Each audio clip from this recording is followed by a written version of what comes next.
Dude, I thought it was hot yesterday. It is boiling today. I'm freaking dying here. I didn't think it would be so hot today, man. It got so much hotter. And the funny thing is that, like, it's only like 2 degrees hotter officially, according to my, like, weather app. But it feels like just, I don't know, maybe it's like the air, something about the air is like more stagnant or something. I don't know. It looks like it's going to cool down over the next couple days, so that's nice at least. But for right now, I'm sitting at a clean 27 degrees Celsius, going up to 29 later in the day. My goodness. Regardless, the stream carries on, and what a stream it is. We're back finally after a long break, long hiatus. From Pokemon Brilliant Diamond Nuzlocke. We're back in action. I finally got off my butt, did all the grinding and stuff that I needed to do. Well, maybe not all the grinding, but I did a good chunk of grinding. I did a lot of grinding off screen to get our Pokemon up to where they ought to be. Which, if you're not familiar with like the rules of engagement of our playthrough here. We have like 3 different freaking commands for this. Exclamation point Nuzlocke for just the basic Nuzlocke rules. Exclamation point hardcore for the additional hardcore rules, which I am following for my playthrough. And then exclamation point level cap to see the current level cap of our playthrough, because that's one of the rules of the hardcore, is that we have to have a level cap of the next gym leader's highest level Pokemon, basically. So if you want to get all caught up, there's all the information. Nightbot's got it in spades for you right there.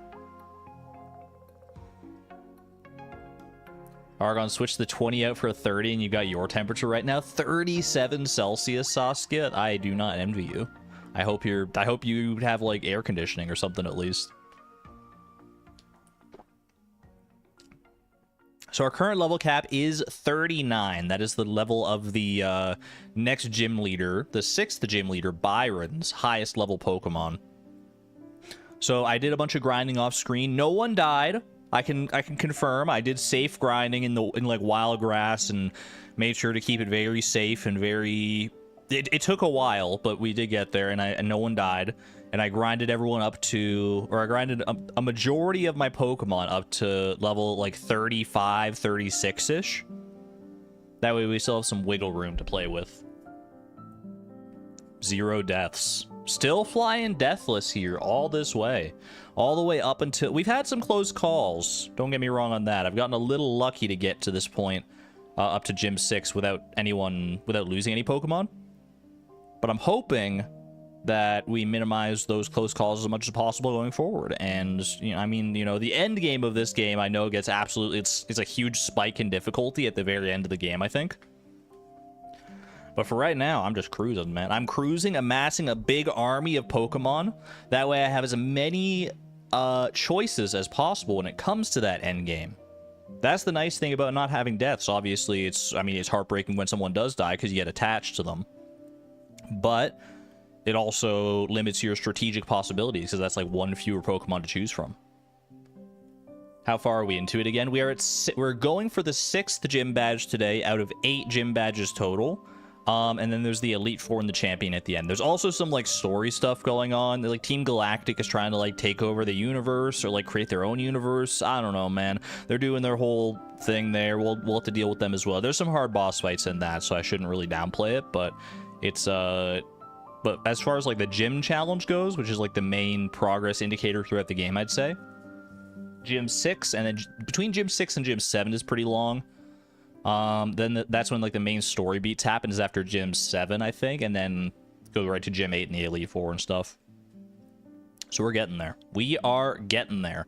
I'll have to reacquaint you all with my Pokemon as well. I don't know how many of you like remember the actual team members.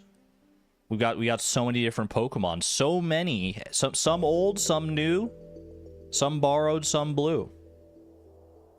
Did I see that you got your paws on a Switch too? Did you really, Souza? Ooh. And play some Mario Kart with me? Mario Kart World? Let's freaking go. That's exciting. Very exciting.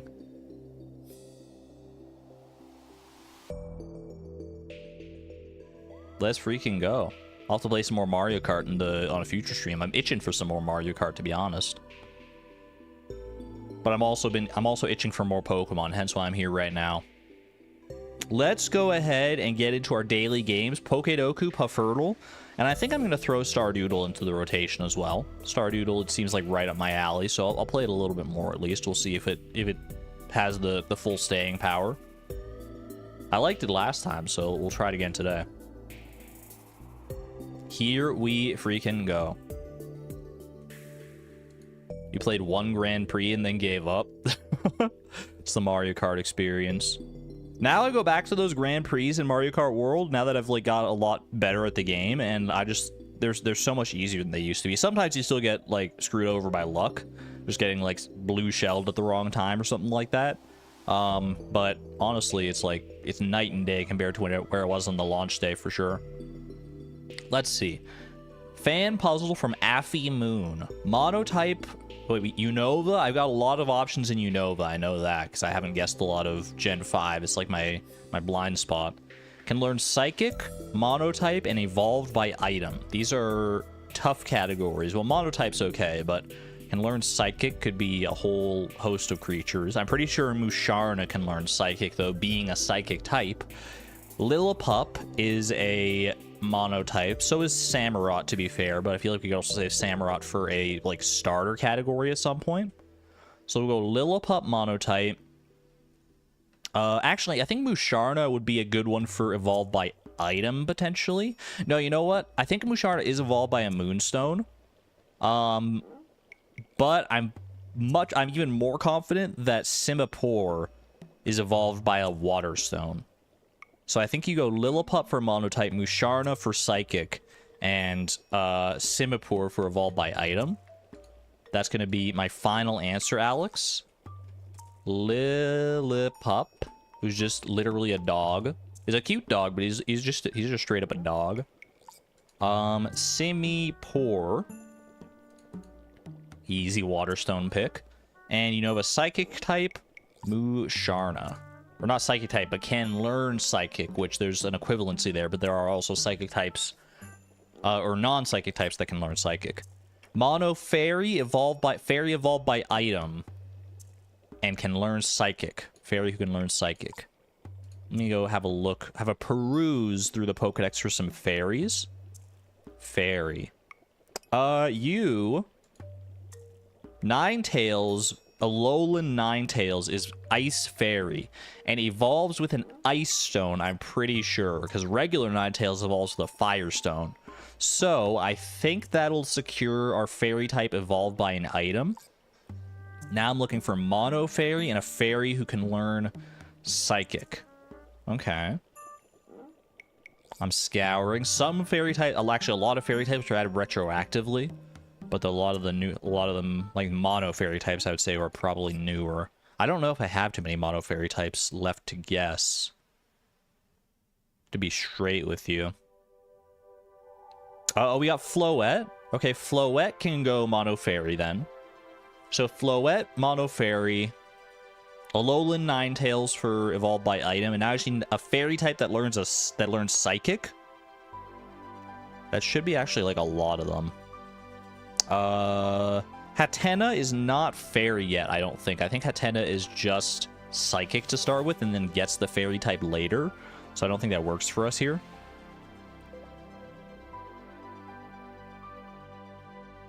And I don't think I see any other ones, so I'm just gonna go have to like go like Gardevoir or something. Fairy Monotype.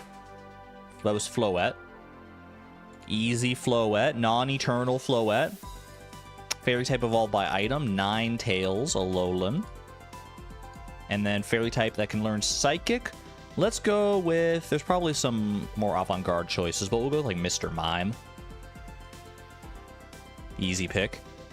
Mono Water, Water evolved by item, and Water type that can learn Psychic. I mean, there's so many Water types in these games. Mono Water, Seal. Water type that can learn Psychic. I saw you down here. Wait, no, that's Galarian Slowking, though. Oh, I don't know if Galarian Slowking is not. He's not Water type, so that doesn't really work in this instance, unfortunately. Mono water seal. Water who can learn psychic. Staryu can probably learn psychic. I don't know if it can only learn psychic once it evolves. I feel like there's a way to get psychic on... Like, I feel like Staryu can just straight up learn psychic, even though it's not psychic type yet. I'll take a chance on that one. And then water type that evolves with an item? Huntail. Huntail's easy. Okay. Mono type, we got seal. You're not water ice yet, are you? No. Water type evolved by an item, Huntail. That's a deep sea tooth situation right there. And last but not least, Staryu, don't fail me now. Let's freaking go. 9 for 9. Not 9 new Pokedex entries. I think that was like 8 new Pokedex entries though, so still pretty good. Pretty good, all things told. Bit of a longer Pokedoku, that one, but we got there in the end. I wanted to get some new Pokedex entries, so sue me. Mazer, hello, hello. Yeah, are you back home? How's the travel situation for you?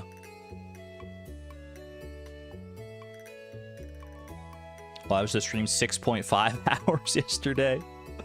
That's just the nature of Fleeting Farm these days, especially the first like stream of a season. When we have like the presentation to go over and everything too. You're back home. Let's freaking go. That's so exciting. Finally managed to get a flight home. That's awesome. Very happy to hear that you're home safe and sound. I dedicate this Puffurtle in your honor. This is possibly an eel or a tuna. It did go up to that general location. I don't know if it has the same general pattern though. No, it's not. I feel like it's much jumpier than a tuna or an eel. So I don't think this is that. This could be a I don't know, man. It's a tough one. He's jumping. It's giving me a lot of data to work with. It's going up and down. Like, I first wanted to say pufferfish, but pufferfish usually like to hang out like near the very top all the time. I'm still gonna go with it though. Let's just get some information here. No, basically, this is the anti-pufferfish, whatever this is. No same seasons, no same locations, none of the same time, which I guess is fair. Pufferfish has a pretty limited amount of time. Pufferfish is also only available in the sun, so this fish is available in the sun and other weather, so just weather doesn't matter here. Season, I mean, no information here is actually a lot of information, right? Season, pufferfish is only available in summer, naturally, I think. On Ginger Island, it's available year-round. But I think it's only a summer fish otherwise, like in the ocean. Location, so that it's not an oceanic fish in any capacity. This is freshwater. Time doesn't have any overlap with the time is really interesting, because the pufferfish is 12 to 4 p.m. Which means this is not going to be like a 6 a.m. to 7 p.m. kind of fish, because there's literally no time overlap. So this is a late night fish available in a freshwater location, not during the day. And not during the summer. I mean, midnight carp is there, I guess. But that was too hard to be a midnight carp, surely. It might be that though, because even like the late night fish, a lot of them like, I mean, a lot of the late night fish that are difficult are in the ocean, I think. Could that have been a midnight carp? Do I underestimate the midnight carp? Maybe. No, okay, not a midnight carp. It does have time overlap, though, and a little bit of season overlap. No location overlap, so this is not a lake fish. River fish, potentially. Although I think, yeah, this is available. Midnight carp's available where? It's available in, like, the mountain lake and, like, the pond in Cindersap Forest. Let's work through it here. Let's work through it. See what strikes me. Pike, I don't think so. Catfish, no. Walleye, I don't think so. Walleye starts at like 2 p.m. I'm pretty sure. So that would have overlap with the pufferfish. Salmon, no. These are all oceanic. The specialty. Sturgeon would be, no, that wouldn't work. for several reasons. I'm a little stumped, I'm not gonna lie. I'm a little stumped on this guy. The fact that it's got no time overlap with the pufferfish is kinda sending me. Oh, could this be... This could be a night market fish. Wait, no, this could totally be a night market fish. That's probably... Yeah, okay, that makes a lot of sense now that I think about it. Actually, blobfish? It is a blobfish. There you go. Once I remember the night market was a thing, I was like, wait a second. Because I had it in my head that it had to be like a freshwater fish, but then I looked again and realized there was no overlap with the midnight carp, so I had no reason to believe it was exclusively freshwater. I just knew that it wasn't oceanic or in the mountain lake. Okay, there we go. Not bad. Night market throws you off from time to time. At least it throws me off from time to time. That ugly guy? Pinglers, rude. We love the blobfish around here. We love them. If only I listened to Apstara. Did Apstara have that right at the start? Nightfish? I mean, I knew it was a night fish. I just didn't know it was a night market fish. Anyway, hit me with a Stardoodle as well. We gotta try and guess the crop. I feel like corn is still a safe, like, first guess here, basically every time. It is a vegetable. It does regrow. Has no overlap with the... It doesn't grow in summer or fall, so this is probably... There's no regrowable crops in winter, right? So this is going to be a spring regrowing crop that is a vegetable worth less than 50 gold and grows faster. Are you a green bean? How much is a green bean worth? Is a green bean worth less than 50?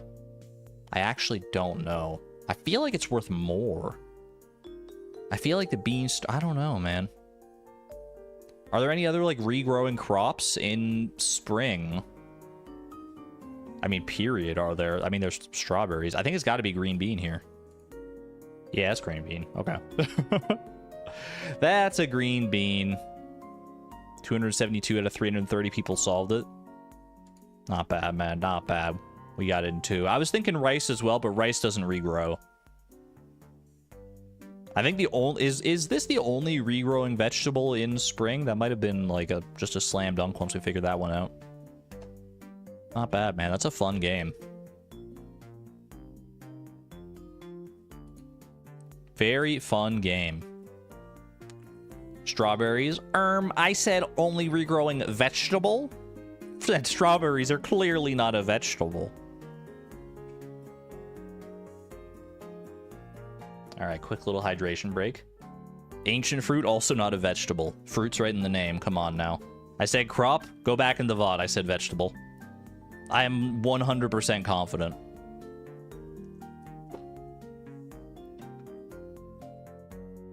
Because I said to myself in my brain, I can't say crop.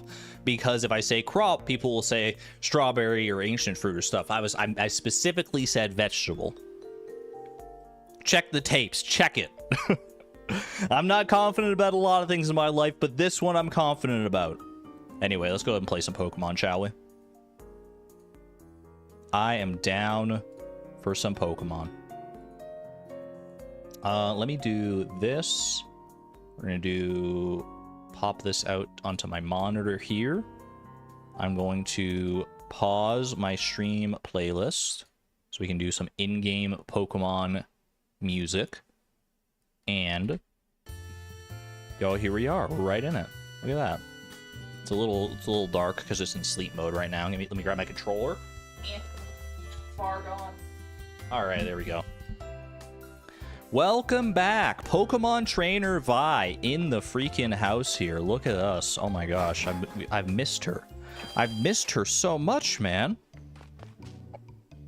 Welcome on back. All right, to get everyone back up to speed, I have been training my Pokemon. I've just got like a very random team right now because I was just like training up as many Pokemon in my box as I could until I got tired, basically. You can see all these guys are like in the low 30s here. These are all the ones that I didn't end up actually like getting around to training all that much. They're like in like mid to high 20s, a lot of them. So unfortunately, there's still technically more grinding to do, but I couldn't wait any longer. And then everyone else that I did train up is already in this box over here. So, you know what? I might change that around, though. I might like to have, like, all these guys that I still have yet to train in, like, in the second tier box, and then the ones that are fully trained into the first tier box. Look at Savon. What does Savon say? So in Lilybrook, Argon was asking why everyone hates the muffin. Kelly mentioned it's her favorite. There, had to get that one out. So everyone hates the muffin except for Kelly. So Kelly sells it at the Lilybrook coffee shop because it's her favorite. That's amazing. The lore, there's real lore there. I figured there's a reason that no one was liking it, man. I don't know. I love chocolate chip muffins. All right, we can do this smartly here. Multi-select. Select everybody. You can move them all at once into this box here. Check that out. And then we can multi-select like this. Move these guys over here. Yeah. And then move everybody else up into their proper spots. There you go. And then everyone else here in my party also could do with a little more training, so they'll probably end up going in the box too. We missed so many evolutions. I was grinding through the period that, like, had some evolutions for sure. I did record them for posterity's sake, so I, like, had the clips and stuff. But we evolved, like, potatoes evolved now. Salmon berries evolved. Look at this big squishy salmon berry, man. Oh my gosh, you're so amazing. We got trash bears evolved. Show us the clips, release the tapes. I mean, I have them, but, like, they're just recorded raw, so I don't know if I'd be able to, like, find them that fast. Right? Who else evolved here? Did anyone else evolve? Dubnium evolved into Golduck. Willy evolved into Pelipper. Firewalker still hasn't evolved. Ponyta has, like, a really late evolution. Salmonberry looks like a bug? Wait, that's so rude. I love Salmonberry. Gastrodon is so freaking cute. Are you kidding me? Why didn't I prepare a highlight reel? Because I'm lazy. And I had other things I was focusing on. Here, let me see. I'll see if I can find... Give me 1 second. I'll see if I can find some evolutions for you. We'll do it live. Frick it, we'll do it live. Let's see.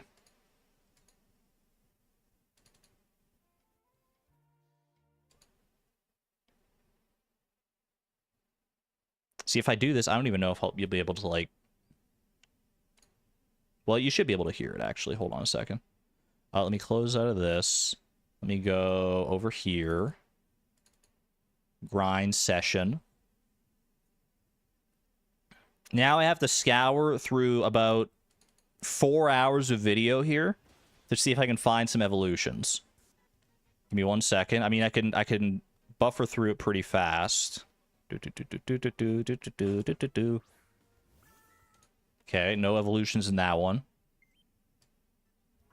Wait, chat, can you hear this? Can you hear the little sounds in the background? The little doo-doo? Hold on, let me turn this up. You hear this? This is me scouring through.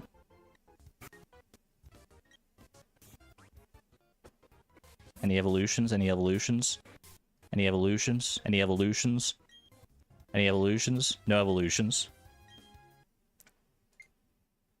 I would do this where you can see it, but I just don't want to...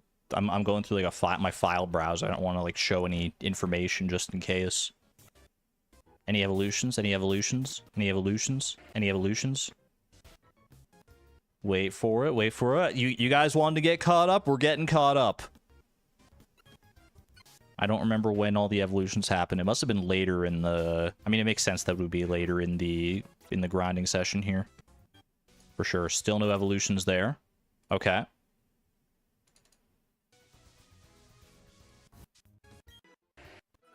My recordings are separated into, like, 30-minute chunks to make them more manageable, so I have to go through, like, several different recordings. Oh, I got one! There's an evolution! Wait. Yeah. Here we go. Okay. I've got one. We got one. So here I was just grinding. Is it quiet, chat? Turn it up.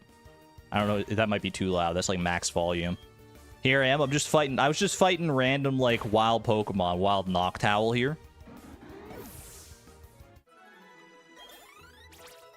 Not quiet. Not too loud. That's a good volume right there. Who's evolving, chat? Who's evolving? What? Trash Bear is evolving. I've never used this guy in my freaking life, but I had him in the back soaking up experience. Here he is. Trash Bear going from small skunk to big skunk. Skuntank. Look at that legend. I hate how his tail like flares out at the front like that, like it's a creepy little flower. He has a butt face. He does have a butt face. The skunk Pokemon sprays a vile-smelling fluid from the tip of its tail to attack. I was reading that, and then it wanted to learn Flamethrower, so I taught it Flamethrower. I think it actually had learned Flamethrower already. Like I used like I thought I used a TM on it maybe, and then I think I did replace like Sucker Punch here on it. Argon acting like he can't pause it. That's valid. Okay, that was evolution number 1 out of I'm not sure how many. There you go. Trash Bear evolved. Everyone's favorite Trash Bear. Evolution. Looking for an evolution. Looking for that beautiful, sleek evolution screen. Nothing yet. Another one. Wait for it. Oh, wait. I think I saw one. Yeah. Oh, this is a peak. This one's peak. Wait. We got a good one here. Chat, who's gonna evolve? Who's that Pokemon evolving? I'm gonna tell you it's not Rare Disc right now. Rare Disc smacks the Noctowl up. All these off the back of Noctowls so far, man. Who's evolving? I think you can guess based on the level up screen now.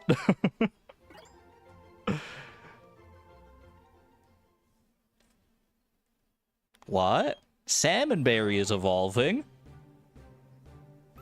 One of the rare evolutions that gets cuter when it evolves, in my opinion. Most of them don't get cuter when they evolve, but I really like Gastrodon, man. He's so cute. Salmonberry, Bear's knowledge acquired. Sea Slug Saturday. West Sea Gastrodon has a pliable body. Absolutely fantastic. And you know I had to go look at him. Wait, what am I doing here? Am I healing up? I'm probably healing up. Yeah, this is the grinding session. Oh, right? She gets a third eye. I don't know if it's a third eye or if it's just like a mark on her head, but either way, I'm a fan. All right. Looking for evolutions? Wait, I think I saw one there. Yo, we got an evolution like 2 minutes later. We got another evolution like 2 minutes later. They came in fast, man. Fast and furious. See, Rare Disc still fighting at the front, still carrying the team on her back. On her big stone. What? Potato is evolving. Potato no longer looks like a potato, man. Potato looks like an absolute unit. I love Hippowdon, though. Hippowdon is, like, so cool. If we can get her Earthquake, she'll be a real monster, too. Look at her. Ooh. She's no longer a potato. She's like a black bean now. Hippowdon's data. The heavyweight Pokemon. It blasts internally, stores... I was reading that! Dude, who made this? A beautiful charred potato. Alright. Any more evolutions? I know we got at least like one more evolution. I'm trying to remember like who all evolved during this. I think there's at least two more evolutions. Yeah, and here's one of them. Here we go. I was putting Salmonberry through her paces, fighting against wild Gravelers. That did no self-destruct, so that was a little scary. Yeah, see, I think that was a self-destruct right there. Willy grew to level 25. Willy the Wingull becoming Willy the Pelipper. Willy is evolving. Look at that. Another guy that we like never really used, but he just soaked up experience in the back.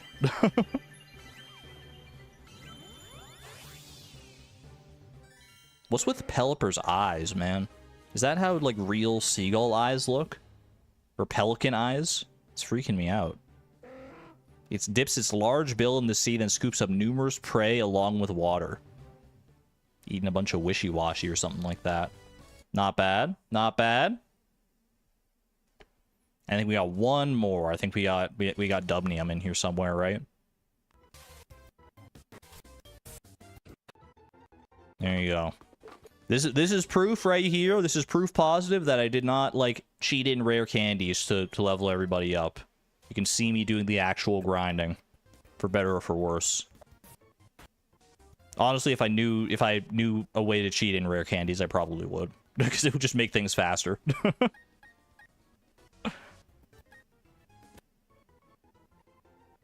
Because it's not like grinding is like particularly difficult if you do it the right way. I'm not showing you the grinding. I mean, we can sit here and watch the grinding. Like I said, it's a 4-hour... If you just want a stream of me grinding, I can just play... I can play the recording and, like, go do something else. That would make it the easiest stream of my life. Little grinding Pokemon and chill.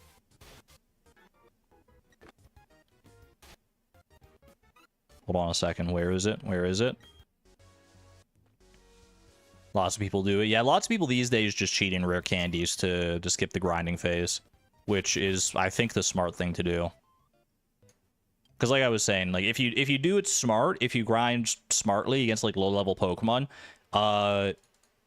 you're pretty much always safe. And it's just gonna take longer, right? So rare candies are really only a measure to save time, and also you don't get like effort values when you use rare candies, which improve your stats. So you're technically making your Pokemon like a little bit weaker even. Yo, there we go. Final evolution. I found it.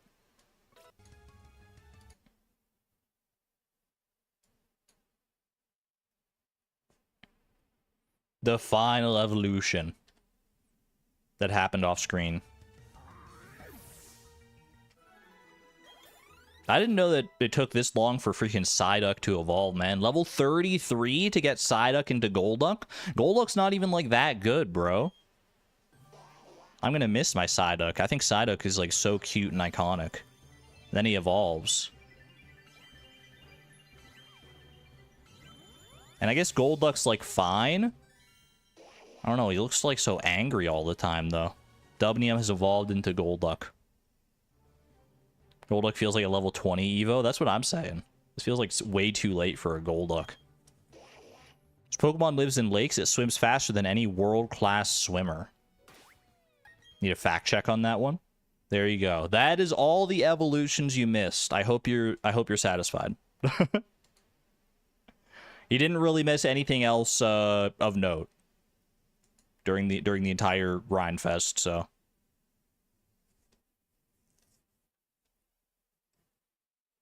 Anywho, let me reset this the way I need to and switch back. All right.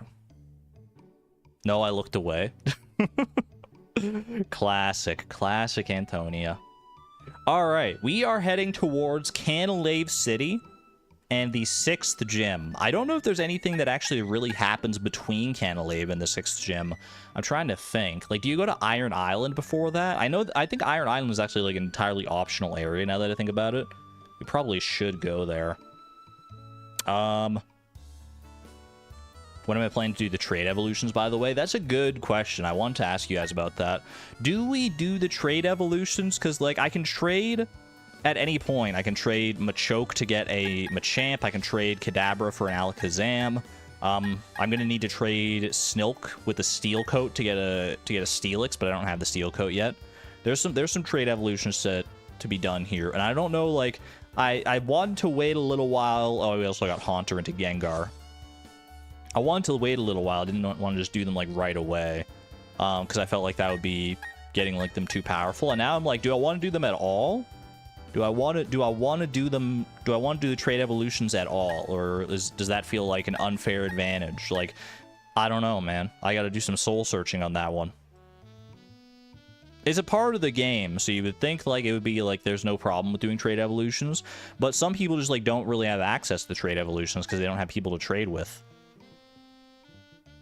But I guess like these days you can really like trade, you find people to like trade with online and stuff. Too much of a challenge runner? Yeah, it is the challenge runner mentality of like, I have to do this challenge run like all by myself with no external involvement from anyone else, and that would like include trade evolutions at that point.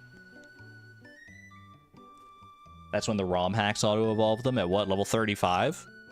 Level 35 seems like a fair bet then. We don't have anyone at level 35 that has a trade evolution yet, so if I want to get those trade evolutions, I guess I'll have to work for it. I think 35 or 36 is like, that's kind of where my gut feeling was as well, because like 36 tends to be where a lot of like starters and just a lot of Pokemon honestly come into their own as like their final evolution, especially if they're a 3-stage evolution. So I think like 35, 36 seems like a fair point to get your final evolution at.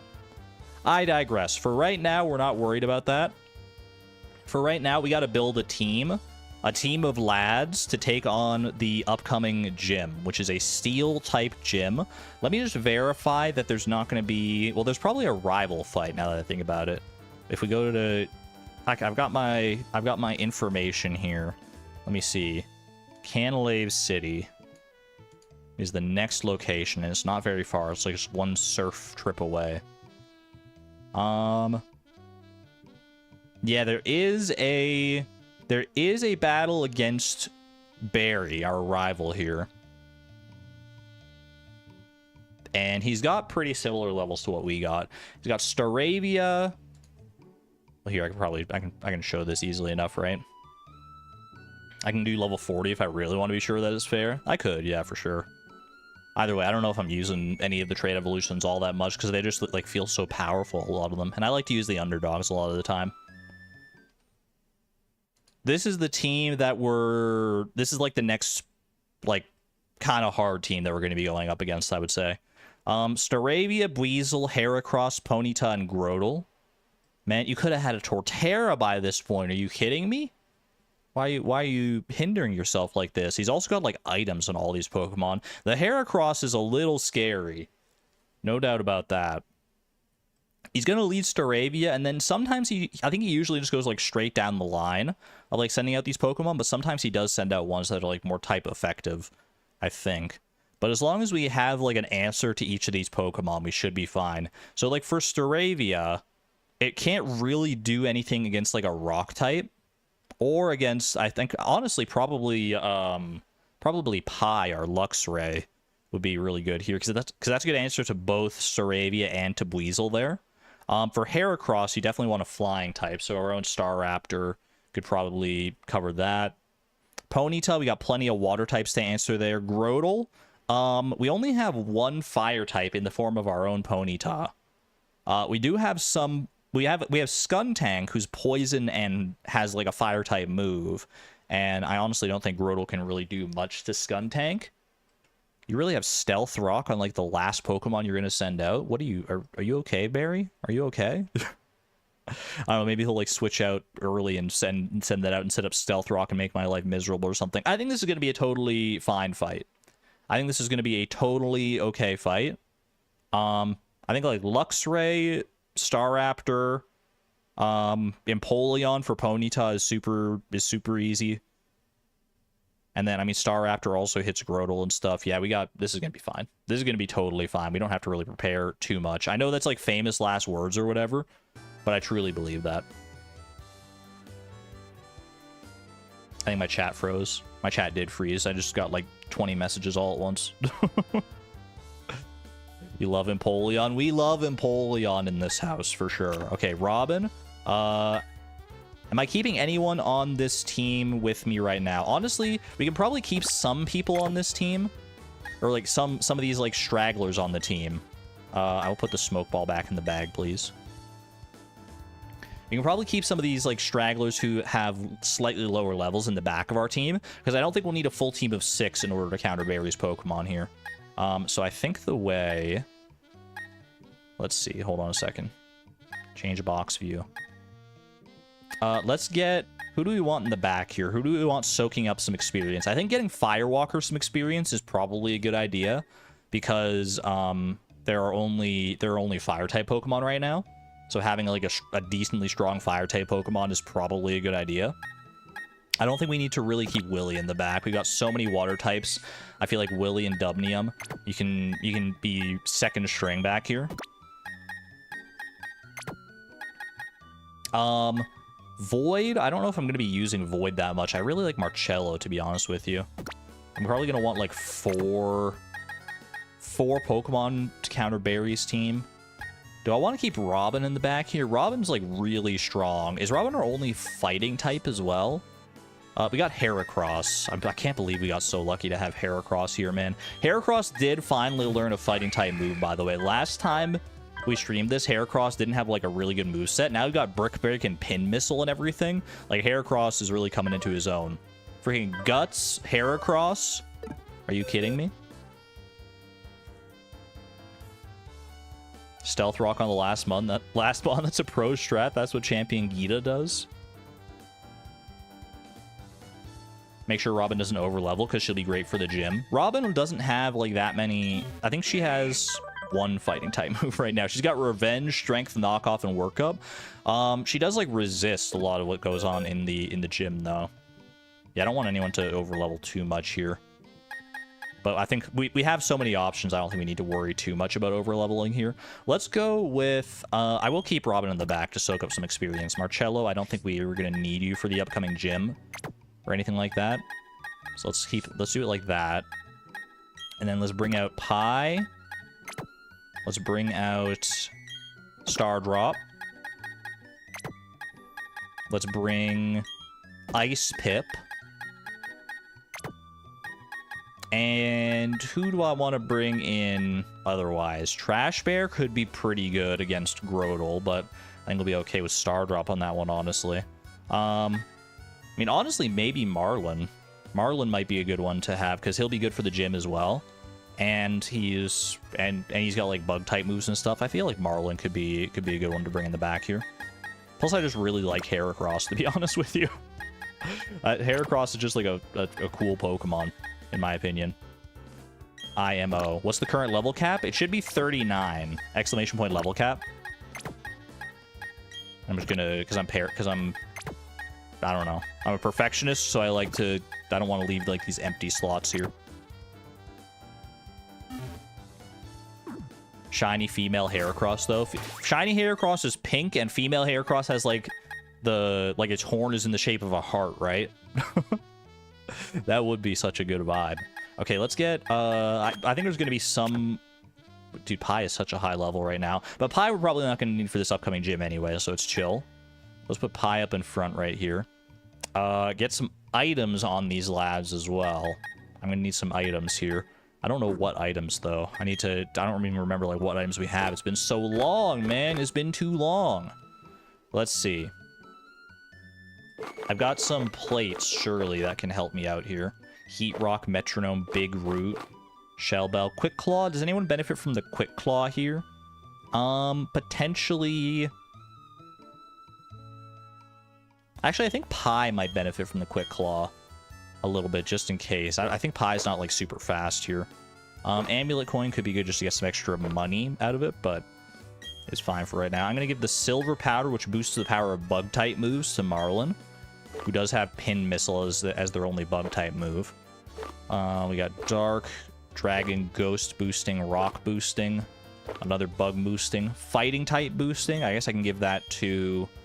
Actually, that might be good on Star Drop, I think, because doesn't Star Drop have Close Combat now?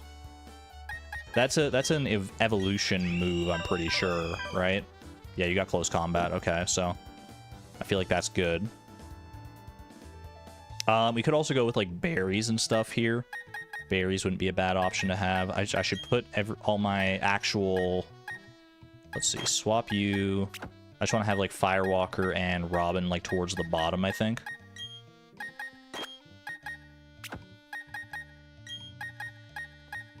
Because, like, they probably won't be seeing too much action in battle. They're just here to, like, gain a little bit of experience in the back. No stab, though. That's kind of why I want to give it the fist plate, so that it, like, can have a little bit extra oomph behind it, you know? We do also have Surf now. We have access to Surf, which means we could probably go back to a lot of routes and, like... There's, like, a lot of routes that have water on them that you can go surfing on to get, like, the various items and stuff. Ice Pip, I'm just gonna give you... I'm gonna Ice Pip, like, a Citrus Berry, I think. Just in case. Keep her protected. Keep him protected, rather. I don't know. I should look up, like, where to go back and, like, do some surfing and stuff. Because I honestly... Excuse me. Freaking loudest... It's the loudest motorcycle I've ever heard in my life. Right outside my window. Did you guys hear that? Oh my gosh. That was so loud. Holy. Waiting for your doctor to pick up for a video appointment. Enjoy your lurkdom, and I hope you have a good appointment there, Miss Palindrome. Good to see you. Do I want items on Robin or Firewalker? I guess I could probably put Citrus Berries on both of them as well, just in case they do have to come in and, like, soak up a hit. Maybe they can... They'll have a little bit better survivability here. There we go. One of the few places I know we could technically go and do some surfing, that you can, like, surf east of... Well, let's go... We can fly here as well. I know you can surf, like, down this river near Floaroma Town to get to the Fuego Ironworks. And there's, like, a whole bunch of different battles and stuff to be had there, and probably some, like, good items and stuff. But I just want to get going to Canalave, man. It says make your way to Canalave City. I'm gonna make my freaking way to Canalave City. Maybe if I need to come back and do... Maybe, like, on a future grinding session or something, that's when I'll go and, like, scour some of the other routes and, like, clean them up to get more experience. That might be the way to do it. Or we'll just do it. We'll have, like, a little... We'll just have one stream where we do, like, all that side content. I don't know. For right now, though, off to Route 218. Have I caught anyone on Route 218? Did I come here and go fishing at any point? I actually don't know. But we can check, because if we check here, we can see, like, you can see, like, it was met on Route 202 on, like, the third line there. You can check where everyone was met. So we're looking for, like, Route 218. If anyone was met there. I mean, we'll know already that most of these aren't, but we'll just go through them all the time here. I feel like 218 we don't have yet. None there. Got so many Pokemon. Would I've caught any of you from fishing? I don't think so. But we'll just verify just to be sure. 211, 203, 206, Orberg Mine, Salacion, Pastoria, Floaroma Meadow, 209, 213, 212, Old Chateau, Valley Windworks, and that's it. That's it, that's all. What the heck, man? Are any of these Pokemon new, by the way, that, like, did I catch any off-screen? I don't think so, right? Lightning Rod we caught is, like, our most recent catch, I'm pretty sure. I don't think I've gone back to, like, the Safari Zone to get that encounter either. There might be some encounters I can go around and get. It's been so long, man. This is what I get for not having... for not being consistent about this series. No buffer for you? If there's a buffer, it's probably on YouTube's end based on the data that I'm seeing right now.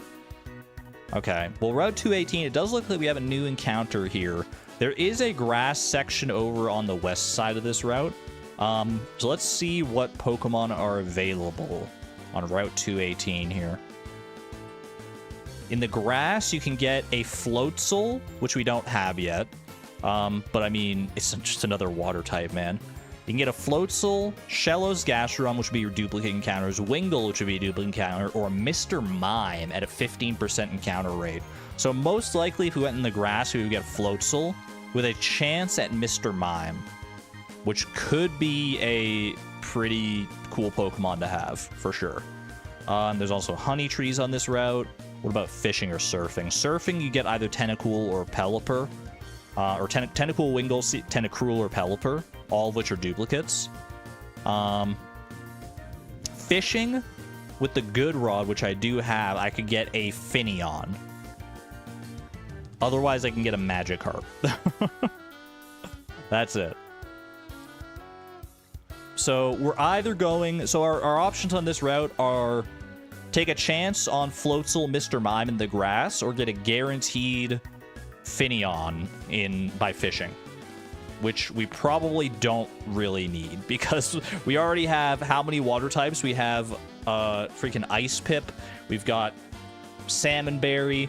We got our Tentacool, Wingull, Gastrodon. We got so... Well, Gastrodon is Salmonberry, but you know what I mean. We got so many water types at this point, man. I feel like we have to take the chance at getting Mr. Mime. If we get a Floatzel, then so be it. But I'd like at least a chance to get Mr. Mime. I think that's the right play here. Let's do it. I actually don't even have to, like, do a repel while surfing, because everything that's surfable here is something... It would just be a duplicate encounter. Also, before I forget, I'm going to change... Because I turned off battle effects while grinding to make things go a bit faster. We'll change it back to battle effects on for the pageantry. Can I do a repel strat? Oh, that's actually a good point. Let me look at the encounter levels for Mr. Mime and Floatzel. So Mr. Mime, Floatzel is encountered at a rate of 35% at levels 28 to 30. Mr. Mime is encountered at a rate of 15% at levels 29 to 30. So in theory, if we have a Pokemon that's exactly level 29, then we could put up a repel, and it would at least give us a slightly better chance at finding Mr. Mime. Because if you don't know, what a repel does is it repels wild encounters in the grass, but only if the Pokemon that you would encounter is a lower level than the Pokemon that's at the front of your party. Otherwise, it'll still give you the encounter if it's a higher level Pokemon. So even though there still would be a chance for Floatzel if we led with a level 29 Pokemon and did repel, but we would get rid of all the possible encounters for level 28 Floatzel, which would be worth it, I would say. I mean, it's worth it to maximize our chances as much as possible. Do I have a Pokemon that's exactly level 29 is the question. It wouldn't be in this box. It would be in here, if anywhere. 26, 28. Level 29 unknown? Are you kidding me? Okay, I guess. Well, we have Krobus or we have unknown. Krobus or the Dougie to lead off here. That's kind of amazing. We gotta bring in Krobus for that one. Although I kind of want to bring in Dougie just because, like, Unknown's not going to do anything else in this, like, entire playthrough. The fact that he's even level 29, like, I had him in the back gaining experience at one point just, like, for the fun of it. And got him up to level 29 before I was like, you know what, we don't need to do this at all. Let's see, where are my repels at? Are they in here? I think it's this bag, right? Yeah, super repel. I'm almost out of repels as well. We need to go hit up a Pokemart here in Canalave. Let's put up a repel for right now. Get on over here. There are some trainers and stuff as well. Who am I leading with right now? Leading with Pi. That's probably fine. Hello. At least I hope it's fine. A man of the sea is also a man of Pokemon. Ah, a sea man. I see. Sailor Skylar. What do you got for me, Sailor Skylar? Mantike? Wait, Mantike is so cute, man. Mantike is the Pokemon that looks most like a balloon. And I'm including Drifloon in that. Doesn't Mantike just look like a balloon that you'd see at, like, the grocery store or something? Just like one of those, like, novelty Mylar balloons or something like that? I've always thought that. Mantike is such a, like, an inflatable little fella. Anyways, you're getting sparked right now. Get absolutely smoked. You didn't stand a chance. Water flying type? Are you kidding me? Hold on a second. I'm just adjusting something on my end here. I popped Mantike. Wouldn't have happened to my Mantike. That's all I'm gonna say. This is the fault of the trainer here, for sure. Wait, what am I? Oh, there we go. Okay. Not bad. We are a little... Oh, Gyarados. Okay. We're getting serious now. We're a little over-leveled for at least these trainers, which is to be expected because we were preparing for the gym, not for, like, these trainers leading up to the gym here. But that's all right. Gyarados. We got the Intimidate, so I don't know if this is going to kill in one. It did. Thankfully, Pi is just that goated. Incredible. Not bad, man. Level 37. We got to be careful. Level 39 is our level cap. And Ice Pip, at the very least, would be pretty good in the gym here. Pi jumps happily. Pi is so freaking cute. you gotta take what it... Wait, you've got what it takes to be a trainer among trainers? That's what I'm gunning for. Are you both trainers? What? So my girlfriend is on the other side. You saved me. Thanks. Please take these. 3 floor stickers F. Oh, this is the guy's girlfriend. This is the girl's boyfriend from across, like, on the dock there, I think. We talked... I don't remember when we talked to her, but we must have at some point. Guitarist. This guy is definitely a trainer. I think a guitarist usually uses, like, an electric type Pokemon, I want to say. So why... I don't know. I'm feeling like electric type coming... Electric vibes coming from this guy. So I'm going to go ahead and bring a Potato just in case. Put Marlin away for right now and bring Potato. Do I have any good items for Potato? Like a good... Something like Soft Sand that'll, like, boost ground type moves or something like that? Soothe. Mystic Water could actually be good for Ice Pip here. Have I taught Ice Pip Surf, by the way? I'll have to double check that. Because we do have some TMs for Surf. I taught one to Salmonberry during the grinding session. Don't have any ground type boosting stuff here. Give you a Shell Bell. Potato's got a lot of HP. You can probably take advantage of a Shell Bell, which, if you don't know, a Shell Bell restores HP depending on how much damage you do to the opponent. He's woolen feeding the joke. What'd you say? We don't kill Pokemon, we knock them out? No, they kill our Pokemon. We only knock out their Pokemon. We're merciful that way. We did teach Surf to Ice Pip, okay. I think I'll put a Mystic Water. I didn't realize I had the Mystic Water. That's not the joke. Wait, what was the joke? Where did I miss it? Is it an electric guitarist? Is that the joke? That might just be real. That might be why guitarists have electric type Pokemon consistently. And I'm just dumb and didn't realize that. Where's the joke, man? Dad joke certified. Savon nailed it. XP, it melts. Pi jumps happily. What happens when you go inside with a snowsuit on? It melts. What the heck? I mean, it would definitely melt in this temperature. That's the joke. Okay.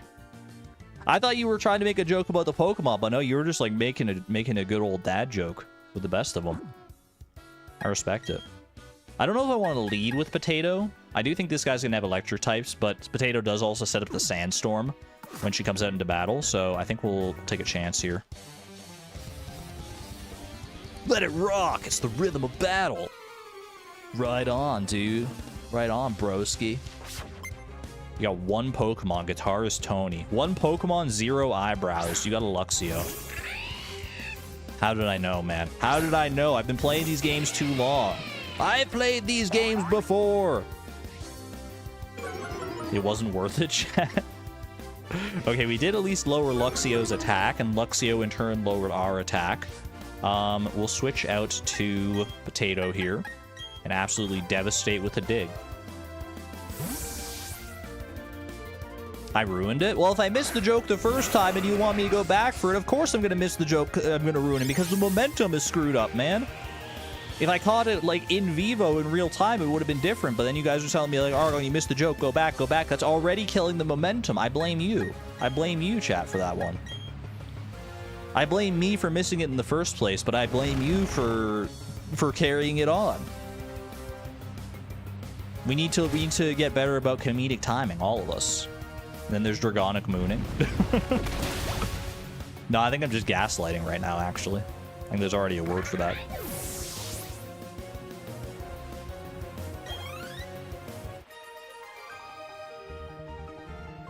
Yo, he is angry. Can you hear it? That's my guitar weeping.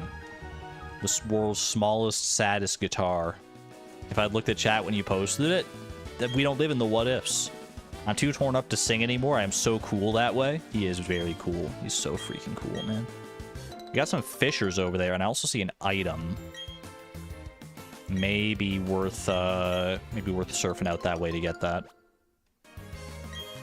Gently weeping, surely.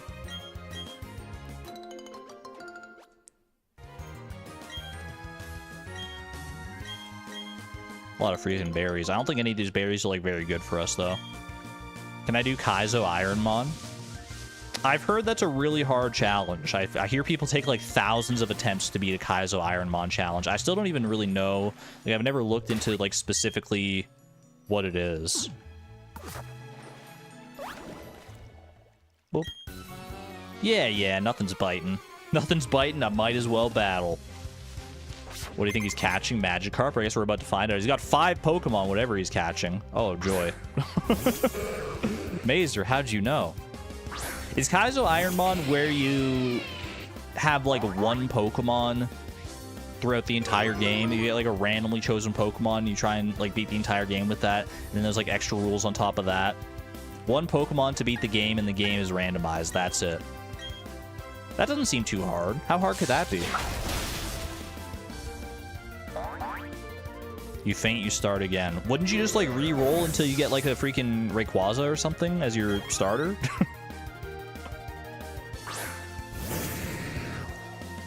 Now, people probably put different limitations on it, like you can't get, like, legendaries as your starter Pokemon or something like that.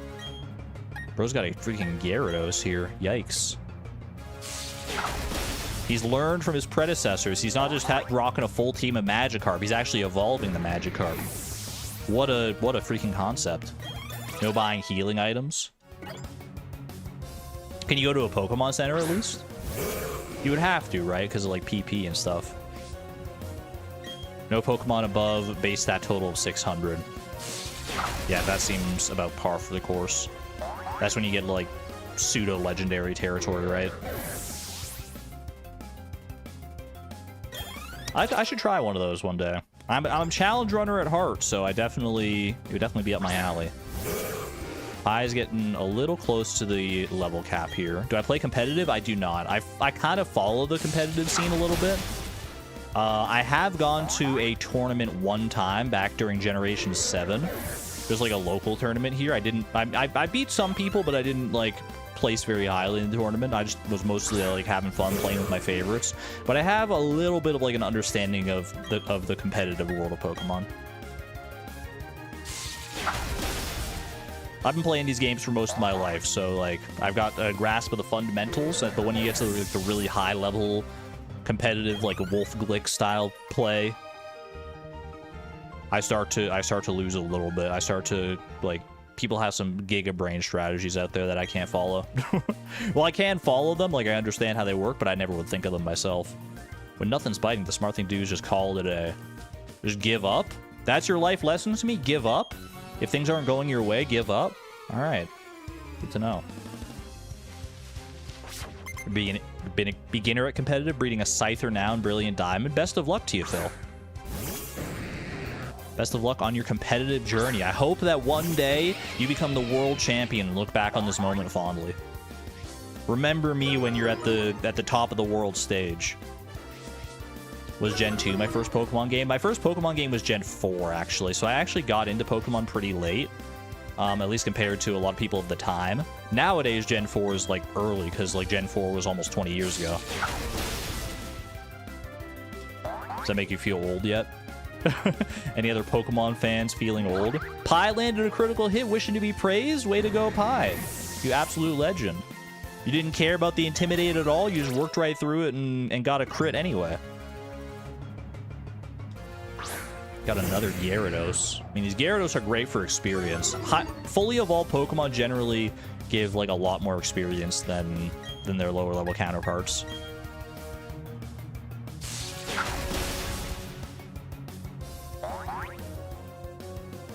But you think at least one of these guys would have, like, a Finneon or Lumineon or something, right? There's literally only 2 fishable Pokemon here, and both of these guys only used the ones from the same line, from the Magikarp line. What are we doing? My shouting is scaring away the Pokemon. Were you just out here screaming at the water? Get on my rod! Get on! That was me when I was doing the Master Angler Challenge, though, to be fair. I found a jar of honey. That was absolutely not worth the trip, but at least we got some experience out of it. I'm gonna take this way around here, I think. Yeah, Luminion. One of the most forgettable Pokemon because of how... Well, it's actually memorable because of how forgettable it is. Ooh, a rare candy. That was definitely worth it. See, that's where I would think... I would, if I was designing this game, I would swap the location of the rare candy and the honey. Because you have to, like, work to get towards that, where that honey was. Versus that rare candy was just kind of, like, sitting there. Okay. Now we do a little repel trick shenanigans. So what we're going to do here, we're going to go ahead and take out our good buddy Dougie. I'm going to pop you in front here. And then we're going to try... So the idea here is that there are Floatsels at level 28 to 30 and Mr. Mimes at level 29 to 30. So by leading with Dougie, who's level 29, we eliminate the chance, by using a repel, we eliminate the chance to get those level 28 Floatsels, and we guarantee a level 29 or 30 Pokemon of some sort. If we could go to like level 30, I guess, but I mean, there's level 29 and 30 Mr. Mimes and Floatsels, so it wouldn't really change anything. I'm going to give Dougie the Smoke Ball, which is an item that lets you run away from any wild battle. It's in here somewhere. I know I have it, bro, because I was using it for training. Repel a third of the Floatsels. So what are the options that we can find here? Let's go over it again. We can get Floatsel, Shellos, Gastrodon, Mr. Mime, or Wingull. Shellos, Gastrodon, or Wingull would be duplicate encounters, so we get to re-encounter. And then Mr. Mime or Floatsel would be new encounters, so we have to take one of them. Whichever one shows up first. And ideally, we're looking for Mr. Mime, just because that's like more interesting. We don't have a lot of... We already have so many water types. Hey, there you go. Wild Mr. Mime. Just first encounter, man. Didn't even have to work through any, like, Wingulls or anything. Wild female Mr. Mime. We get some trans rights in chat? What the heck? I love that. All right. Do I have any quick balls right now? Do I have any quick balls? Quick balls. Let's freaking go.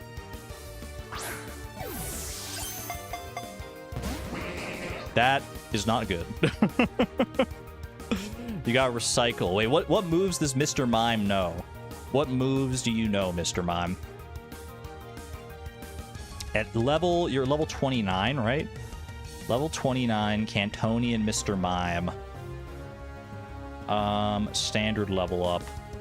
You're gonna know Psybeam, Recycle, Protect, and Roleplay, which copies the target's ability. So Psybeam, dude, I should have, if I had a Dark type, that would be perfect here, because then you just literally couldn't damage me. I guess Ice Pip could be good, because Ice Pip resists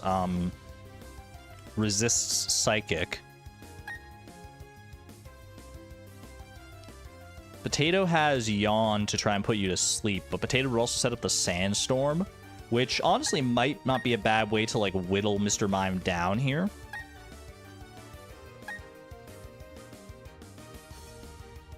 Instead of, like, going for, like, actual moves and risking getting, like, a critical hit or something. I guess we could. I feel like, you know, what you do here is maybe you go... Is it crazy to go for close combat?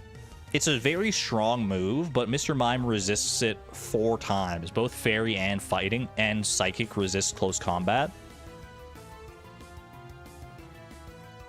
I guess I could just go for Hidden Power with Dougie now that I think about it. I don't know what type of Hidden Power we have. But Dougie also resists being a Psychic type. Let's just see how this goes. Using Protect, okay. So we don't get to know anything here yet.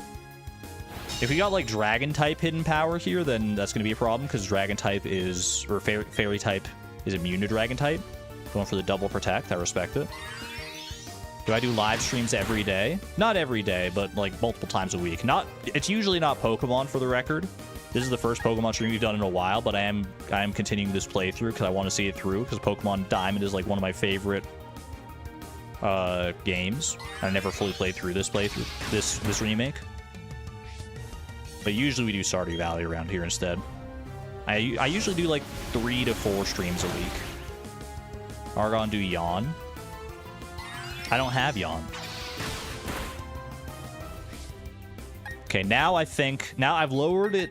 I've lowered her just above half here. Now I do think you swap to Potato. Suzaluza have a good work shift. Looking to follow a BDSP live streamer. I'm not going to be like a consistent BDSP live streamer, so I'm probably not your main, but I'm happy to provide some BDSP content while you're here, Phil. Happy to have you around. You literally have Yawn. I didn't on Unknown, though. I had to switch here. Now we've got the Sandstorm, who's going to whittle down Mr. Mime a little bit more. So we go Battle, Yawn. Going for a Recycle. That's fine. Put you to sleep. Okay, so you'll fall asleep next turn. For right now, I might as well at least just try and throw a Pokeball. I don't think trying to hit you and whittle you down any further is a good idea here. What kind of Pokeball would I hit you with? I do have Ultra Balls here. Nest Ball that works on lower level Pokemon. You are lower level than me. Timer Ball. I don't have that many Ultra Balls, to be honest with you. Give me a Nest Ball. I think that'll just be like a fun one if we can make it work. Heal Ball would be a good one, too, because it matches Mr. Mime's colors, yeah. Hey, not bad. Didn't even need to make you fall asleep. The rare Nest Ball play. How about that? The Barrier Pokemon. It is a pantomime expert that can create invisible but solid walls using miming gestures. Chat, I need some name recommendations for a female Mr. Mime. Our naming theme is Stardew Valley items and characters and stuff. Want to know an impossible challenge? Catching a wild Beldum and a Beast Ball. I think I've actually heard about that one before, Phil, because like the Beast Ball has like a reduced capture rate on anything that's not an Ultra Beast, and Beldum has like the lowest possible capture rate. I feel like I've heard of that one before. I've like seen a video or something that mentioned that. Was Mazer's idea? Mr. Chi? Wait, Mr. Chi would be kind of good.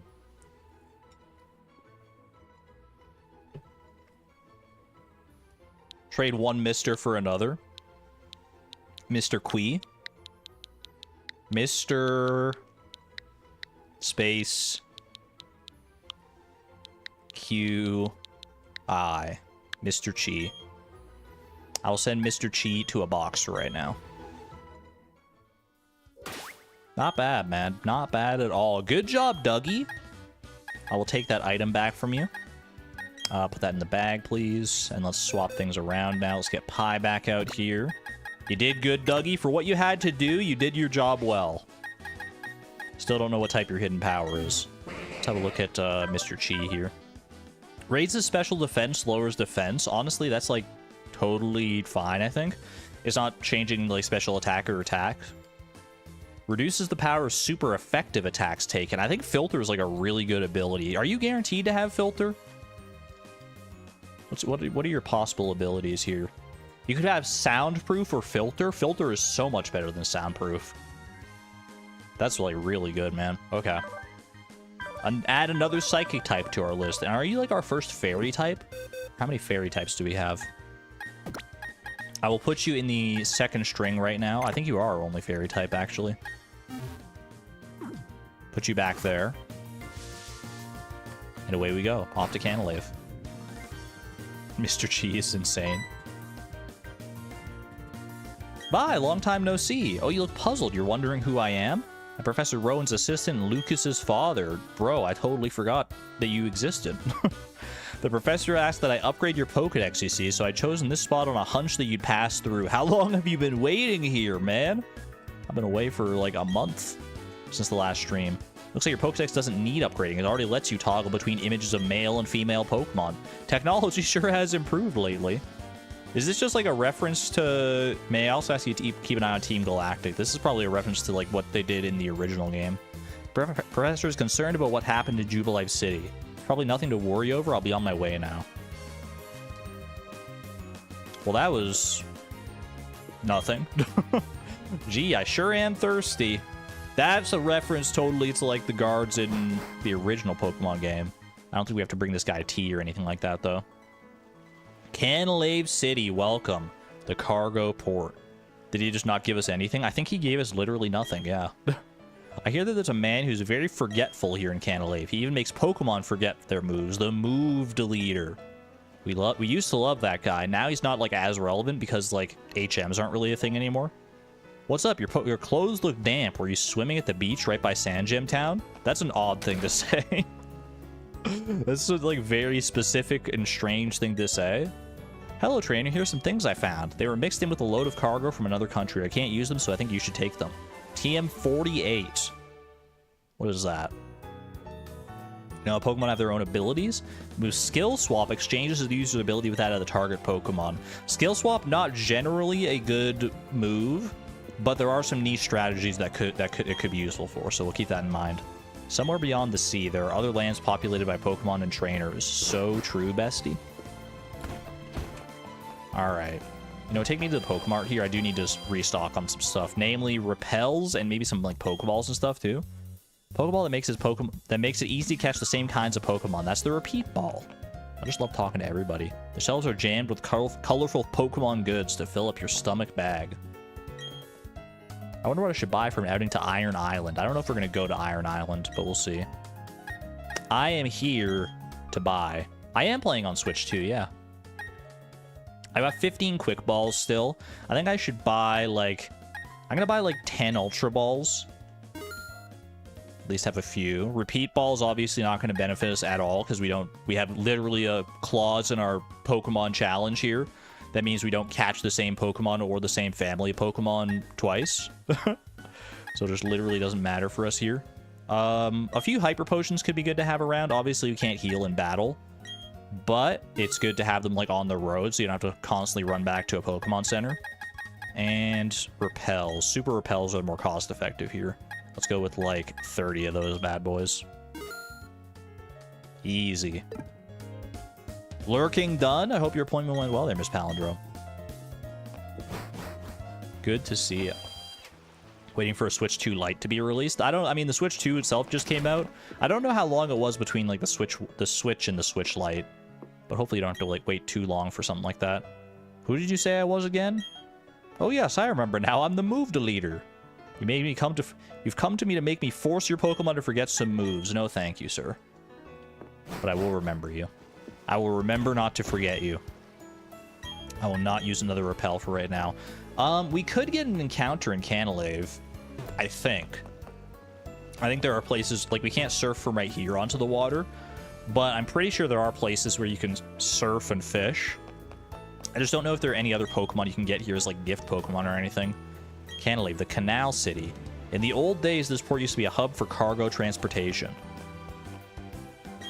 What about now? Is it not a hub for cargo transportation? Because there's, like, a lot of ships around. My Psyduck is very smart. It can use the move Future Sight. Can you? Gua? We have some Guas in chat. Harbor Inn. The text is too faded to read. Doors tightly shut. It appears impossible to open. I believe that is the building that you have to go to for the Darkrai event. If you have, like, the right item for it. Gua. Alright, rest everybody up here. I believe we have our fight against Barry coming up here. Do I want to swap anybody out before that fight? I do think I'm swapping out. I don't think Potato's going to be too useful in the fight against Barry here. So let's get Marlin back in. Plus I want Marlin to get more experience anyway for the upcoming gym here. Got anything for me? I can't use the hidden move Strength from my Pokédex until I beat the gym leader Byron. Oh wait, once we beat Byron, we unlock, like, Wayward Cave. We can potentially get a Gibble, man. Ooh, I totally forgot about that. That might be, like, my very first stop after this gym, man. I love me a Gibble. The same kinds of Pokemon can sometimes have different abilities. Maybe I ought to raise 2 with different abilities. Be nice to be able to raise 2 of the same kind of Pokemon. Unfortunately, we limit ourselves like that. All right. I think as soon as we cross this bridge, we're fighting Barry. So am I ready? Like I'm ready as I'm going to be. He's not going to be too tough. There he is, right on cue. Whoops. Oh, hey, Vi. You're going to challenge the gym leader up ahead, eh? Someone should check to see if you're ready for this challenge. And that someone is me. With my brand new gym badge. Ooh, shiny. What if he said, and that someone is just down the road. You should go battle that guy instead.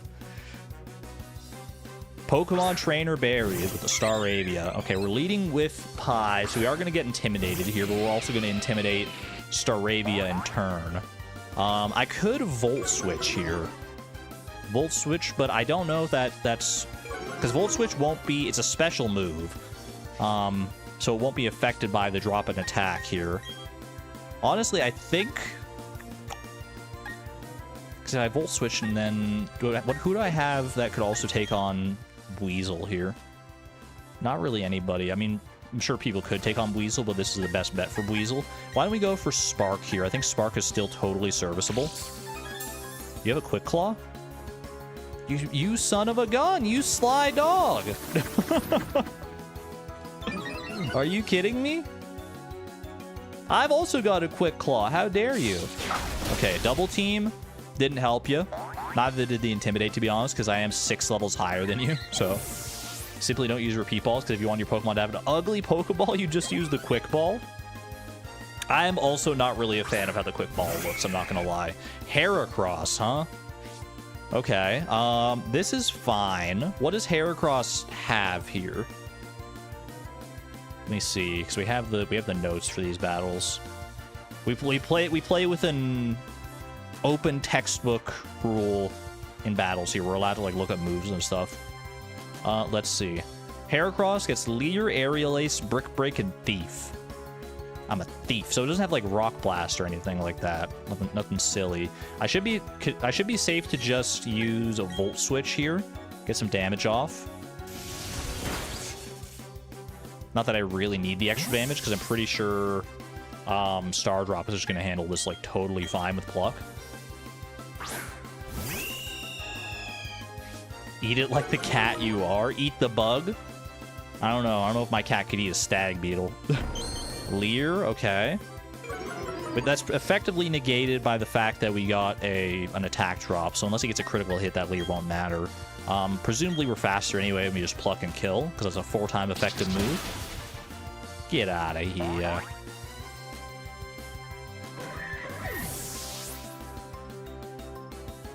Quick Ball is one of your favorite balls, but not for his aesthetic value. I'm with you on that.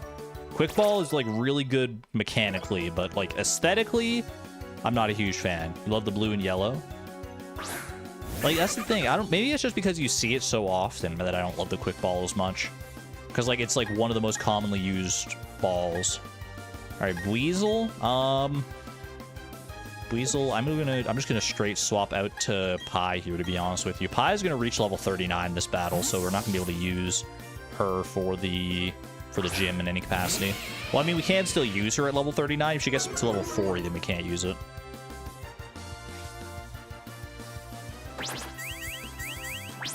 Hit me with the Tail Whip. He's really going for these stat lowering moves. I don't know if it's working out for you, buddy. Brine? That's fine. It's not even a physical move. Barry, are you... I mean, he's gotten 6 gym badges somehow with this team. So he must be doing something right. Good job, Pie the way, on that critical hit. Pie the way. Pie by the way. Let me make Pokeballs regularly again. Dude, I'd love to be able to make Pokeballs in the games, like with like apricorns and stuff. Ooh, that's so fun. All right, Ponyta. We swap here. We do a little Volt Switch action. Ponyta is faster, so it's a slow switch, which is honestly what we want. Bam. Oh my gosh, you're just dead. You're just straight up dead off that because Pie is a critical hit machine, apparently. I did not see that one coming. Okay, who do we go to now, then? I think you're probably... Do you only have Grotle left? You might only have Grotle left. Let's send in Marlin. See if we can get some work done with Marlin here.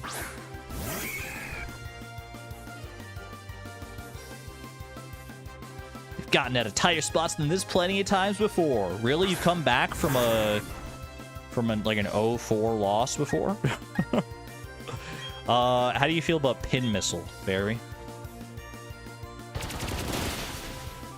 This isn't looking good for you, my friend. Oh, that was a critical hit, though. Okay. Give me 3 hits.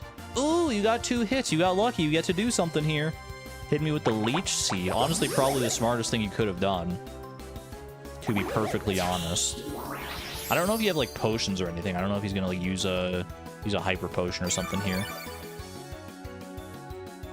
Probably not. Even if he could use Hyper Potions, he's probably not going to, now that he's healed out of the red. So honestly, your Leech Seed might have even been your downfall in this case. Peace. There you go, just like that. Pi is level 39. A lot of people level 38 as well here. Robin level 35, looking pretty good. What just happened? You're telling me I lost?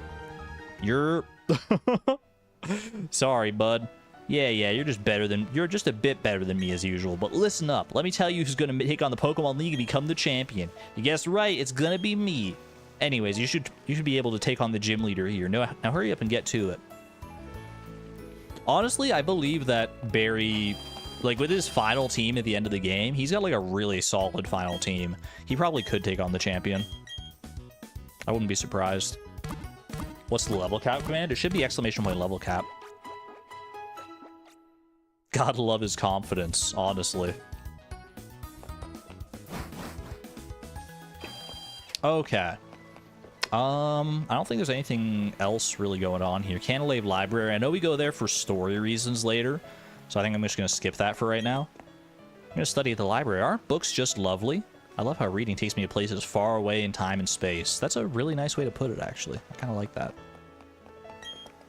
The gym leaders, the trainers of this gym, often go out to Iron Island. They not only train their Pokemon there, but work out as well. Getting swole with their Pokemon. Doing push-ups right alongside their Machokes. Friggin' nobody here. Spooky. That might be like where the Cresselia thing takes place. I don't remember. Sailor Eldritch's house. That is quite the name. I think as a kid, I probably didn't even know what Eldritch meant. So I just thought it was like the guy's name. My brilliant instincts tell me that there's a secret path somewhere in this city, and there's treasure beyond the path. Do you mean perhaps if I surf off the side here and like go exploring down there? Canalave Dock. Can I just go to Iron Island right now? Do you want to set sail? I can just go to Iron Island. I don't know if we do that. I feel like we should work through the gym first, and then see where we're at. See if we want to like go and get more experience or something like that.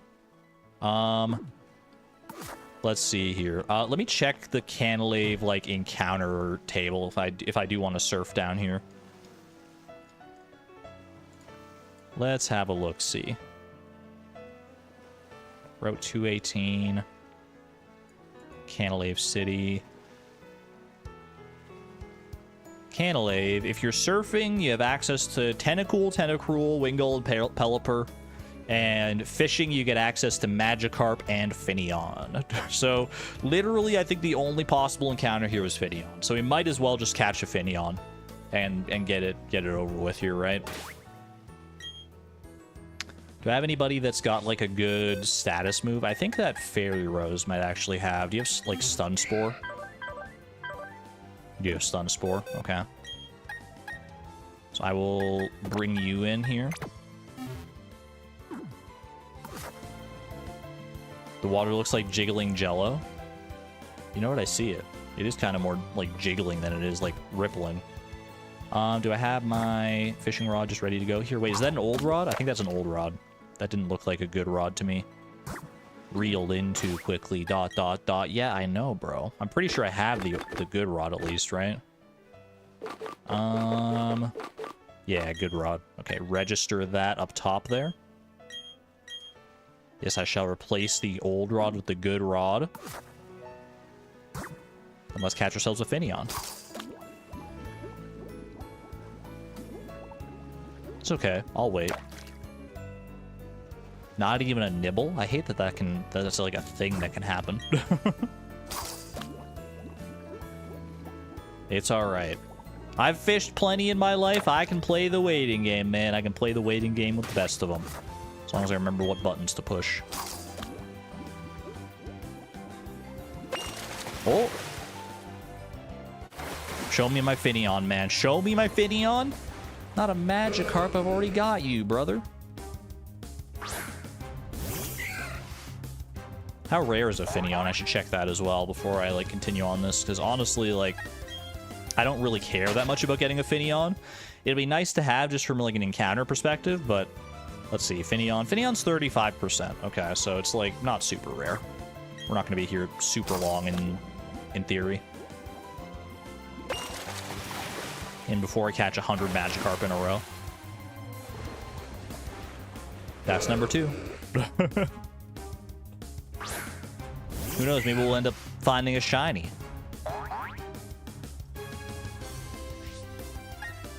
I have yet to encounter any shinies like while grinding or anything like that. Not that you would expect to. But that would be cool to find a shiny in this playthrough.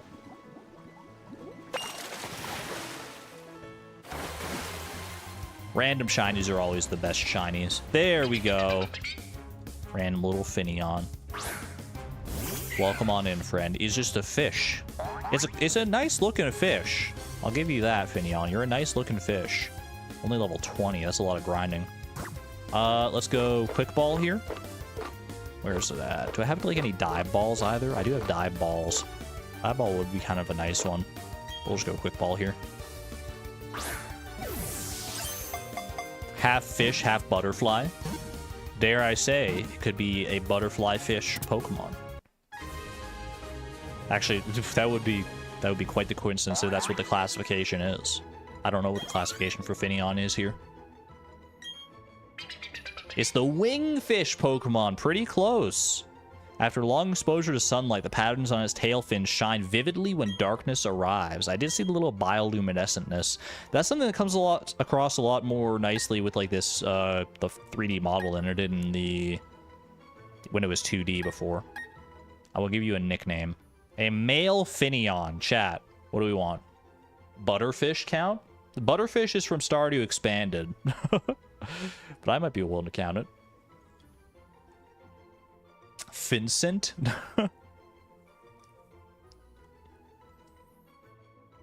We have so many different fish to pick from in Stardew Valley. We could just, I mean, but most of the fish in Stardew Valley are just like normal fish. So we would just be naming this like friggin' sardine. I don't know about that. I'll go with Butterfish. Bro, I'm trying to type it on my keyboard. I'm such a dingus. I'm so used to playing games just on PC. Butterfish.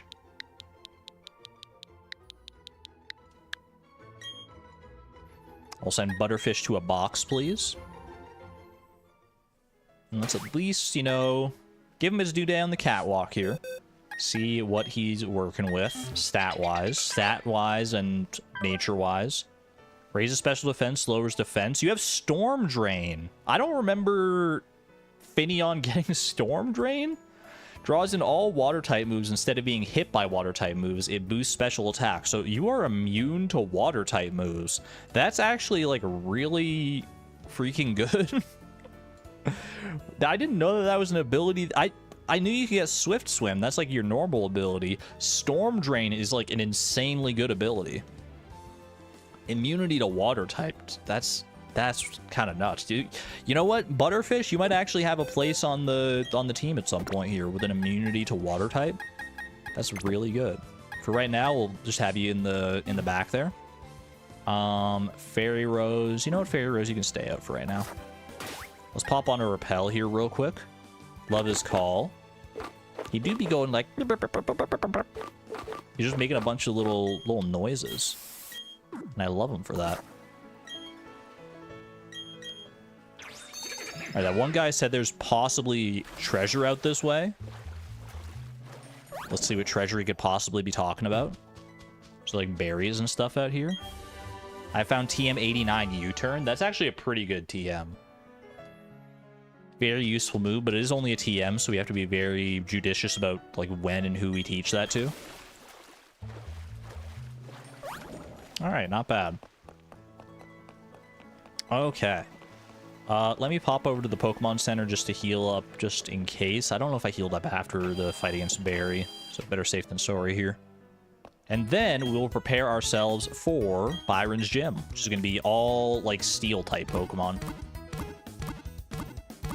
Let me have a look. Do I have, like, a list of Pokemon that are, like, going to be in that gym? Let's see. Canalave City. It doesn't show me, like... Oh, the gym right here. Yeah, okay, gym. They've got... Wow. Quite the diverse selection of Pokemon, chat. Alright, the first trainer has a Steelix. The second trainer has an Onix. The third trainer, get this, has not 1, not 2, but 3 Onix. The fourth trainer has a Steelix and a Skorupi. The fifth trainer has an Onix and, get this, an Onix. And then the sixth trainer, you won't believe this, chat. He has an Onix and a Steelix. You thought it was going to be another Onix, didn't you? And then the next trainer after that, you will not believe it, has an Azumarill. What a weird gym, man. What a freaking weird gym. Salments, I am very Nuzlocke pilled right now. I hope you're doing well. Good to see you. Hope you're doing well. Yeah, we're in the middle of a Nuzlocke. I haven't played the Nuzlocke here in a hot minute, but I am glad to be back to it. Diversity is their passion. So literally, I think do any of these Steelixes have... Bro, all of the Onixes and Steelixes, they don't have Sturdy in this gym. I think I just go in and click Surf like 10 times in a row. I think this is literally just like an Ice Pip clean sweep. Or like Ice Pip. Well, Ice Pip already has like 30 is already level 38. I won't mind getting to level 39, so we'll lead with you to start with here. And then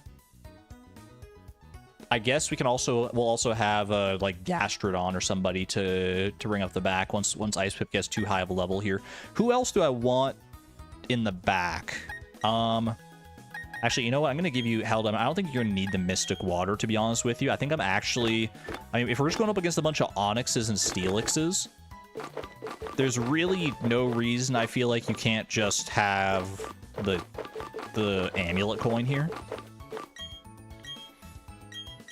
I will swap that with the Amulet Coin. Let me check, actually. Do the Onixes and Steelixes, do they have, like, Bulldoze and stuff? Do they have, like, weird moves? They do have Bulldoze. I mean, Onix is going to be slower, though.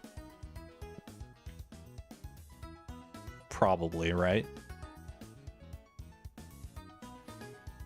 Thunderfang. Yeah, they do have, like, ground-type moves. Most of them are going to have Bulldoze. That is super effective against Ice Pip, but honestly, I think we'll be totally fine all the same. Because Steelix and Onix, their specialty is not attacking, it's very much defense. There's a Quirk and Diamond Pearl trainer, so they always have the first ability options. You believe all Bronzongs have Levitate as well. That's very good to know, actually. That way, like, just off the cuff, we'll kind of know that. Yeah, like, these fights might actually be a little more interesting if some of the Onixes had, like, Sturdy at least, right? They are gonna have Bulldoze. Okay, Stardrop, we don't need you for this gym. Let's see, who do I want to bring for this gym? I think Midnight could come in as potential... We could use you for, like, intimidating and stuff, potentially. Not sure. Salmonberry, you're definitely coming in. Play Stardrop here. Fairy Rose, honestly, I mean, with the amount of Onixes in here, Fairy Rose is going to be totally fine to bring. But against Byron, against the actual gym leader here, would you be useful in that fight? Not really.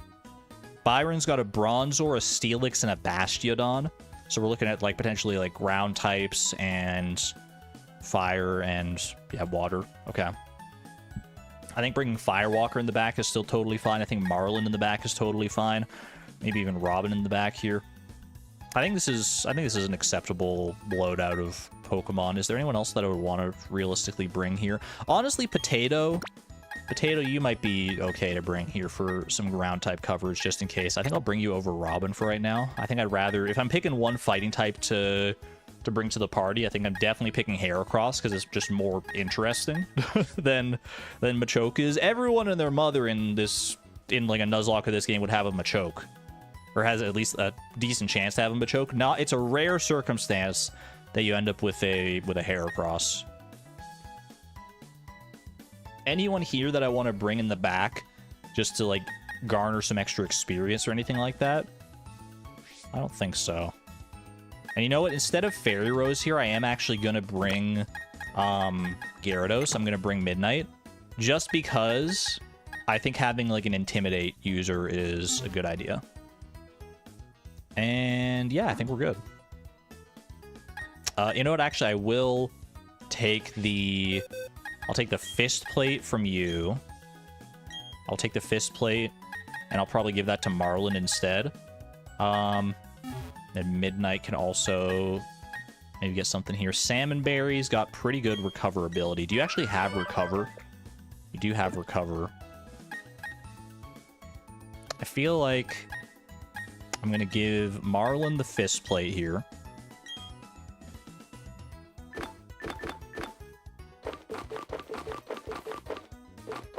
Where are you at? Fist Plate. Beautiful.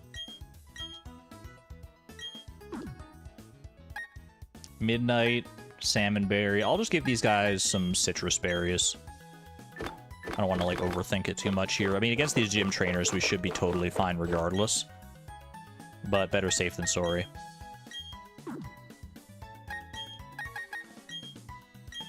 Dude, it is so warm in this room right now. I think I'm good to go and open my door, though. Give me 1 second. I'm going to open the door to get a little cross breeze growing. Because it is unreasonably hot. I can't say it's unseasonably hot, because it's literally summer. That's like the season of hotness.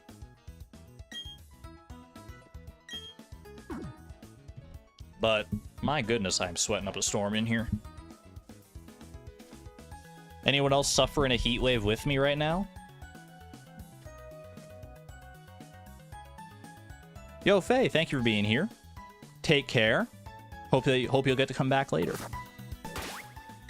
Okay, so we'll lead with Ice Pip for right now, at least until we get to level 39, and then we'll probably pivot to either Midnight or Salmon Berry. And we go from there. Oops, almost walked clean past the gym here.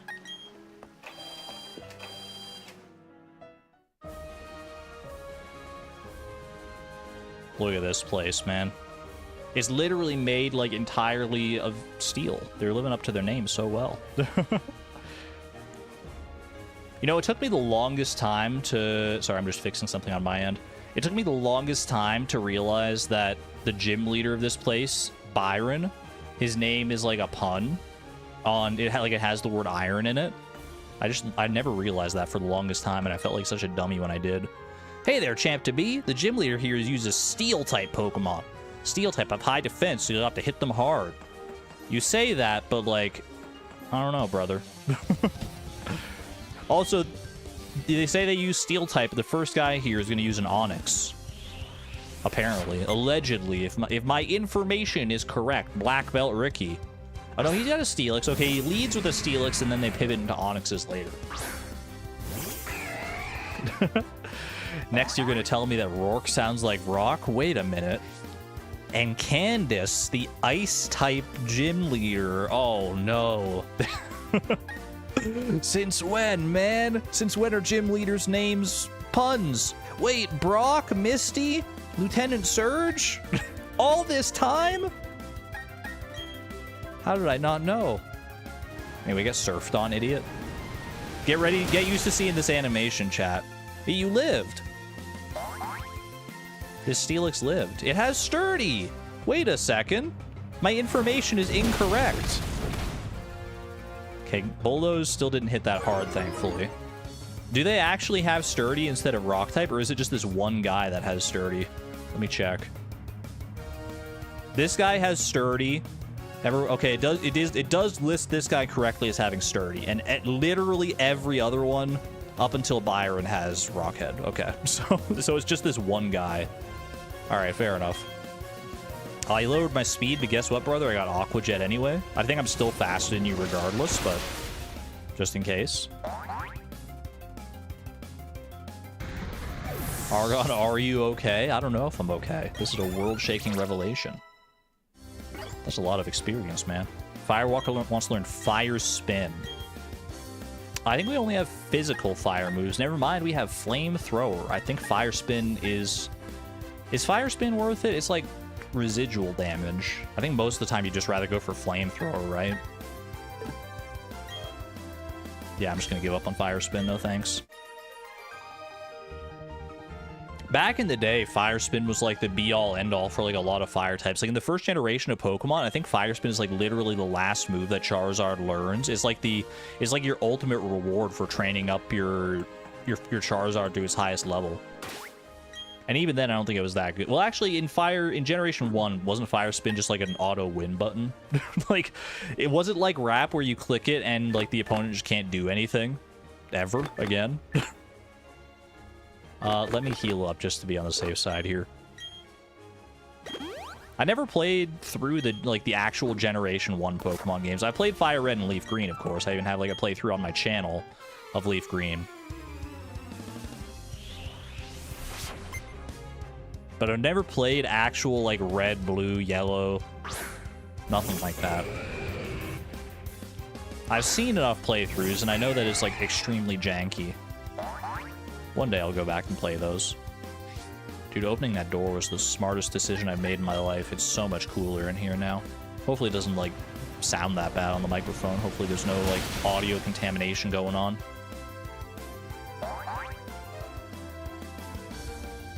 Does this guy have 3 Onyxes? Are you one of the ones with 3 Onyxes? There's a Skorupi in here somewhere as well. They really stayed faithful to the to Diamond and Pearl in these remakes, huh? Because I remember in Diamond and Pearl, like, all these weird Pokemon in these gyms as well. Also, I don't really remember where I'm going in this gym, for the record. This seems like the right way, though. I'm probably missing out on some other trainers that I'll want to go back and take out just for little bits of extra experience.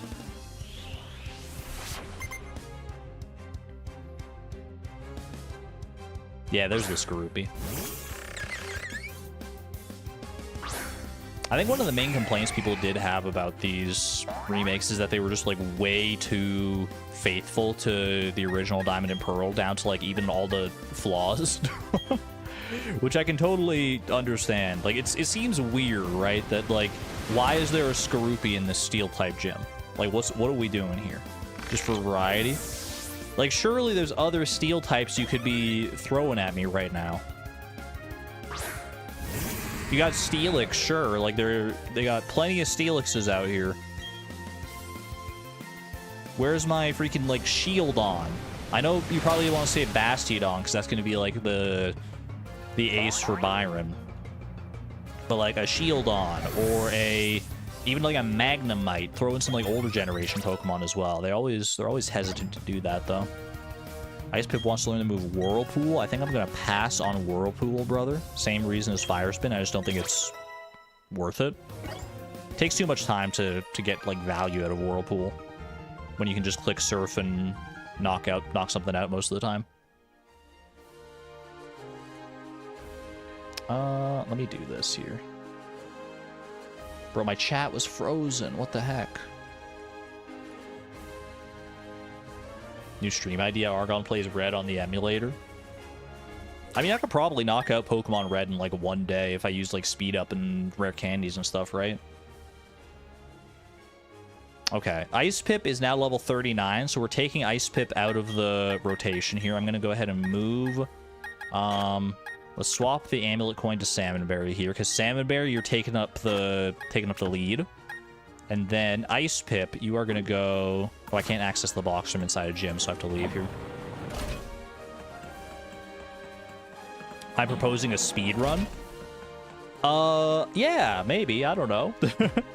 Or maybe I'm just saying that Pokemon Red and Blue are such short games that I feel like I could beat them in a very short amount of time. I mean, if I played them in my standard way, where I, like, go run around and,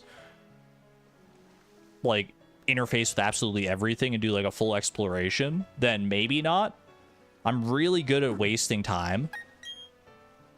But if I put my focus into it, I could probably get through it. Okay, Ice Pip, we'll swap you. Who else would be good to have in the back, just, like, soaking up experience here? I don't want, like, any of these guys to fall too far behind. So maybe we put one of them in. Are you hesitantly proposing a speedrun? I guess I am. You know what? I guess I am. You know what? Butterfish, get in here.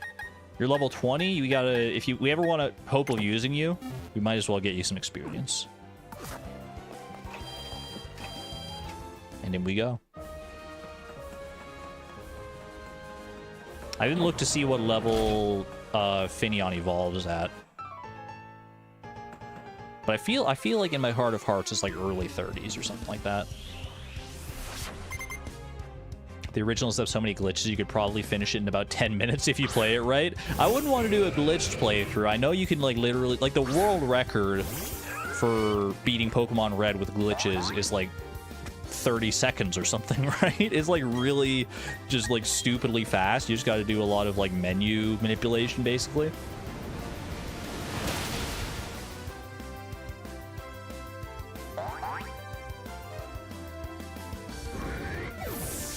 Who are these Elton Johns you have at the entrance to every gym? That's a really good way to describe that guy's look at the entrance to the gym. Dude is actually, like, literally Elton John.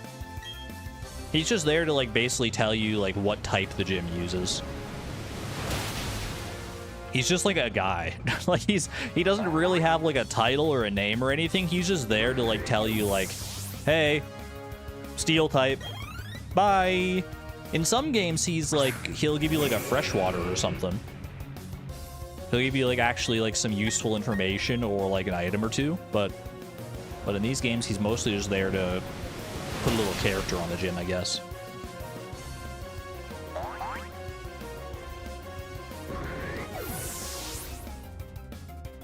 This honestly might be the easiest gym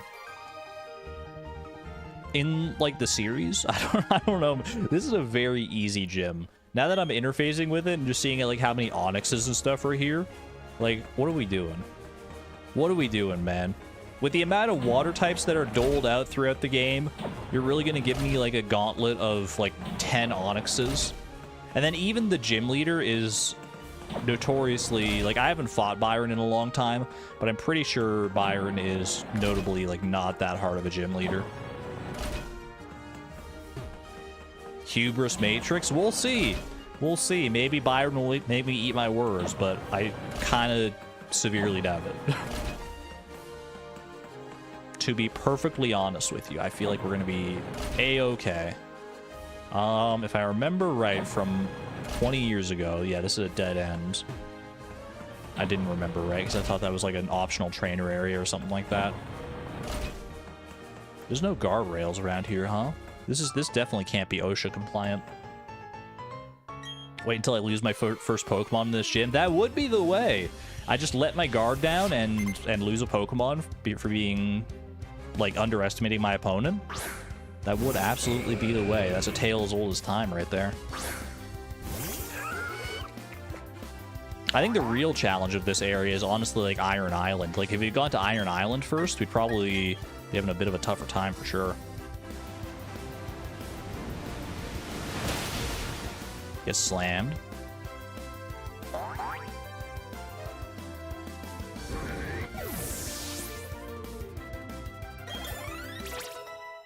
Salmonberry's getting up there nicely. A good amount of experience for doing this at the very least.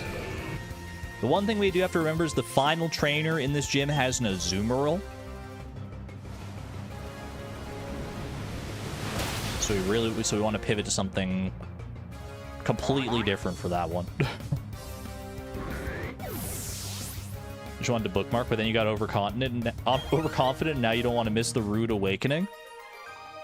I mean, most of you in chat are not as familiar with Pokemon as I am. No offense. Honestly, it's kind of a self-own because I have like way too much useless Pokemon knowledge in my brain. I feel like you should trust me when I say we're not going to have trouble with Byron. If I do, then you know what? This make for a great clip. This dude's serving judo chops.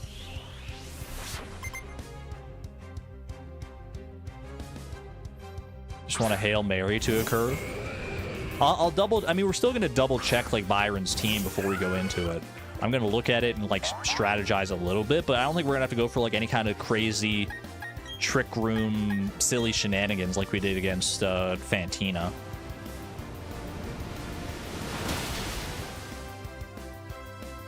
And that's unfortunate because, like, I do a Nuzlocke because I want the challenge, man. But even under these hardcore Nuzlocke rules, sometimes it's just not challenging because the games are just that easy. Don't worry, though. We're gearing up for the end game. That's when it's really gonna hit the fan here. Trust my knowledge, but you also trust the tale as old as time that you'll eat your words almost immediately after I get too cocky. I'll take you up on that bet. We'll see. We'll see.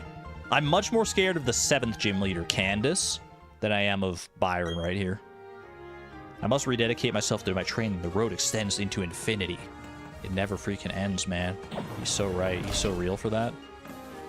There's one more trainer around here somewhere who has an Azumarill. Oh my gosh, hello. That's you. You got the Azumarill. Who do I swap in against Azumarill? I guess Marlin does have Bullet Seed, right? Yeah, okay, I think we should be fine. Marlin, give her the business. You know what? I think Azumarill might have, like, it's got Play Rough. Yeah, Play Rough, Iron Tail, Bulldoze, Waterfall. Yeah, maybe we don't send in our fighting type against the fairy type. Maybe that's not a smart idea, actually. I almost ate my words literally right there in person. I could leave the gym and, like, get just like a grass type out here, but I'm lazy. Most of my Pokemon are weak to Azumarill, though, so you know what? I should leave the gym. I should leave the gym, swap out, just to fight this Azumarill. I mean, if I'm swapping my team around right now for this Azumarill, maybe I should just, like, swap my team entirely for Byron, because I feel like I'm not going to need a full team of 6. Did I take this path, by the way? I did not, but also had, like, no reason to. Next Pokemon series is an Ironmon, I'm calling it. I'd love to go do Pokemon Run and Bun still at some point. That's a much more technical playthrough than what you're seeing right now, for sure. I doubt, honestly, if I did like an attempt to Run and Bun, I doubt that I would even be victorious, because it's like such a steep step up in difficulty. It's like a very demanding game. But I'd be willing to give it a try to really like put my Pokemon knowledge through the ringer.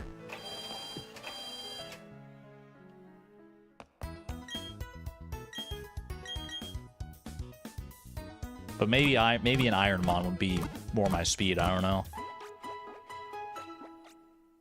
Feel like Cyrus could kill someone. I feel like part of his plan like involves killing people. Like, he's like trying to make like a whole new universe. He's smart enough. He's probably thought through the ramifications of that, right? Okay. Let's figure out what we want to do against Byron here, and then we will plan accordingly for one Azumarill, a single Azumarill trainer, and then Byron. Let's figure it out. So this is what we're going up against, chat. There's this Azumarill right here. Level 33 Azumarill with freaking huge power. This thing's actually kind of a monster. It's like the mini boss before the actual boss fight, and it has nothing to do with the boss fight because it's not even like steel type. In fact, it would be like a really good Pokemon against Byron's team. I digress, though. We'll figure out Azumarill. Azumarill we probably just like send like a grass type in against or something, or like even Pie, honestly. And then We got Gym Leader Byron here. This is the rematch against Byron. I want to fight this team, man. Let me fight that team. That looks like so much fun. I mean, obviously the levels are a little beyond where we want to be right now, but I want to fight that. Give me the rematch, dude. All right. Bronzor with Levitate, Confuse Ray, Sandstorm, Trick Room, and Flash Cannon. So you're going to try and set up Trick Room. Is there a way that I can stop you from setting up Trick Room? Because Trick Room would make Steelix and Bastion on the back, like, considerably faster. I could set up, like, my own Trick Room. And, like, that way, like, one Trick Room counteracts the other Trick Room. Or I just, like, try and take out Bronzor as fast as possible here. Who would be good against Bronzor? I mean, honestly, a Ghost type could go pretty well against Bronzor. Like a Ghost or a Dark type. So maybe even Spiritomb would go okay against Bronzor. I mean, Bronzor, what are we looking at? It's not weak to ground because it has Levitate. It is weak to Dark, it's weak to Ghost, and it's weak to Fire. The only Fire type we really have is Ponyta. We do have Skuntank that has Flamethrower. Which, honestly, I mean, Skuntank might be the actual, like, perfect counter to Bronzor. It's just not good for the rest of the gym. Also, it's just not good. Hold on, my chat, bro, my chat froze again. I look over and it's just like a whole new, it's just a whole new set of chat messages I've never seen in my life before. Answer Fresh Funk Produce. They're asking for the 5th time or something. Maybe I just couldn't see it because YouTube keeps freezing my chat. I feel like chat freezes more often when I'm streaming Pokemon. I don't know why. What's the next members only stream, I think? I mean, we're probably going to do a Slime Rancher playthrough. But as for when it's going to start, probably not for a little while yet, because next week I'm going on a road trip with my dad. So I'd rather not start like a new playthrough and then be gone for 2 weeks. So we'll probably start it after I come back from that. So like late July, early August is when we'll probably start that. No worries, no worries.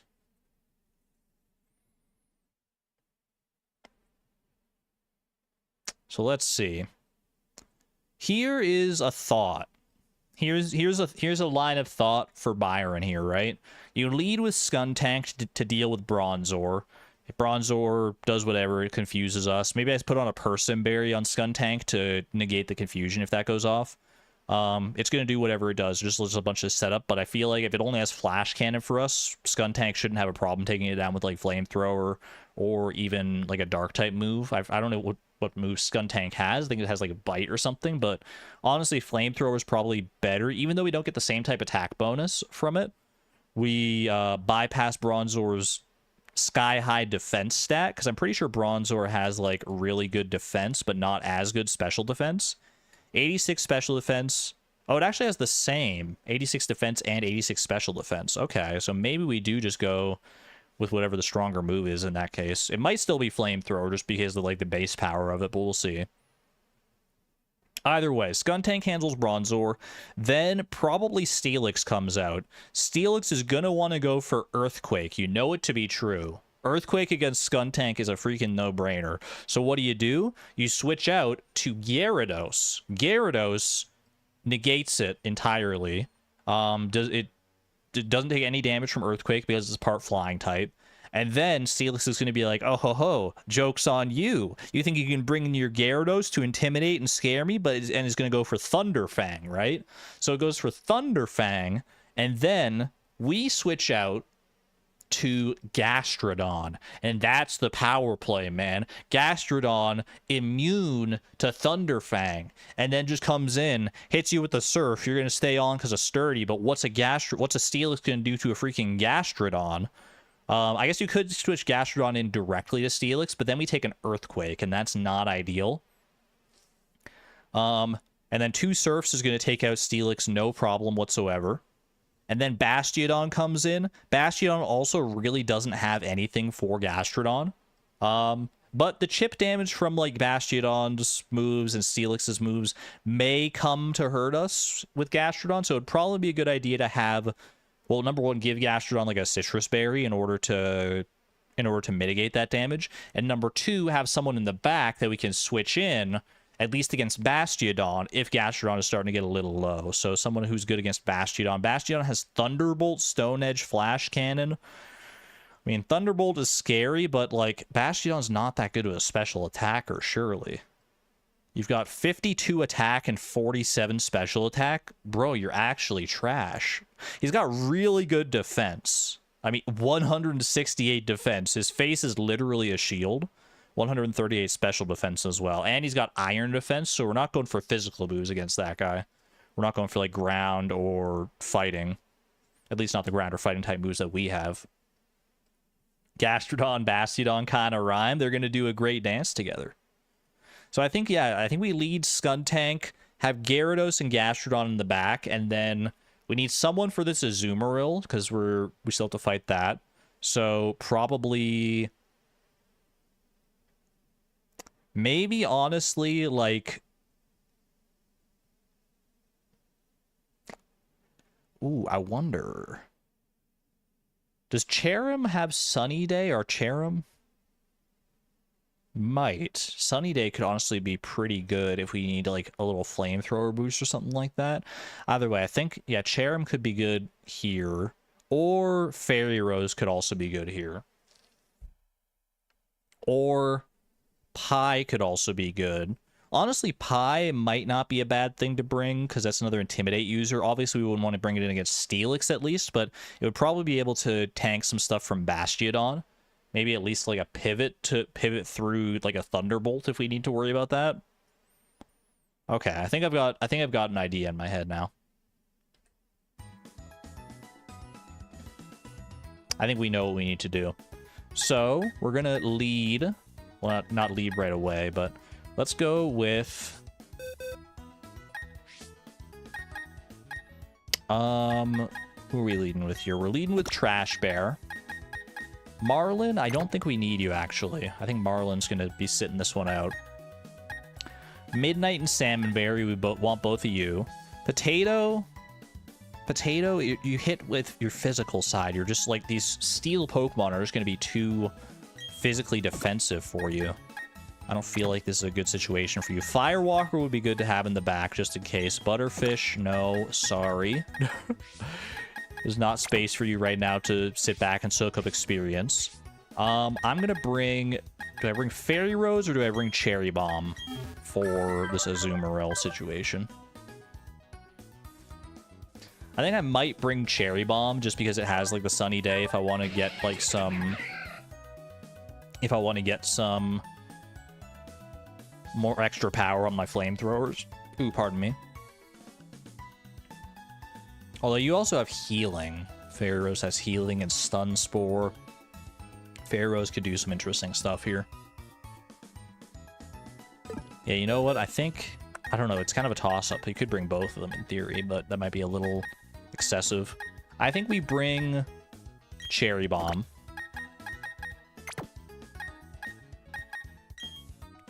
Cherry Bomb. You know what? No, I'm changing my mind. I feel like you bring Fairy Rose. I feel like the potential for Stun Spore could be really good there. And then, this is honestly like a pretty low-level team for Byron, because our level cap is 39, and I'm bringing a bunch of level, like, 35s. That's... I didn't realize that the level, like, differential was quite that spooky. So I should definitely probably bring Ice Pip as well. Just to have, like, an ace in the hole in case things are, like, going real bad. We can bring you in as well. But I think, honestly, the type effectiveness here will help out quite a bit. Okay. So I think this is a good setup here. Now I just have to figure out what items I want everybody to have. Put these items away unless I feel like they're already good. Citrus Berry might already be good here on some of you guys. Trash Bear, do I have like a fire boosting item to boost your flamethrower? I don't think I do, to be honest with you. Sunstone doesn't do it. Black Glasses. Actually, Black Glasses, what is your What is your dark type move? Bite. Bite versus flamethrower. Bite is going to be super effective and same type attack bonus. So bite, is bite better? Well, super effective is, what's the super effective multiplier? Is it ×2? Is it really ×2? So this would be like 180 versus this goes up to 190. So either way, actually, because Bronzor has the same defense as special defense, so bite or flamethrower would be equally effective. And so if we give you the black glasses, number one, it'll make you look sick as heck. Can you imagine that? It's freaking Skuntank wearing black glasses. Ooh, that's a good visual. And number two, it'll make the bite that much better. Plus, we could maybe get a flinch off with bite and maybe prevent like Trick Room entirely, which could be good. Midnight.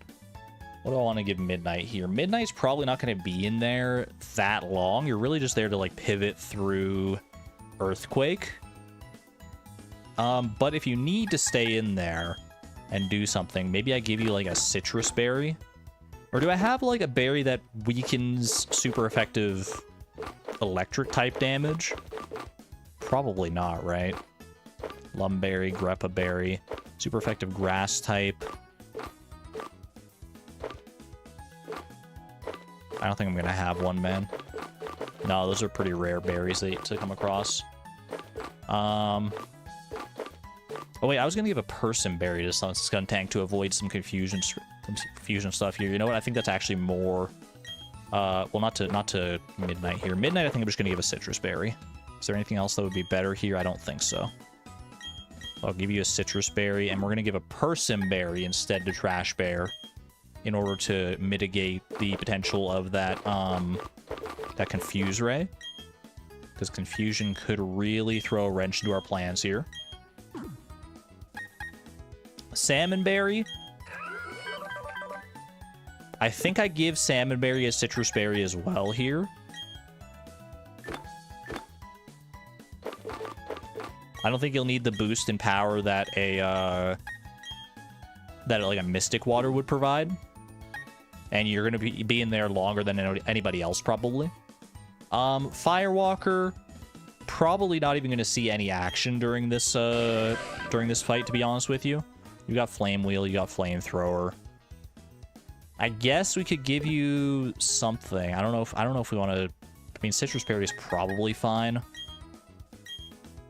Is there anything like I said, I don't think we have like a Charcoal or anything to boost fire type moves, unfortunately. Heat Rock to boost like Sunny Day. Big Root. That could be good for Fairy Rose, actually, just in case. I think if I went to like the Fuego Ironworks, there might be like a Charcoal over there or something like that. That's an optional area I could go to, but for right now, that's fine. I think Citrus Berry is totally fine on you.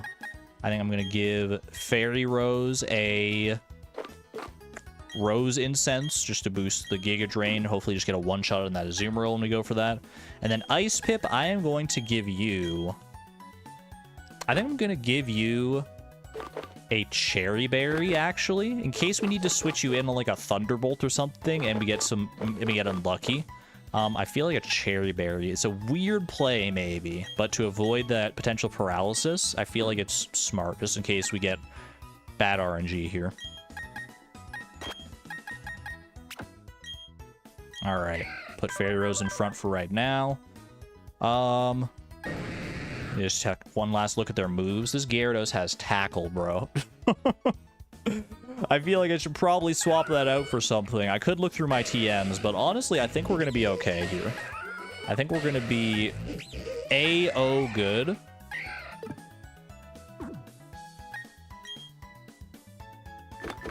What TMs do I have anyway, though? I'll sort by number, please. I just want to go to, like, the very top and just, like, scour here for a second.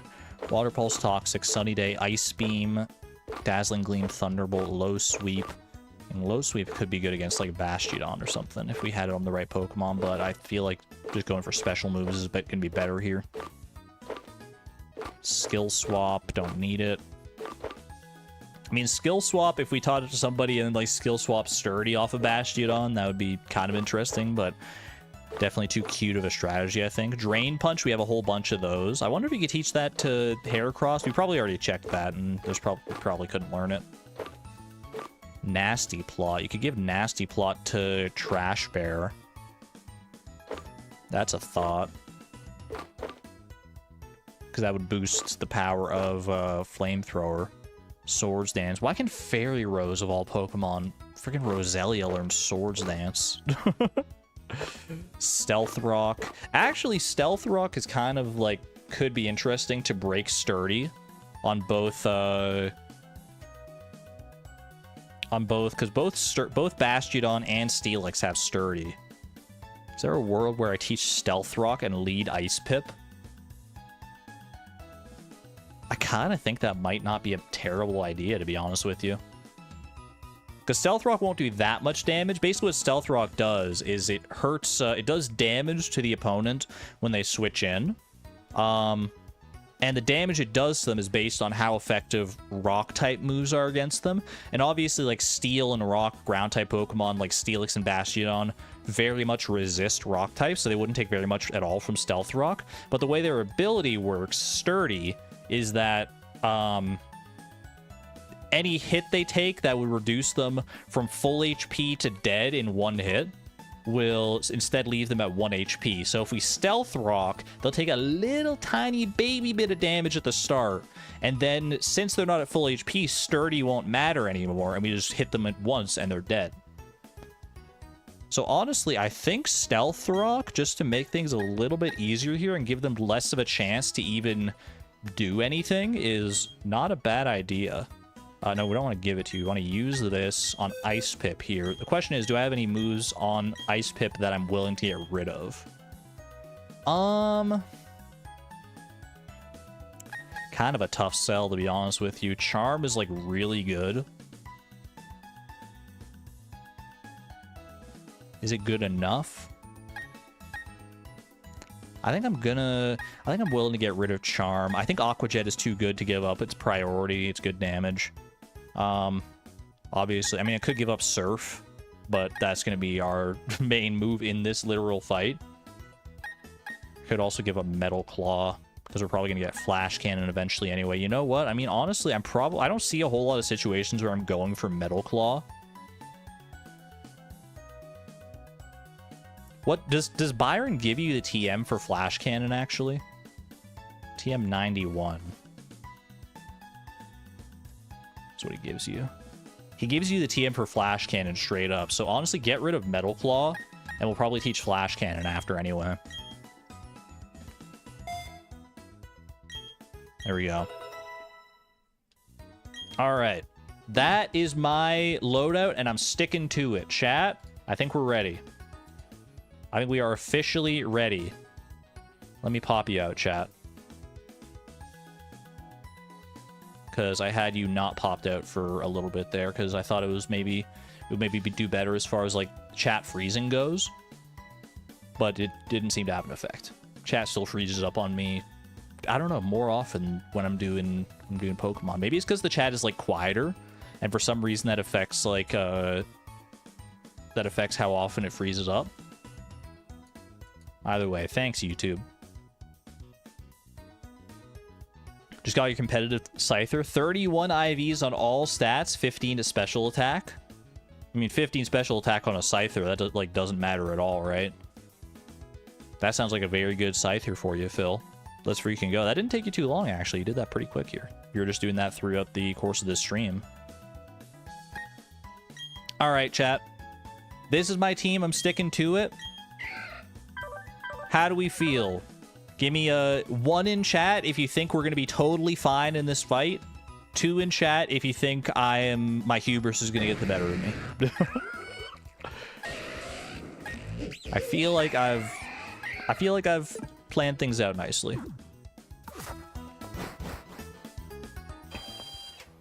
I'm seeing some 1s. I appreciate that. All the plants are safe, but you did spend a past hour cleaning up dirt off the office floor. Wait, what happened? Oh my gosh. Your bookshelf with all your plants tipped over for no apparent reason. That's spooky. Monka. Well, I'm glad everything's okay. I'm glad all the plants and everything are okay. Sounds like it would be quite a pain to clean up, though. 3. Small Kidney Joe, you'll have to elaborate. What does 3 mean in this context? You're adding 1 and 2 together. You think I'm going to be okay, but you think my hubris is still going to get the best of me somehow? You think I'm still biting off more than I can chew? It was this way, right?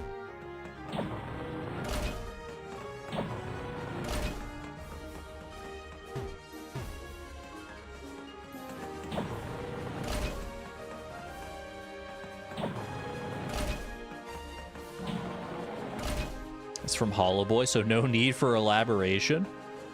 I would appreciate elaboration. All right. Azumarill. This is just a little mini boss before we actually take on Byron here. Hopefully this is just a one and done, like one shot from Fairy Rose here. Azumarill's a little tanky, so I'm a little spooked about this. I love Azumarill's face though. Azumarill's just like completely head empty, eyes glazed over. Look at the like very slight smile on Azumarill's face. Azumarill's literally like the slight smile emoji. Alright, Giga Drain. No problem. No problem at all. I think Azumarill's like hidden ability or something is Sap Sipper, which makes it immune to grass type moves. Which is why I feel like I've been gotten by that before in like a competitive battle or something. And so I'm always like wary of using grass type moves against Azumarill. Okay, now we switch to, since we want to set up the Stealth Rock right at the start, we're switching to Ice Pip to lead. And go from there. Straight up through the middle. Cinema. Byron, I don't think you have the strongest team, but I'll give you this. The gym layout there that makes you like shoot all the way up through the other floors to get to your top platform here. Can you imagine like looking down over the edge of this platform, just seeing how high up you are? That'd be scary. All right, we save. Just it's a pre-game ritual. There's not really a reason to save, but it just feels right. Okay, here we go, chat. Gym number 6. Let's get it done.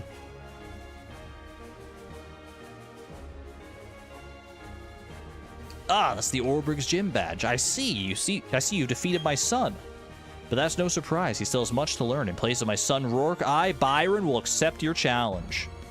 Dude's name is literally based on iron, and he named his son after a rock. Are you kidding me? Like father, like son, take it to a whole new level. Don't laugh, bro. You haven't even done anything yet. I guess he's just laughing in anticipation of a good battle here. All right, Bronzor versus Ice Pip. Ice Pip's only here to set up Stealth Rock to start with. Let's do that. Probably faster, yep. Very nice indeed, very nice. Wait until I meet his wife, Pebble. We're going straight for Flash Cannon, interesting. That did literally 3 damage. All right, now, I mean, honestly, we probably could take out Bronzor easily enough here, but we want to set ourselves up for success. So we go out to Trash Bear, stick to the plan, stick to the script.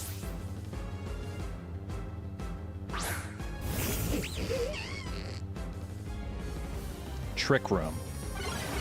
We saw that coming, so everything on his team is going to be faster than mine. He's got like a very slow team at this point. Let's go. I've got Persimberry. I think either Bite or Flamethrower are fine here. So let's just go Bite. Confuse Ray. Okay, we got the Persimberry to help negate this. Probably not going to take it out in one bite, so he may well get another Confusion off here. But at least we negate this one move.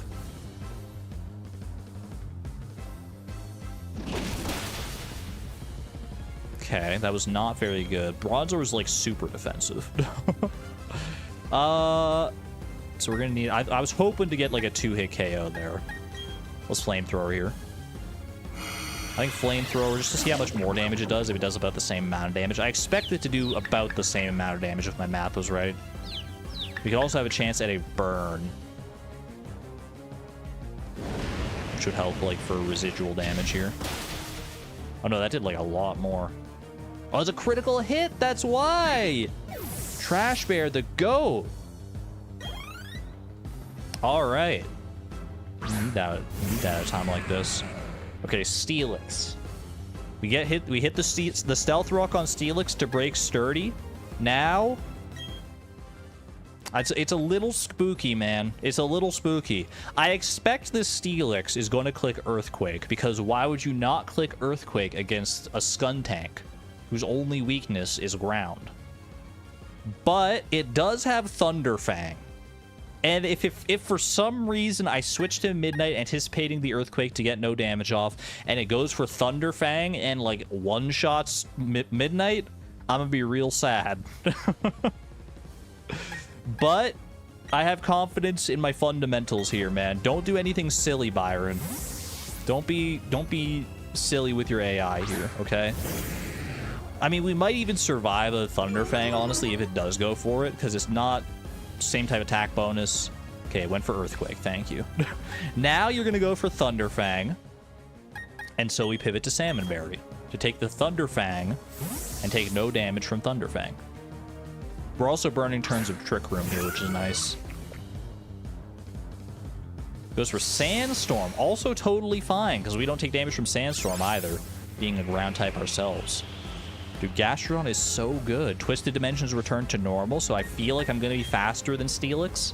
Well, maybe not. I don't know. Gastrodon's pretty slow. Either way, Surf, we're hoping for... Actually, Surf might not be a one-shot here. Steelix might get extra special defense from the Sandstorm.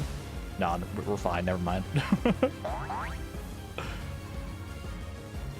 Landed a critical hit, wishing to be praised. The critical hits are going crazy, dude. You're rooting for Byron? Antonia. I wouldn't have it any other way, to be honest with you. Wouldn't have it any other way. I've come to expect this at this point. Midnight wants to learn Dragon Dance. Good timing. Yeah, I'll forget a move for Dragon Dance. Dragon Dance is a very good move if you don't know. It raises the attack and speed stats by 1 each every time you use it. Put that over Tackle, I think. Very nice indeed. Firewalker getting to 36. Evolves at 40, I'm pretty sure, so getting there. What's this? My last one. This is where we make our stand. Now, we saw Bastiodon had a very high special defense as well. So, again, Surf might not one-shot here. But I'm hopeful. I believe. Salmonberry, you got this. Show them your true power. Ooh, that's not even a 2-shot. Bastiodon, you monster. What are you going to do against me, though? Iron Defense? You fool.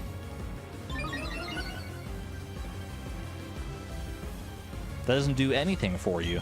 Doesn't boost your special defense. Part of me wants to go for, like, Body Slam. No, Body Slam wouldn't do anything.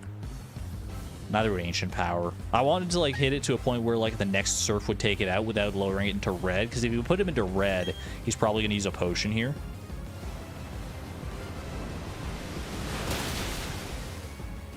But yeah, like, see, he's definitely going to use, like, a potion to heal up next turn, I think. But, oh, wait, maybe not. He's got a Citrus Berry. Okay. Where's that going to put you? Is that within Surf KO range? Stone Edge. We resist that. That's fine. It's got a high critical hit ratio, but even a crit shouldn't matter. We're not done yet. There's no giving up. I respect that. You're on the back foot by, like, a lot for sure. But you're not giving up. And I can respect that greatly. Anyway, there you go. I love Bastiodon as well, but he's got to go. 07 to Bastiodon and Byron. You put up a good fight, but it wasn't quite good enough, I'm afraid. OMG, that dude is so ugly. What are you saying about my boy Bastiodon? My sturdy Pokemon, defeat it. Ain't no big thing. I mean, being a steel type gym leader, man, is kind of tough. You got a tough lot here. Literally a tough lot. They're like super defensive. You were strong enough to take down my prize team of Pokemon. In recognition of that power, I give you this, the Mine Badge. It's mine now. That's Mine Badge. Let's freaking go. Gym badge number 6 successfully obtained. Having the Mind Badge enables you to use the hidden move Strength from your Pokédex at any time. You now have 6 gym badges. That means all Pokemon up to level 70 will obey you without question. Not that we have anyone even near that level. That also really only applies to, like, traded Pokemon anyway. TM91 should be Flash Cannon, I'm pretty sure. If it hits, it may also lower the target's special defense. Got anything else to say for yourself, buddy? Wahahaha! The Sinnoh region is vast! Tough trainers like you and Barry crop up constantly to challenge the old guard. With more young trainers like you and my son taking charge, the future of Pokemon is bright. But I'm not stepping aside just yet. I merely need to rededicate myself to training on Iron Island. Back to Iron Island? The gym leaders yearn for the mines. There we go, man. Not only is that another gym leader down, not only is that another badge in our pocket, but now I can update our level cap once again. Let me go visit Nightball. We have a new level cap. New level cap just dropped. I don't think it's a big jump in level cap. Most of the ones in this game are not that big of a level cap jump, to be honest with you. Let's see. The next gym leader is Candace. Candace, I think her highest level is 42. But let me verify that. Oops, clicked the wrong thing there. Candace has a level 42 Abomasnow as her base. Dude, as her ace, not her base. If that was her base, I'd be even more scared. Okay. Current level cap going up to 40 freaking 2. That's solid, dude. Dude, just looking at Candace's team, I'm actually, like, so scared. I feel like that could be a real skill check against Candace, but we got a ways to go before we even, like, worry about confronting Candace here. First and foremost, I think we actually have some, like, story-relevant stuff to do.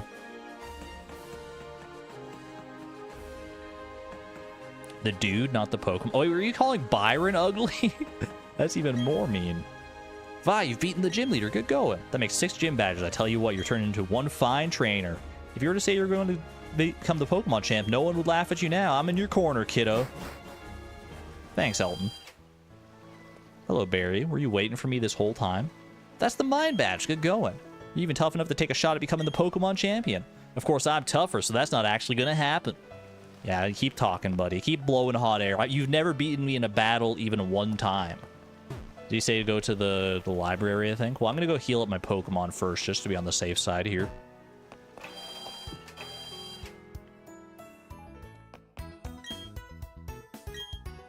And then we'll figure out what Pokemon we want to take around. I might just, like, set up a team of, like, some of my more favorite Pokemon, or at least some Pokemon that need, like, a little bit more training or something like that. Maybe a mix and mash. That way we have, like, a good variety of Pokemon to play with here.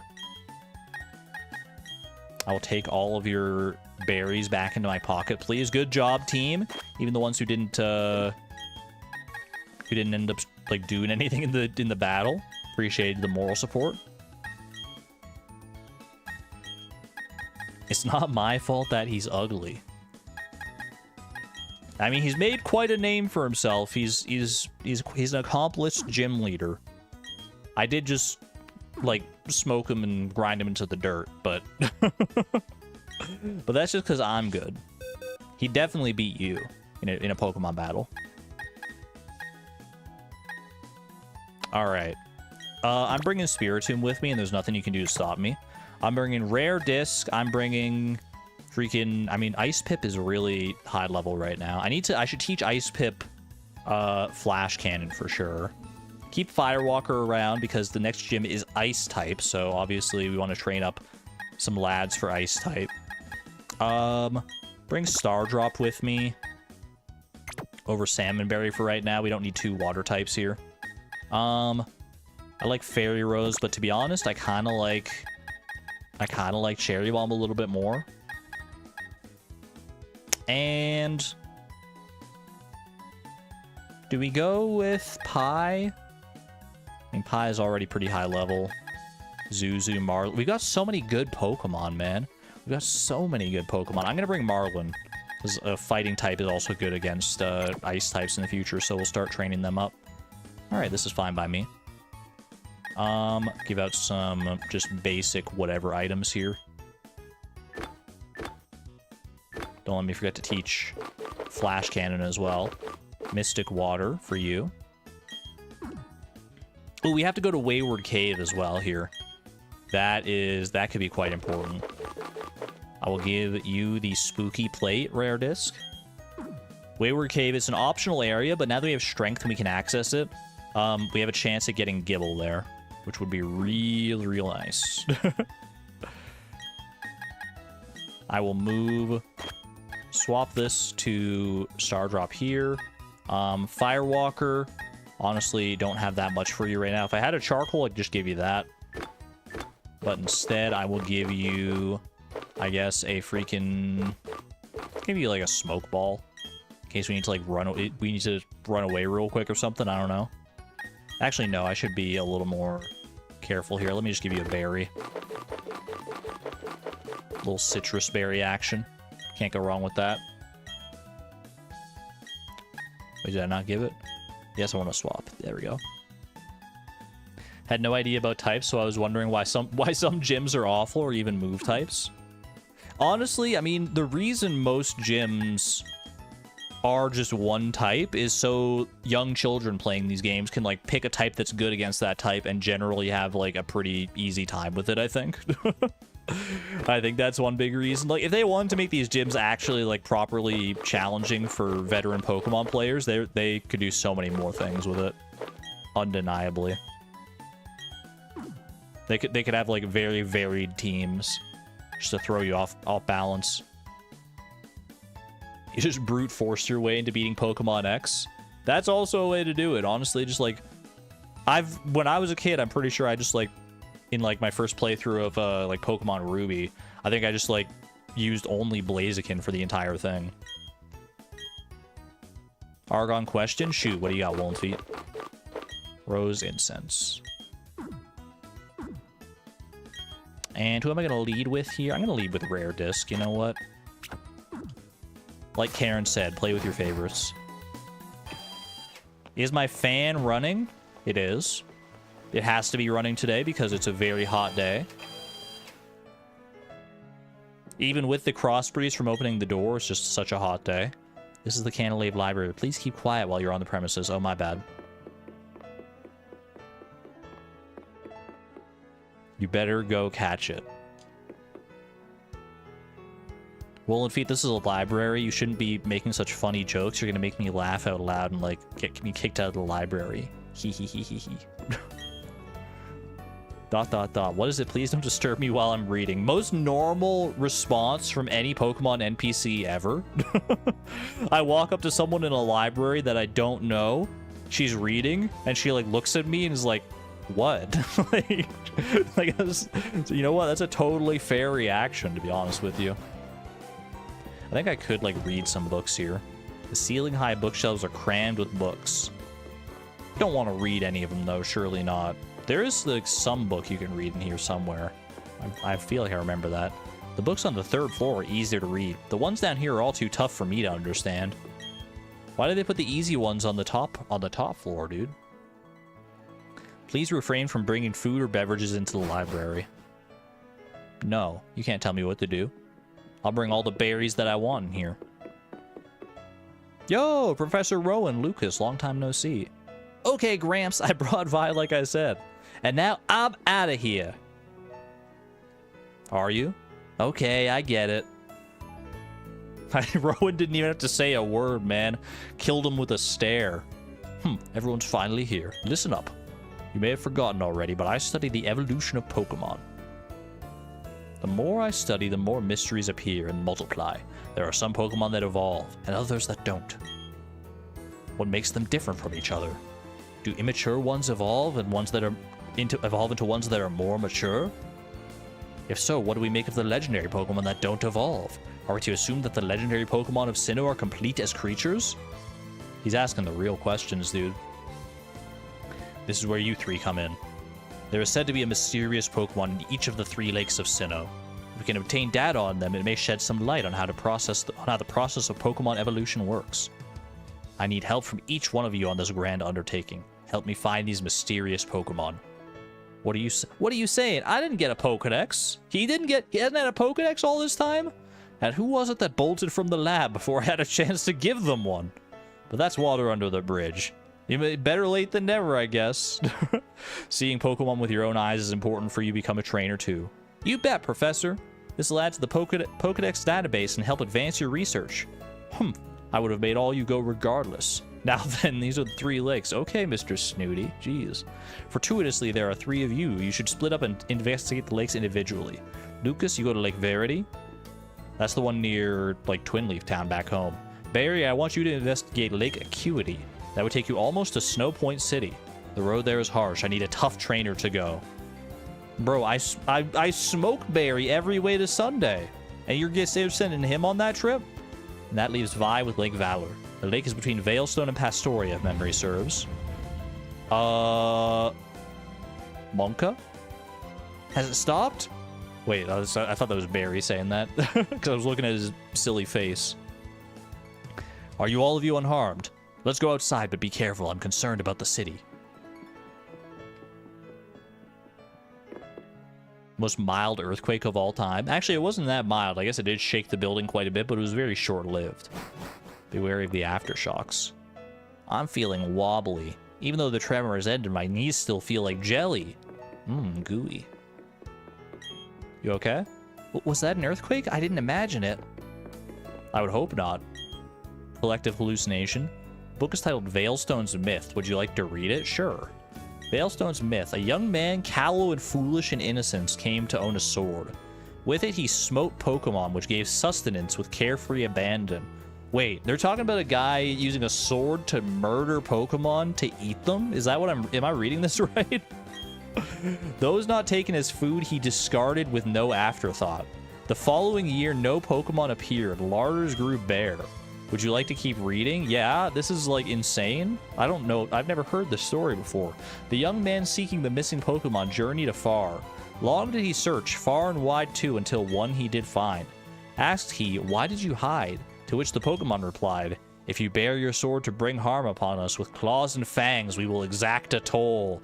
Eye for an eye, brother. From your kind we will take our toll, for it must be done. Done it must be to guard ourselves, and for it I apologize." Keep going, man. It's getting good. To the skies the young man shouted his dismay. "In having found the sword, I have lost so much. Gorged with power, I grew blind to Pokemon being alive. I will never fall savage again. This sword I denounce and forsake. I plead forgiveness, for I was but a fool." So saying, the young man hurled the sword into the ground, snapping it. Seeing this, the Pokemon disappeared to a place beyond seeing. That's the end of the story? This is still Veilstone's Myth. Which ones did he eat? That's not the right question to be asking. But probably like Slowpokes. They're easy prey and apparently very delicious. This is titled Sinnoh's Myth, sure. 3 Pokemon there were. 3 Pokemon there were. Into the lakes they dove. Deep, deep, drawing no breath. They went freaking Yoda on me at the start there. Deeper, deeper they dove. Into suffocating depths they dove. Deeper than deepest they alight. From the lake floor they rise. Bearing with them the power to make vast lands, they rise again. That wasn't nearly as good as the first story. That's like an F for sure. Sinnoh region's mythology. Sure. Long ago, when Sinnoh had just been made, Pokemon and humans led separate lives. That's not to say they didn't help each other at all. No, they did. But they supplied each other with goods and supported each other. Yeah, like the people killed the Pokemon, apparently. Well, it was just the one guy, I guess. He was just a one bad egg. A Pokemon proposed to the others to always be ready to help humans. It asked that Pokemon be ready to appear before humans, always. Thus, to this day, Pokemon appear to us as if we venture into tall grass. Great. Sinnoh's Myth, sure. Betray not your anger, lest ... will come. Is that how it's written in the book? Weep not with sorrow, or ... will draw near. When joy and enjoyment come as natural as the very air, that is happiness. Let such be blessed by the hand of master question mark, question mark, question mark. This is the least helpful book of all time, man. How am I supposed to know who this is? It was accustomed to speak those words. Question marks and all? Are you sure? What the heck, dude? The original story. It's going to be a story about, like, Gen 1 Pokemon. In the beginning, there was only a churning turmoil of chaos. At the heart of chaos, where all things became one, appeared an egg. Having tumbled from the vortex, the egg gave rise to the original one. Yeah, tell me more. From it, two beings the original one did make. Time started to spin, space began to expand. From itself again, 3 living things the original one did make. This probably isn't that important, but let's just keep reading. 2 beings wished, and from them matter came to be. 3 living things wished, and from them spirit came to be. The world created, the original one took to unyielding sleep. That's all you need to know about it. This book is titled A Horrific Myth. Would you like to read it? Sure? Look not into the Pokemon's eyes. In but an instant you will have no recollection of who you are. Return home, but how, when there is nothing to remember? Dare not touch the Pokemon's body. In but 3 short days all emotions will drain away. Above all, harm not the Pokemon. In a scant 7 days, the offender will grow immobile in entirety. What on earth? What Pokemon are they talking about, man? You fight the Pokemon and it makes you, and it literally paralyzes you for the rest of your life? Sinnoh folk stories. Yeah, that sounds a little more wholesome. 3 stories? 3 Sinnoh folk stories? Give me those. Story time. Get cozy, chat. Sinnoh folk story 1. Pick clean the bones of Pokemon caught in the sea or stream. This is not as cozy as I thought. Thank them for the meals they provide and pick their bones clean. When the bones are clean as can be, set them free in the water from which they came. The Pokemon will return fully fleshed and it begins anew. What? Is that real lore? You pick the Pokemon's bones clean, you put them back in the water, and they come back to life? Is that how Nuzlocks are supposed to go? You just... I don't know, man. This is wild. Sinnoh Folk Story 2. There lived a Pokemon in a forest. In the forest, the Pokemon shed its hide to sleep as a human. Awakened, the human dons the Pokemon hide to roam villages. That's the story? Wait, what was that story? I don't even how is that a story? They just, like, said one thing. There lived a Pokemon in a forest. In the forest, the Pokemon shed its hide to sleep as a human. So it was a Pokemon trying to disguise as a human. Awakened, the human dons the Pokemon hide to roam villages. I don't know, brother. I don't know about that one. It's a lovely bedtime story. Have a good night there, Savon. Take care. All right, what's the last story? There once were Pokemon that became very close to humans. There once were humans and Pokemon that ate together at the same table. It was at a time when there existed no differences to distinguish the two. Fascinating. Those are some weird stories, man. Are there more, do you think? I feel like all the stories were probably on the top floor here. But now I'm worried that if I don't check all these bookshelves, I'm gonna, like, miss something, like, insane. Let's go outside. They're probably wondering, like, where the heck I am. There was, like, a whole big earthquake, and then they all went outside in a flurry and panic. And I just started reading books. I mean, it's a library. You gotta read when you're in a library, naturally. Whoa, that tremor. That wasn't a natural occurrence. How can you tell? Hey, old dude and kids. Something big just happened. That's... Chat, that's what they say to me when I'm, like, hanging out with, like, my younger nephews and stuff. Old dude and kids. They're saying there's a huge explosion at Lake Valor. Kaboom! Like that. This part was way cooler in Platinum. It did look a lot cooler in Platinum. They just, like, shook the screen, like, one time. Gramps, I'm going to the lake. I have a bad feeling about this. That berry can't sit still. If I'm worried about Lake Valor, However, I have no idea what is taking place. You must find out. But before you go, I can't stress this enough. Don't get in over your head. We will try to join you as soon as we inspect Lake Verity. What happened at Lake Valor, I wonder? ... How do they know it's Lake Valor at all, man? I don't know. Either way, I'm excited. I know it is at Lake Valor, but we got other places to be first. Really, one specific place to be. We got to go to Orberg City, and we got to go up to Wayward Cave, because we need to at least try... Well, actually, should I try to get a Gibble right now? Let's see. Because I'm curious. Maybe if I go to other routes first, I can get, like, other Pokemon that'll make it easier to get a Gibble.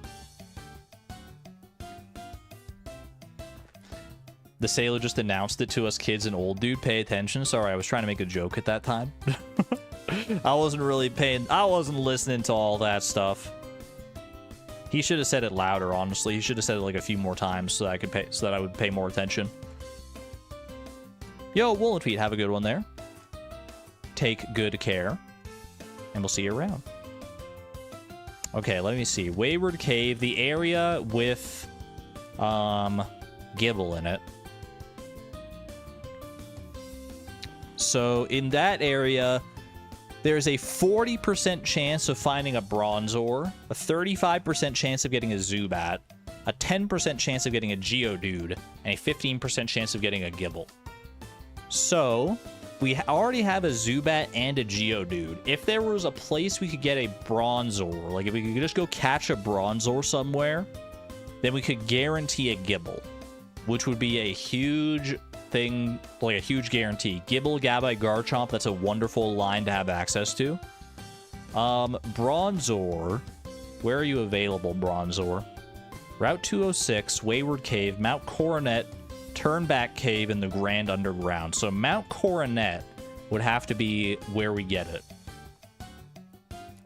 Is there... I mean, here's the thing, though, chat. Mount Coronet is also home to Feebas, and I was considering getting a Feebas to evolve into Milotic.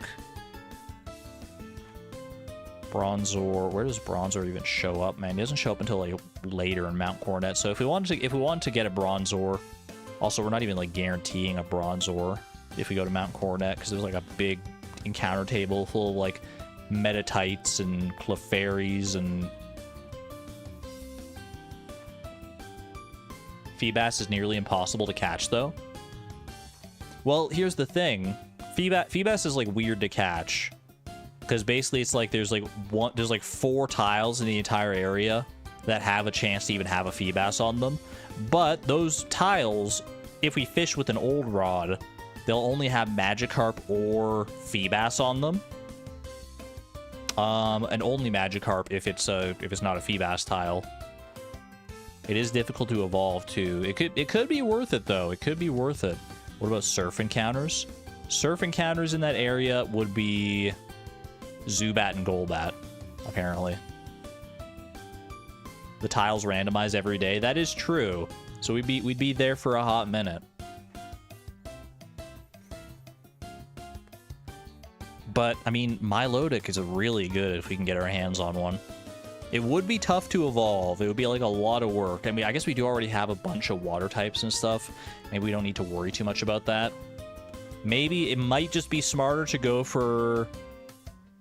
I mean, I really like Milotic, though. Milotic is strong, it's graceful, it's just like a nice... I've never used a Milotic, I don't think. I'm gonna fight Cynthia with a copy of her team. I am gonna have like a Spiritomb and a freaking Milotic at this point. And maybe even a Garchomp, I don't know.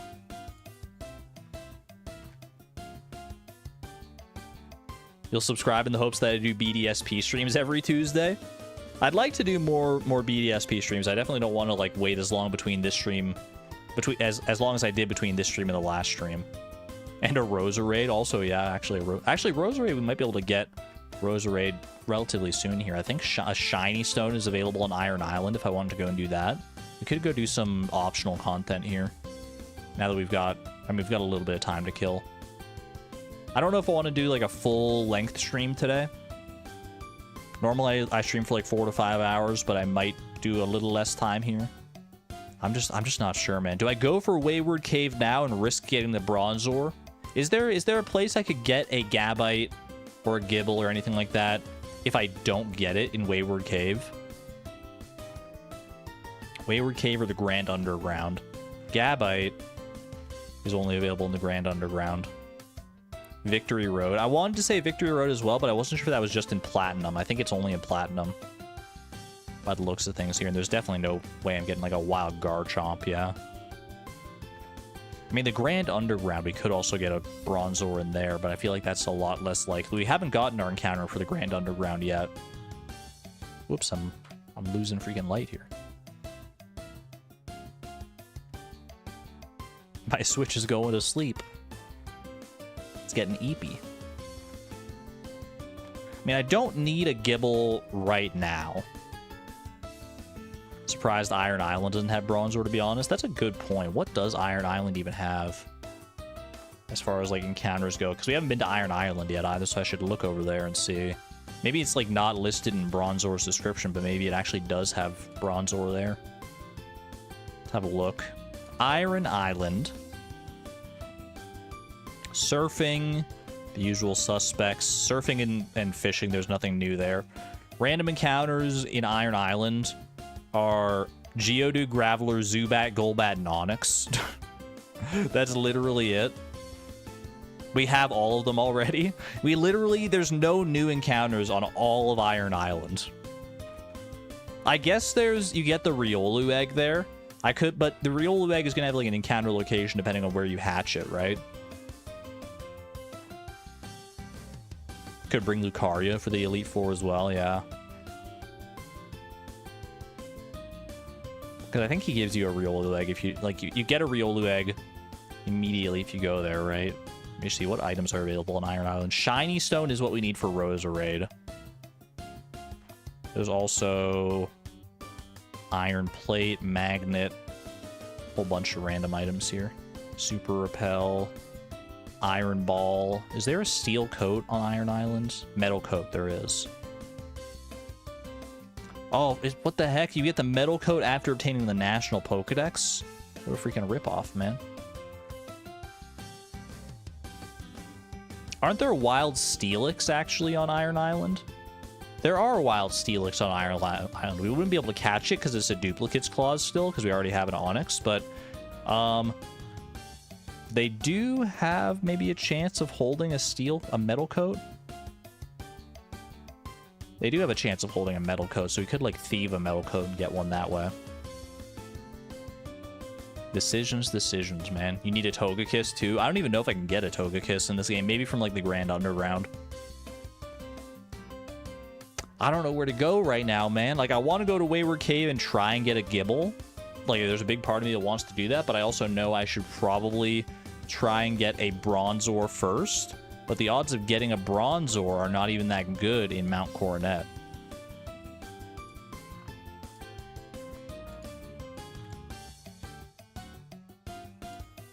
Like, let's see here. I'll, like, show you what I'm looking at. You guys are just, like, looking at this screen the whole time. Like, let's see. Where's Bronzor in here? These are, like, the lower levels of Mount Coronet. Route 211 entrance. There's no Bronzor there. Bronzor here. This is the second floor of Mount Coronet. Can I get there yet? I think I probably need, like, rock climb to get up there, don't I? Farming Metal Coats right now. You got 5 so far. You can help me with that. I appreciate that, Phil, but I probably wouldn't want, like, a traded Metal Coat. If I'm going to evolve my Steelix, I probably want to get the Metal Coat myself. Which I think I can do if I use... Like, I have a Pokemon that has Thief. So that wouldn't be too bad to get at a 5% rate and just, like, roughly 20 encounters on average. Although against a Steelix might be kind of rare. I don't know. After you get Rock Climb. So you can't access these Pokemon until I get Rock Climb, which makes sense given their levels. And then it's only it's a 20% chance to get a Bronzong and a 5% chance to get a Bronzor. Graveler, we already have. Golbat, we already have. Machoke, we already have. Chingling, we already have. Medicham, Clefairy, I mean, the most likely thing would be a Bronzong, but we could get unlucky with a Clefairy or a Medicham as well. But we could also maybe get Medicham or Meditite on the way up to Snow Point as well. And then what about Clefairy? Is there a way to get Clefairy somewhere else? Mount Coronet or the Trophy Garden? Trophy Garden we already got an encounter for. That's where we got Pikachu. So we'd have a chance at getting Clefairy. So I think the smart way to do this like encounter routing here, if we want to have the highest chance of getting like a Gible, would probably be you go up and do all the stuff in the north first. Like you go and do like the route to Snow Point City and everything. And maybe get a Medicham doing that. And that way we don't have a chance of getting Medicham in Mount Coronet. And then we go to Mount Coronet, this area here, and try and get a Bronzong, which would give us a duplicate encounter on Bronzor and Bronzong. And then, assuming that works, then we go back to Wayward Cave and we can get ourselves a Gible, because it'll be guaranteed, since all the other Pokemon there are ones that we've already caught. So that would be the best way to do that. It's not a guarantee, because we could get screwed by Clefairy here. We might not get a Medicham one in the routes up north. And that also does lock us out from being able to get a Feebas / Milotic from Mount Coronet as well. But honestly, I mean, we don't really need Milotic. We really don't. I just think it would be, like, cool to have. And, I mean, part of it is, like, you know, the coolness factor. Like, you look at this guy, Feebas, and you're like, ew, why would you ever want this guy? But then look at what it evolves into, man. Look at what this evolves into. This absolutely legendary Milotic.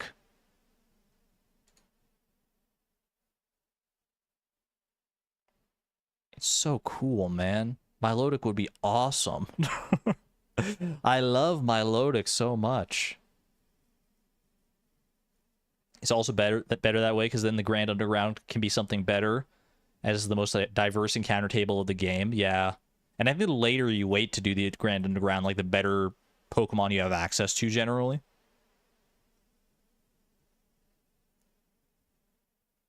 What is my heart telling me to do right now? I think my heart is saying that I think I'd go for a Hail Mary on Gible right now. There's a chance I just get Bronzor. Honestly, I'd be okay with Bronzor. Bronzor and Bronzong is like a cool Pokemon anyway.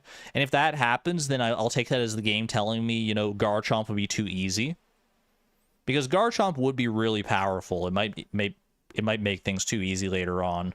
But I really do want to try for Milotic. I know it would be a time-consuming grind, but I'm willing to do it. I'm willing to put it in. Willing to put in the effort. Defeated Garchomp with a Gardevoir. Cynthia's Garchomp, you mean? I mean, I think that's the only Garchomp you fight in the game, right? That is a good Garchomp counter. Whoops. Okay.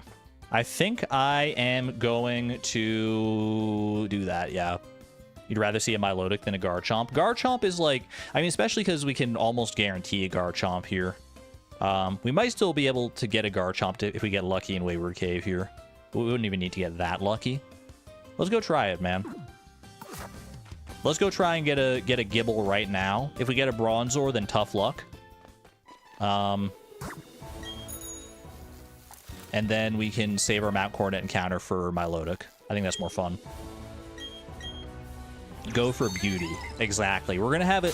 When I get to the Elite Four, I'm going to have a team of, like, my most favorite Pokemon that I have, regardless of, like, what's the strongest. Well, I'll need to combine, like, strength and beauty and, like, coolness and favorite factor. There will be a lot of different factors that go into what we choose for our Elite Four team. I have no idea specifically what I'm going to go for just yet.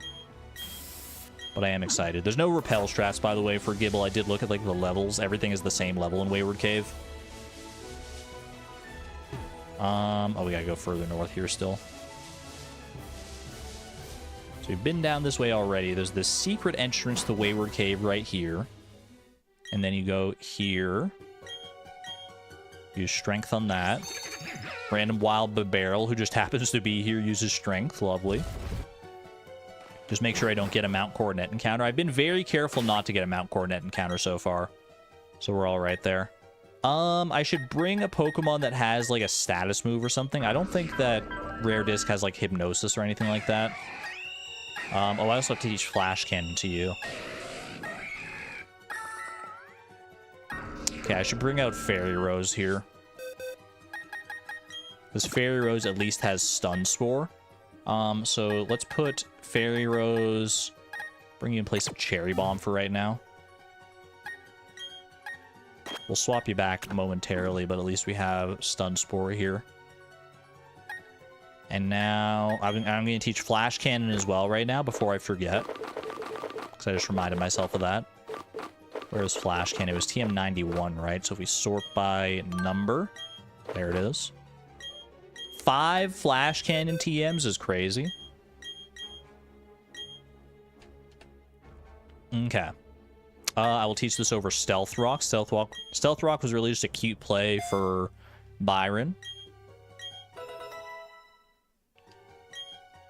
Alright. I think we're ready. So we just got to run out the repel here, basically. I guess I can explore the rest of this area while I wait for the repel to run out. Because I think there are, like, trainers and stuff around here.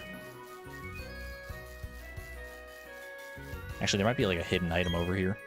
Repel's effect wore off. Would I like to use another one? No.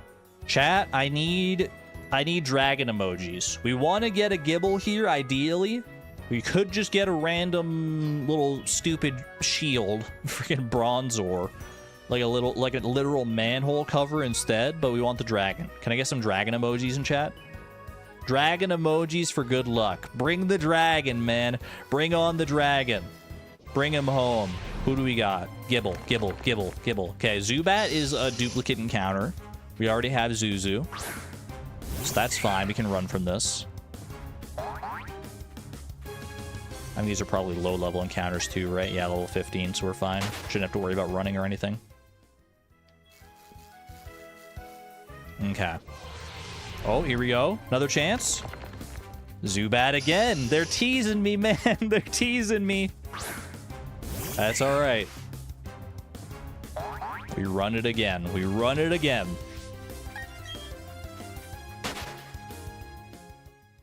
Show me the Gibble of my dreams.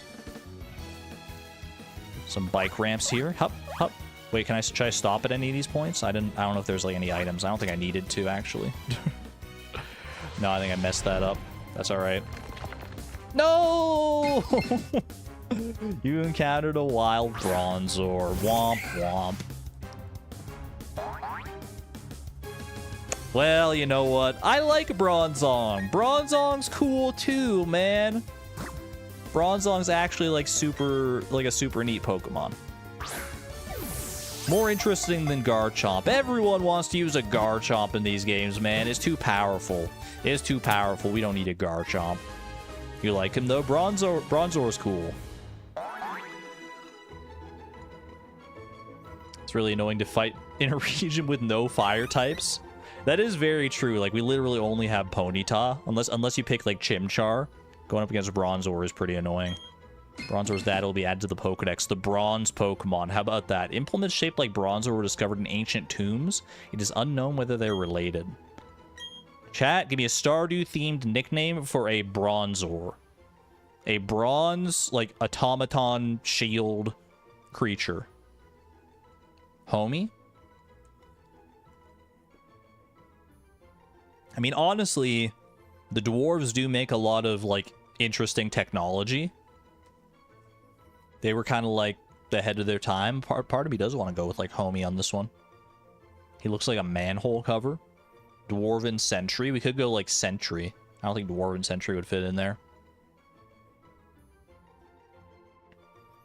Homie is quite a designation to give to a Pokemon, though.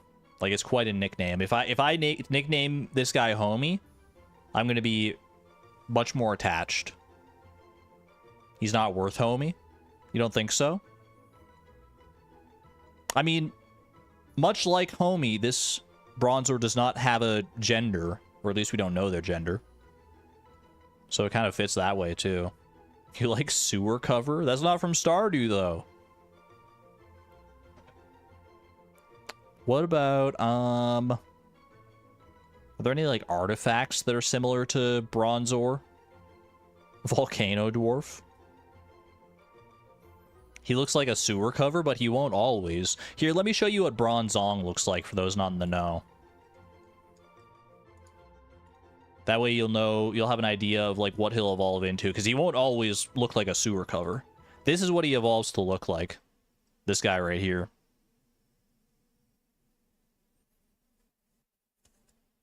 He evolves into, what is this? The freaking Bronze Bell Pokemon.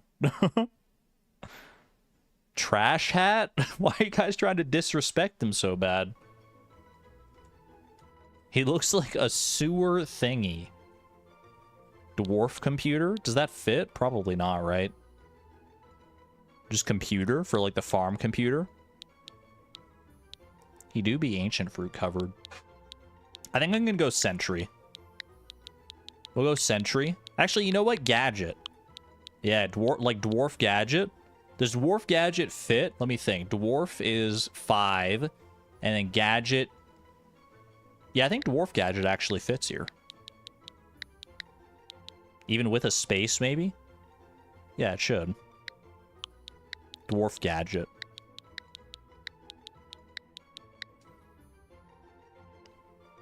How do you feel about that? Little Dwarf Gadget moment. I will send Dwarf Gadget to a box.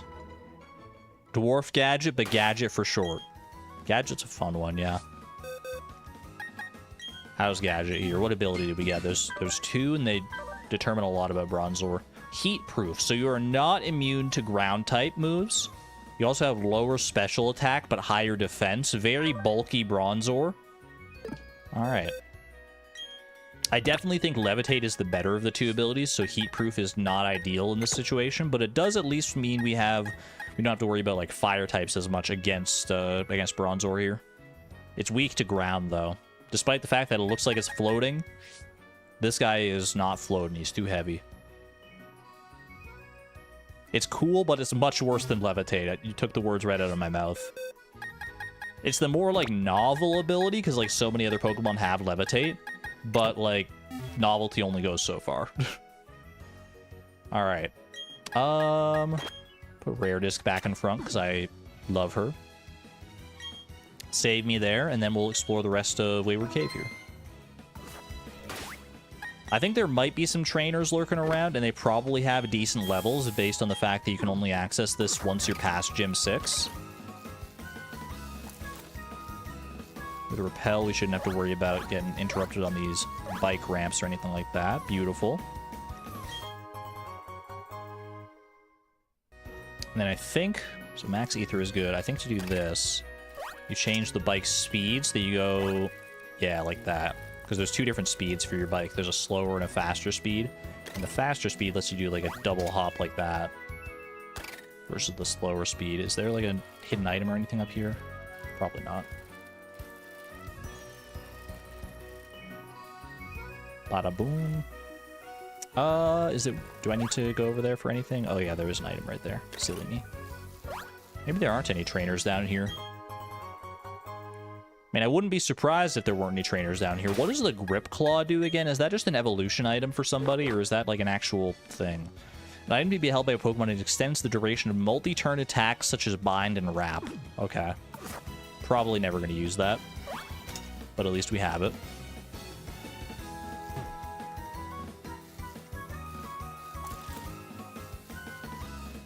Is Grip Claw used as like an evolution thing for like Weavile or somebody? No, that's like the Razor Claw. No, dude. Okay, I can just hop down here and get this item though. That's easy. Oh, a revive. Thank you. Basically just free money. Okay, let's line this up nicely. Boom, boom. And wrap around here. Bada boom. There is some good reward for getting to the end of all this, I'm pretty sure. I don't know what it is, but... What do you got for me? I have TM26 Earthquake. Wait, that's so good. Holy cow. I forgot that that's where Earthquake was hidden in this game, man. That's a really good move. That's a very, very, very good move. We only get one, though, so we got to be careful with who we teach that to. TM freaking 20... It was 26. For those not in the know, Earthquake, it's a staple ground-type move, one of the best in the business. 100 power, 100 accuracy, hits all the other Pokemon. It's just, like, insanely good. Been lurking and trying to catch a catfish at level 4 fishing is tough. I believe in you, Murdali. You got this. That is a low level for a catfish without any buffs or anything. But I believe in you. There we go, Earthquake. Well, that was worth the trip regardless. Even if we didn't get our Gibble, we still got something out of that. I mean, my first thought is to give Earthquake to Potato, our Hippowdon. But I don't know how often we're going to be using Hippowdon either. Is there anything like... No, there's nothing that way. This is just like a small little entrance cave. That's not too bad. Where should we go now, chat? Should we go to Iron Island to do some side content there, or should we actually progress with the main story here? We could go either over here and visit the lake, or we could go get some extra experience and items. We could get like an evolution item for Fairy Rose to evolve her into Roserade if we go to Iron Island. Could also go to like Fuego Ironworks. There's a couple different optional locations right now. I feel like Hippowdon will learn Earthquake naturally. I think it does, but not until like relatively late. Let me check that. Let me wiki that. Hippowdon learns Earthquake at... Oh, learns Earthquake at level 44. That's actually not that far away. So probably don't want to use the Earthquake TM on that. That is Brilliant Diamond, right? Yeah, that is. Okay.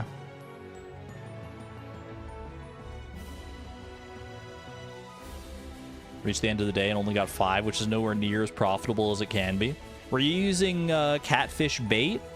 Well, you probably don't have a bait maker, I'm guessing. I don't think a bait maker is unlocked at level 4 fishing, right? Bait maker makes catfish fishing go crazy. I do remember that.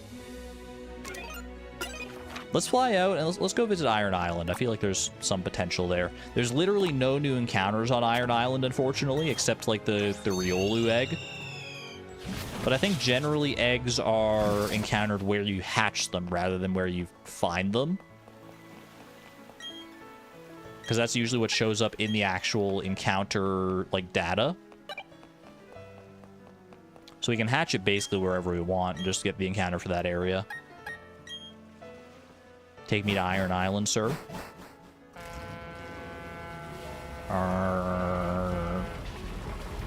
Quite the foghorn you have. The better to sound your alarm with. I was gonna say the better to blow you with, but you know, I mean, I don't have to say any more than that.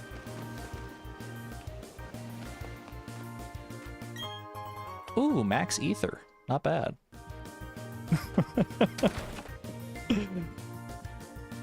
Ooh. Wait, who stays here? Can I just like sleep in this bed and recover? Apparently not.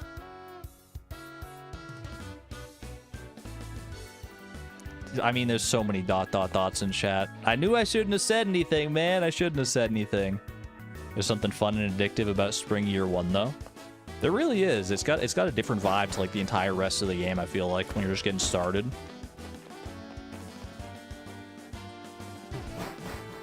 All right, Iron Island is a pretty big place, if I remember right. I think if I go down left here, there's like not that much going on.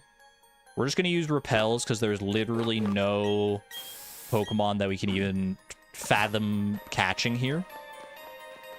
The only reason I would want to have encounters with anybody here is because of if I wanted to find a Steelix in order to get a Metal Coat.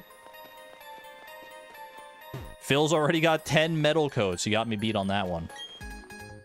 Yeah, I like the camp. So what? Let's battle. You're being a little overprotective, man. Are you okay? Camper Lawrence with the Luxio. Should have brought Hippowdon, I guess, but that's okay. You don't have to voice all of your thoughts. That's kind of what being a streamer is, though. Like, most of my thoughts I give voice to. Because what else would I say? I just, like, talk about the game nonstop. And I talk about the game... I feel like I talk about the game more than the average streamer. Am I crazy for that? I feel like most streamers use gameplay as a vessel to talk about, like, other stuff. At least a lot of the streamers that I watch. I try to keep the game front and center as much as I can. But I mean, I also don't want it to devolve into being, like, you know... Rare disc used Hex. Wow, look at that cool animation. Ooh, that looks like it hurt. Great, we killed Luxio. Let's go.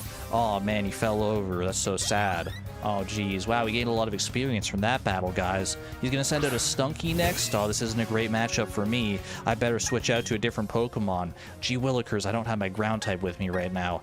I think I can probably just go with a relatively strong Pokemon then. Maybe I'll send out Marlin. He's like a pretty good guy. Go, Marlin! I choose you!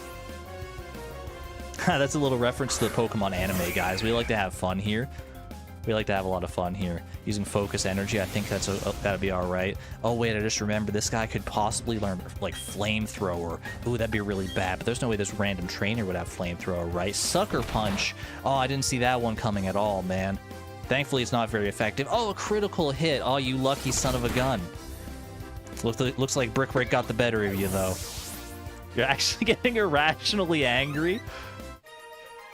I feel like I used to talk like that a lot more as like when I was like first starting out doing like Let's Plays and stuff. Because I didn't know what else to talk about other than just like describing what's going on in the game and like my vague thoughts to it. But it's like there's a certain cadence, you know? There's a certain cadence to the way people talk about games like that that does get kind of grating to listen to for sure. It seems like this uses more energy than normal chatting. It kind of did, I'm not gonna lie. And before his chat is frozen and he can't see us dying? No, I could see all too well. Do I need to heal anybody up here? Rare Disc actually took kind of a beating on that one. You know the sad truth, chat? I love Spiritomb, but Spiritomb's not very good. He's really not that good. But I'm still gonna use her because I love it. I love her. Okay, I think we don't. There is someone you team up with here. There's like Riley who gives you the Riolu egg, eventually. Yeah, it's a trophy Pokemon more than anything. We'll eventually team up with Riley, but I guess that's not until later on in the island here. For right now, we're on our own. May we have a battle, please? It'll be something to lighten up this boring picnic with. Why are you having a picnic by yourself in the middle of this cave? Picnic or summer? Honestly, based, actually. Now that I think about it, that's like... You don't care what anybody else thinks or does. You just came out to this island by yourself to have a picnic. I wish I had that kind of confidence. I'd be the kind of person who'd be like, I want to go for a picnic, but I don't have anybody to go with. Who says you need somebody to go with, to like go on your picnic with you? Just go have your picnic, man. Just go enjoy nature. Might be cool in there. Wonder Guard Spiritomb. Now that would be wonderful. Pun not even intended. I don't have anything that's like good against flying types. Do I have Ice Beam? I can actually teach Ice Pip Ice Beam. That might be better than... Would I teach that over Charm or Aqua Jet? Because we definitely want Surf and Flash Cannon. Let's see, Staravia. Staravia probably won't have anything for Ice Pip here, so let's just swap there. She's not alone. She brought Pokemon. You know what? The world of Pokemon is different that way. People are bringing Pokemon everywhere.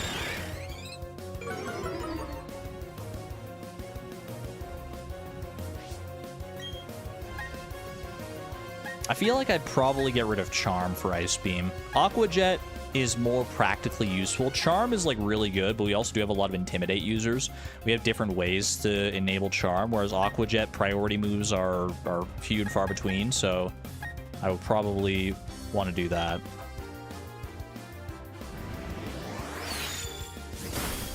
Dude, Flash Cannon is such a cool looking move. It's a very flashy move, if I do say so myself.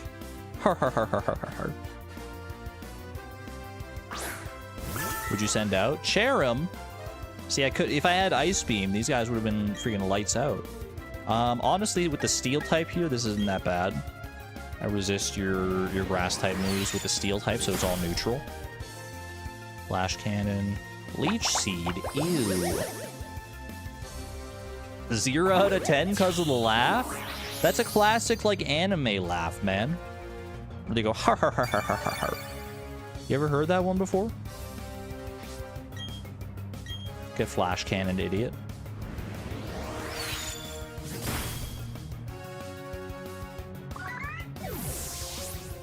You default to going yourself, especially if you're trying something new, then you decide which of your friends to join in the activity. So if you're trying something new, you do it by yourself, and then you invite your friend. That makes sense, yeah. Now with -1 for attempting to justify it. I think that should be a +1 for the confidence. To see someone rate your joke as 0 out of 10 and not cave under the pressure and be like, no, I'm doubling down. It's a good joke. Frick you. -2. How low can we go? All right. I will teach Ice Beam here. I'm pretty sure I have an Ice Beam TM that I bought at Veilstone. Yeah, we got one here. We know we'll get some mileage out of this. I still can't get over the fact that you can just, like, buy these, like, insanely good TMs at Veilstone. He swore at me? No, I didn't. Frick is an endearing term. I just use it differently than everyone else. I'm just built different. Do we go up this way? I think this gets us to an item or something up here. Maybe. Apparently not. There's an item down there, though. How did I miss that one? How do I even get there? You gotta go, like, up here and around and down. I'm not like other streamers. You know, it's really not like other streamers. I was watching Northern Lion stream a little bit before I started my stream today. He was playing a game that I never thought I'd see him play the likes of. I've never even seen it before, but apparently it's, like, really popular right now. It's called, like... What was it called? Like, Umamusame Party Derby or something like that? Pretty Derby? And it's a gacha game where you play as a manager of... You play as a trainer of race horses, and you're doing, like, horse racing and horse betting, except the horses aren't horses, they're anime girls. So it's a bunch of anime girls running around, like, a racetrack, and you have, like, a deck of cards that you use to, like, make them better or worse. It was a very surreal, strange experience to watch. Apparently it's super popular, though. Wait, no, it's weird now? Yeah, the horses weren't horses, man. They were anime girls. They were anime waifus. But I think it's actually wholesome. Well, it's as wholesome as you want it to be. I don't know. Is that a real thing, or did Argon talk about a fever dream? Go look it up. Wait, hold on. I think I looked it up on Steam, because I was, like, so curious about it. I gotta get the actual name here.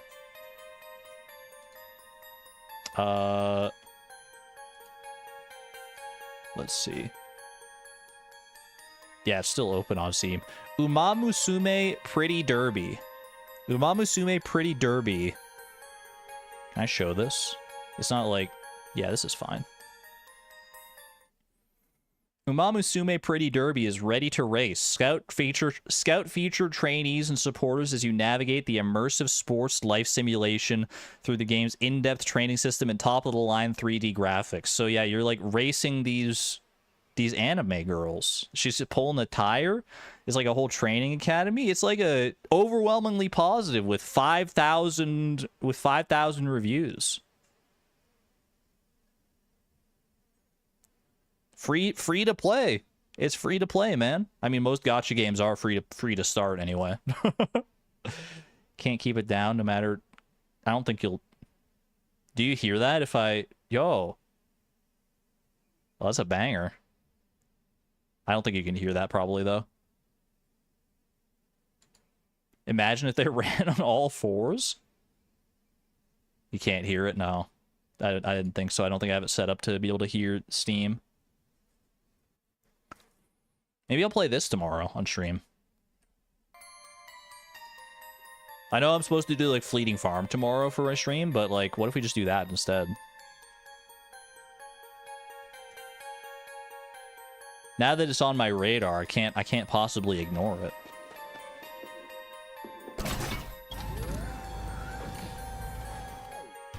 Alright, I think the way to progress is to the left there, so we go right first. Yeah, this dude's just pacing back and forth. The working class hero says hi. Dude knows what he's worth. I respect that. Worker Willie. Willie! Willie Pog! It's a Stardew cameo. I know this guy. What's he doing way down here? And why does he have an Onyx? Preparing for no stream on Friday. Let me know if I need to prepare for the opposite. I'll probably stream on Friday. I don't know what I'll stream necessarily yet. Maybe like some Mario Kart or something like that. Screech is a little spooky. Lowering my defense by 2 stages here. Willie traded his fishing pole for a wrench and some hard manual labor. Dude, Onyx is so bad. Like, Spiritomb's not even that strong, and like a not even like super effective move from a Spiritomb is enough to take you down. Okay, Graveler is a little spookier. Let's go with Cherry Bomb here.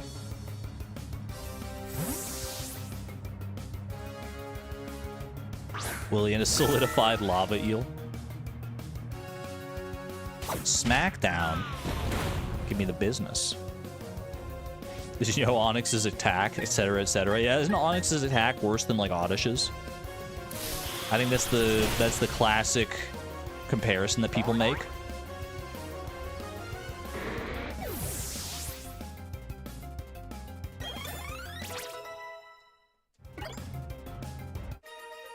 Is it Oddish? It's like some like insanely like a Pokemon that has no business having higher attack than Onyx. I get they wanted to make Onyx like hyper defensive, but they probably went a little too far in that direction. I used to work here a long time ago before it shut down. I worked at the Ironworks near Flow Aroma Town too. You might say I'm drawn to iron as if by a magnet. Let me guess what this is. Oh, that would have been perfect, man. Why didn't they put the magnet here? There's literally a magnet somewhere on Iron Island. I saw it in the item list when I was like looking at the game. That would have been too perfect. Why didn't they do that? They give that guy dialogue about a magnet, and they don't even give you the magnet. What is this F tier writing? The guy has iron in his veins. Well, I hope we all do. Let's see. Do I have to heal anybody up here? I'll heal Cherry Bomb up a little bit. We just need a little, like, baby potion heal here. That's fine.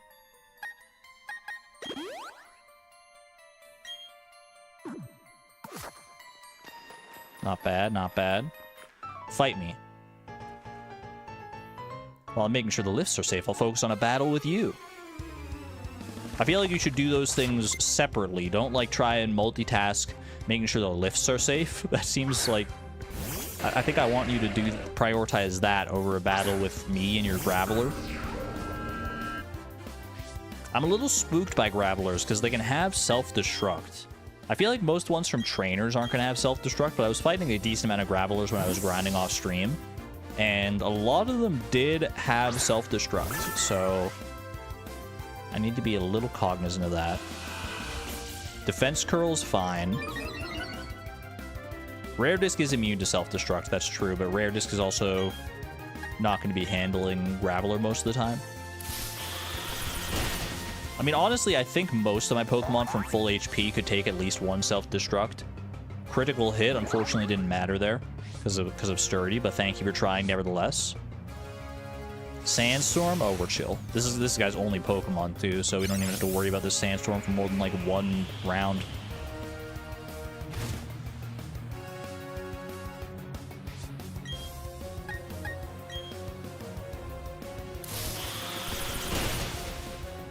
One of the strats I ultimately landed on to take care of the Gravelers while I was grinding is that Dubnium or Golduck has the ability Damp, which actually prevents the use of like explosive moves like that.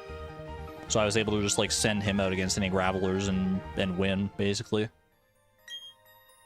I routinely check the lifts here. You can be sure of their safety. I mean, are you battling every time, though, that you're checking the lifts? I don't think I trust you, man. I don't mean to tell you how to do your job, but, like, come on. Okay, there's got to be something here. A bottle of iron. Hence the name of the island, I suppose. Alright. That was the precursor to Iron Islands. I think once we go down this staircase is where it really, like, opens up into the true dungeon known as Iron Island. Wait, this guy's... Look at this guy. He's so freaking cool. This guy looks like if a Lucario was a person. You think they designed him that way on purpose? You are. Oh, you're Vi? I'm Riley. I'm a trainer, and yes, it's a bit odd that I would be training here. If you'd like, we could team up. The wild Pokemon here are restless. You decide to go with Riley. Yay. Maybe he is Lucario. Maybe he's what that book was talking about. The Pokemon that sheds its skin and turns into a human. If your Pokemon get hurt, I'll heal them up. Thanks, bro. He's kind of giving Sebastian energy as well. Just a little bit. You know, I should probably be leading with Cherry Bomb here, to be honest with you, because a lot of these guys are going to have, like, rock types and ground types and stuff, I'm sure. Is this a double battle, or did I walk to the spot where this is going to be a single battle instead? Every good hiker gets a boost of energy when surrounded by boulders. Roar! Coming at you! Let me blow off some steam! Wait, that's scary, dude. You can't just roar at a person coming through a cave like this. Imagine you're out there walking, like, just enjoying a leisurely hike through the caverns, and then you hear in the distance, roar, and you turn and see this absolute unit running at you full force with his Zubat. Of course it would be a Zubat as soon as I switch to my grass type as well. I will switch to... Give Stardust some action here. Also, roar with the W is kind of crazy. I feel like I've never seen it spelled with a W at the start of it. Inner focus prevents intimidate. That's okay. Supersonic, brother. It's not that serious. Zubat, you're not gonna take down a Staraptor. I don't know what you think. What you're trying to do here. Even if I hit myself in confusion every single time. Okay, that's a lot of damage from confusion, actually. Poison Fang. Don't poison me. Okay. No toxic poison there. All right, we got this. Come on, Staraptor, you got this. Poison Fang. I mean, you gotta respect it. You gotta respect the Zubat. It's doing everything it can. Okay, I think we have to switch, actually. Unfortunately enough. You know who you can't poison? You can't poison Ice Pip. I should have swapped to Ice Pip to begin with. We have Ice Beam here now, so... Nice try, Buster. At least we get healed immediately after this by Riley. The fall. Staraptor should have been able to take that. If Supersonic hadn't hit, and then we hadn't hit ourselves twice in confusion, I mean, it would have been lights out for that Zubat. You already know it. You know it to be true in your soul.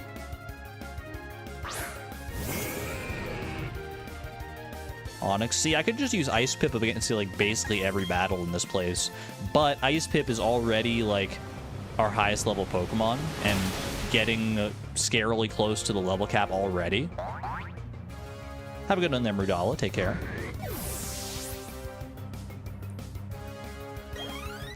Level 39 Staraptor diffed by a level 28 Zubat.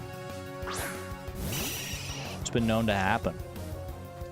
I mean, there are people who are doing Pokemon challenges out there where they beat, like, the entire game with, like, level 5 Pokemon or whatever, right? Level 1 Pokemon even? I don't know. Or, like, all their opponents' Pokemon are level 100. The Pokemon Challenge Run community goes absolutely insane, man. You think, like, some of the Stardew challenges we do here are nuts? You really should look at some of those Pokemon challenges, because, like, the nonsense they have to pull out with some of them, and the things they put up with, like, as far as, like, odds and stuff, it gets a little silly. When you're up in the mountains, a battle will do for a proper greeting. At least you're not roaring at me. I appreciate that. You watched a Magikarp only run? That sounds crazy. Of which game? Was that a J-Rose video? I know J-Rose does a lot of different, like, Pokemon solo challenge runs. Like, he's been doing a series for a long time where he sees, like, whether, like, one Pokemon can beat the entire game on their own of the original, like, 151 in, like, Gen 1. I know he did a Magikarp run, but he, like... I think initially he did a Magikarp run and he realized it couldn't be done because Magikarp can't hit ghost types in that game. And then he swapped, and then he like redid it and figured out a way to actually do it. I feel like I remember watching that video. It was nuts. I think I'm going to swap to Rare Disc against you, actually. Rare Disc does... Oh, we do have Psychic, actually, with Rare Disc, so this would be fine. It was J-Rose. Definitely sounds like a J-Rose thing, yeah. Strength. What you gonna do when I hit you with a ghost type?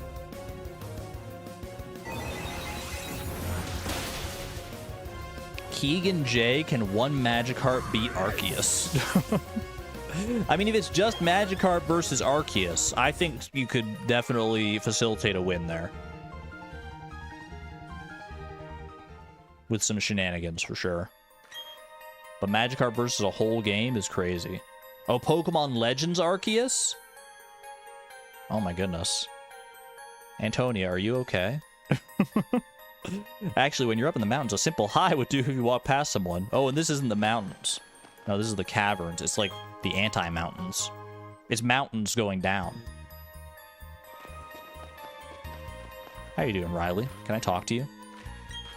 Bro doesn't want to talk. Haha, I'd have to agree. You might say the folks who train here have a bit too much time on their hands. I didn't say anything, dude. That's a weird response, right? I'm not crazy. I literally said nothing. I turned around and was like, hey, what's up? And he's like, haha, I'd have to agree. Haha.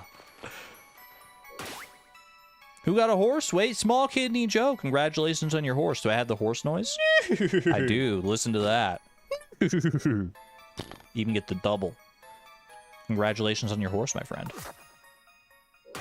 Speaking of double, do I want to do a double battle here? I'm a little spooked. Double battles are always scarier. These are fighting type trainers by the looks of it, so I'm going to put Star Drop out in front and hope for the best. I'm just going to do single battles. I'll pound the fear of my fist into you, a karate style, punk. Bro, you don't have to be that aggressive about it. He doesn't even want to do, like, a Pokemon battle. He just wants to, like, fight me, like, fisticuffs. Why do you call me a punk? That's so mean. He's all smoke, though, you can tell. He's all bark and no bite. He talks a big game, and then he comes at you with a single level 35 Krogunk. Get on my level, scrub. You love Krogunk. Krogunk is a great Pokemon in the proper hands, but Black Belt Kendall just doesn't have the proper hands. I'm so sorry. I got a bit mouthy there, didn't I? At least you got the self-awareness to apologize. Apology accepted. Talk to me. So I'm going to try to shatter steel. I wonder how many more years it would take for me to do that. Good luck. That's all I can say about that one. Beating you would be my 100th straight win. Here's to a fun battle. I've got bad news for you. Very bad news for you, Black Battle Girl Tyler. A single Medicham. Medicham is a scary Pokemon. I could see you getting 100 wins with a single Medicham. But against my team, I feel like you haven't beaten a single Staraptor. Who is she fighting? Part of me wants to switch here to... I feel like I should switch, actually, because I don't know if a single Pluck is going to take out Medicham. It very well might. But I honestly think that Rare Disc is better here, because I feel like a high jump kick coming out. Like, I have, like, a vision in my head. High jump kick, critical hit, and Star Drop just, like, goes down like a sack of bricks. Rare Disc fully counters Medicham. Immune to Psychic and immune to Fighting. So what are you going to do to me? Psybeam? You're going for special type attacks with your Medicham? Are you okay? Thunder Punch. That also would have been bad against Staraptor. I mean, that hurt a lot on a rare disc, I'm not even gonna lie. Hopefully Hex will be a good hit here, though. Yeah, okay, we're good. We're good. A little spooky there for a second, but fine. It was just a critical hit anyway. Sorry, Battle Girl Tyler. She is... I mean, she looks pretty happy for just having lost like a 100-win streak. You don't know how frustrating it... Wait, how frustrating it is to lose now after all that work? She doesn't look that frustrated. I wish I could beat Maylene in Veilstone Stadium one day. You haven't beaten Maylene? And you got... I mean, you could probably take her on, honestly.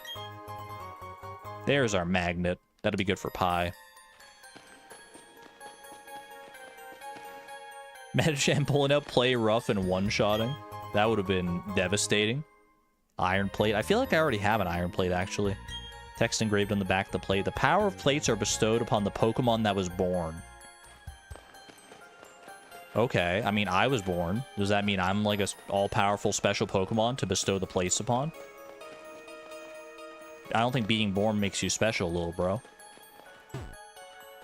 Been lurking at 2x speed to catch up and just heard is better to blow you with, so here's my ... dots.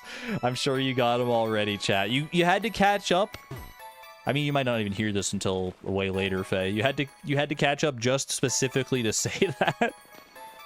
I guess it was pretty bad. I shouldn't have said it. I regretted it as soon as I said it, except not really, because, like, you know, that's the nature of streams, is you say things to aggravate chat so that you... That's how you get... That is content farming, baby. You're just lucky I don't say more stuff like that. I haven't fought these guys yet, right? I feel like they're gonna have... These workers have been tending to have, like, rock-type Pokemon, so maybe, like, Cherry Bomb here. Hey, this is no playground. If you're gonna play, battle me. Immediate pivot from this is no playground to if you're gonna play. I respect that, honestly, Brendan. You saw that I came ready to play, and you're like, this isn't a playground, but if you're gonna play anyway, wink, wink, nudge, nudge. Here's my Onix. Get Magical Leafed.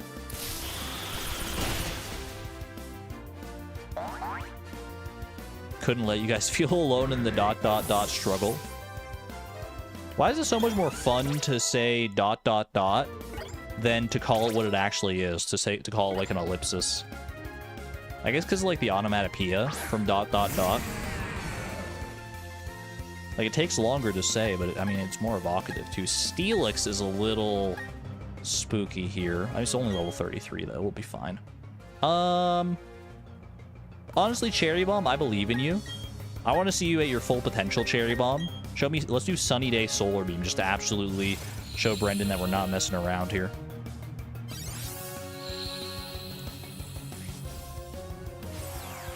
It's been a while since we've seen Cherry Bomb in her true glory. Look at her. She's so cute, man. Ice Fang. Why? There's no need for all that. Didn't even do half, by the way. I think we're okay here. Wait, unless we don't kill because of Sturdy, and then you hit me with an Ice Fang critical hit, in which case Cherry Bomb may die. No, we're good. I didn't have to worry about all that nonsense.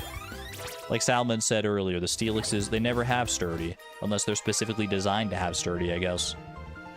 You played me like an amateur. Like an amateur. They were going to close this place up so no get in, but they left it open so people in Pokemon can get together here. I thought this was like a place where people come to, like, work out. I guess you can work out, like, alongside your Pokemon, though, to be fair. You thought we would have our first death when that Ice Fang came out? Dude, these guys are blocking the path here. I can't even go through that way anymore. The Canalave Gym folks use this place as their training ground. Hopefully I can still, like, squeeze through there to get that item. Worker Quentin. Go back to directing movies, dude. You're not built for the Pokemon life. The Ice Fang was a little spooky, I'm not gonna lie, but, like, from a Steelix, I already know that it's not going to do that much because not same type attack bonus. Steelix has better attack than Onix, but not by that much, so. We're chilling.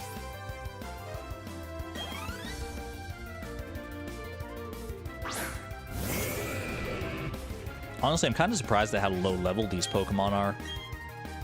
I guess you could come to Iron Island prior to the 6th gym. You can do this either before or after the 6th gym. So they had to, like, kind of keep it lower levels. That way, if you do come here to, like, get experience for the gym, you're not, like, way out of your depth. That makes sense.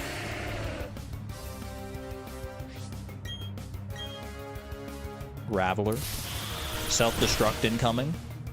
Just kidding. We're not going to give him the chance.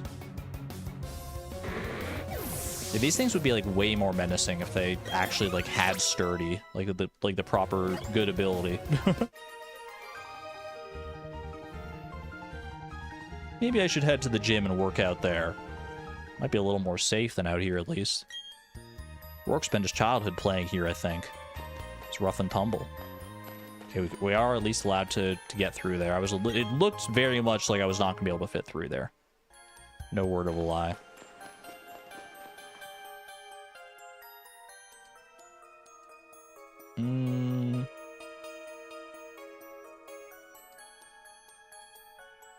Hold on, I'm just adjusting. Do I need a little hydration break here anyway? Glug glug.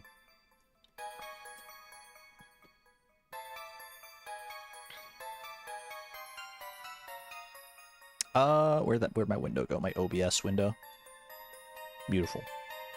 Beautiful. Okay, carrying on. Honestly, I think we're actually nearing... Oh, Iron Island has galactic grunts in here? I didn't remember that the team... I wanted to call them Team Galaxy for a second, which I guess is like a totally fair name, but they're Team Galactic. I didn't remember them having a presence here, like, whatsoever, to be honest with you, though. If I was a Pokemon, I feel like my ability would be Anticipation, which allows you to sense super effective moves, because I looked at this, like, pair of ace trainers over here, and I immediately shivered. I'm like, they have something. They have something that I need to be scared and prepared for. That's just anxiety? I guess what is anticipation if not just anxiety? Anxiety, the ability. I think I went everywhere else already. I think I can do this as 2 single battles here, if I manage to sneak in on the left there. I am going to look up what these guys have, because, like, I'm kind of scared out of my mind. I don't know, just looking at them. Ace trainers are already scary, and I have, like... I feel like I have, like, a very, like, a repressed memory of fighting these guys when I was a kid or something like that. They're giving me the creeps. Let me see. Iron Island. I'm pretty sure, like, the galactic grunts are gonna be like whatever. These ace trainers. Team Galactic Grunt. Ace Trainer Jonah has a Ponyta, a Haunter, and a Floatzel. And Ace Trainer Brenda has a Pelipper and a Pseudo-Wudo. They've got a big variety compared to, like, all the freaking Gravelers and Onyxes and stuff we've been seeing around here. Okay. Ponyta, Haunter, and Floatzel.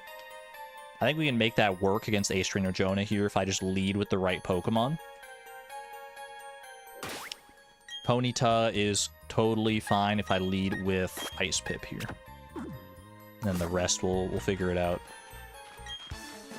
If we battle here, your Pokemon will become stronger, and so will mine. That's a good thing for both of us. What's not to like? Let's throw down. No one told Jonah about the Nuzlocke rules, man. He doesn't realize once these Pokemon faint, he can't use them anymore. It's do or die, Jonah. Only one of us can come out of this stronger. Oh. Also, if you don't beat any of my Pokemon, you don't gain any experience points anyway, so, like, I hope you came prepared. That's all I'm gonna say.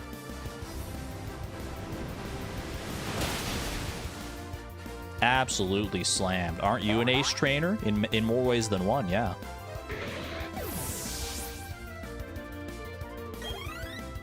Ace trainer and an arrow trainer.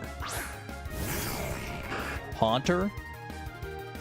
So I think Haunter doesn't have anything like silly like Destiny Bond, does it? Shadow Punch, Confuse Ray, Mean Look, and Payback. Okay. I will switch to Rare Disc on this guy. And we should be able to just devastate you with payback.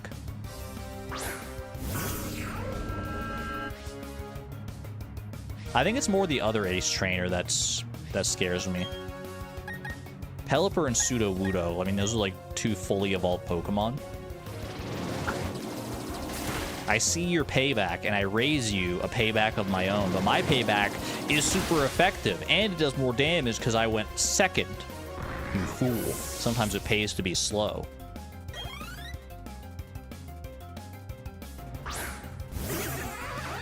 And Floatzel. This Floatzel generally do have like ice-type moves, so I'm wary of switching out to Cherry Bomb here.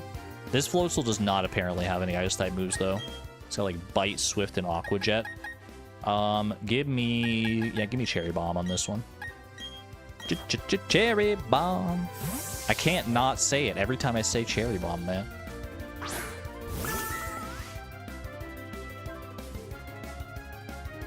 Ooh. Love that affection, man. Dodging even the 100% accurate moves.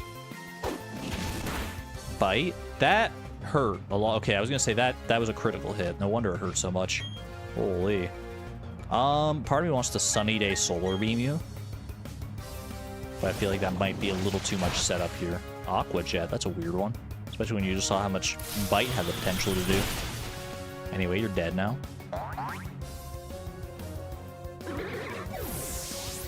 Okay. Threat 1 neutralized. On to threat number 2. Ace Trainer Brenda, or whatever her name is. You know, I would have really enjoyed a win there. Would have been real nice. Don't be so passive-aggressive, bro. Only one of us could win that, and I'm not about to lose my Nuzlocke to the likes of you. This mine's been abandoned, but now it's home to many Pokemon. I guess everything finds a place to call home someday. ... Makes you think, doesn't it? Alright, Pelipper and Sudowoodo coming up. I think for Pelipper, it seems like a no-brainer, actually. We swap out. I could bring in Lightning Rod. Lightning Rod or Pie. I mean, Lightning Rod's not evolved yet. I wonder if I can get a Thunderstone right now, actually. Probably can from the Grand Underground, if I had to guess. Let's bring in Pie over Marlin for right now. Actually, you know what? I think Pie over Stardrop for right now. Stardrop's already pretty high level. So put Marlin back in here.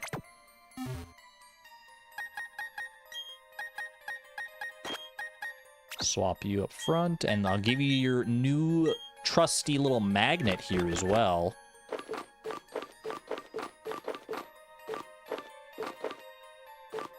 Call this Breaking Bad, man. Yeah, magnets! I can't say the full quote, because this is a PG-13.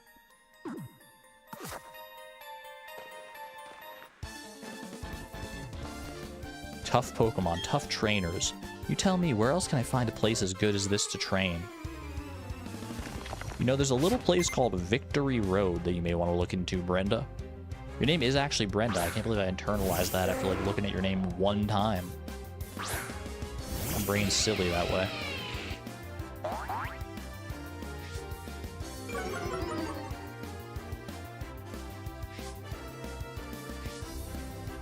Have I been on top chat all this time? I don't think that matters too much, but usually I switch to live chat instead of top chat. I don't even know why top chat's an option, man. I guess if you have like a really busy chat, you maybe only want to see like not all of the messages at once. I don't think I've been on live chat this whole time, but I've been like closing in and out of the chat just to make sure it's not freezing every so often. Chat's quiet today. The Pokemon streams are often like quieter chat, to be honest with you, which I'm okay with. I just take that as a sign that people are like sitting back enjoying the content. And also, I know this doesn't cater to as many people as like the Stardew content does. It's not generally what people come here for, but I hope that the people that do come here to see this are enjoying it.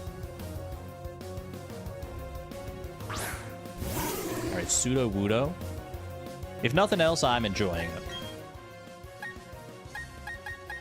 And that counts for something for sure.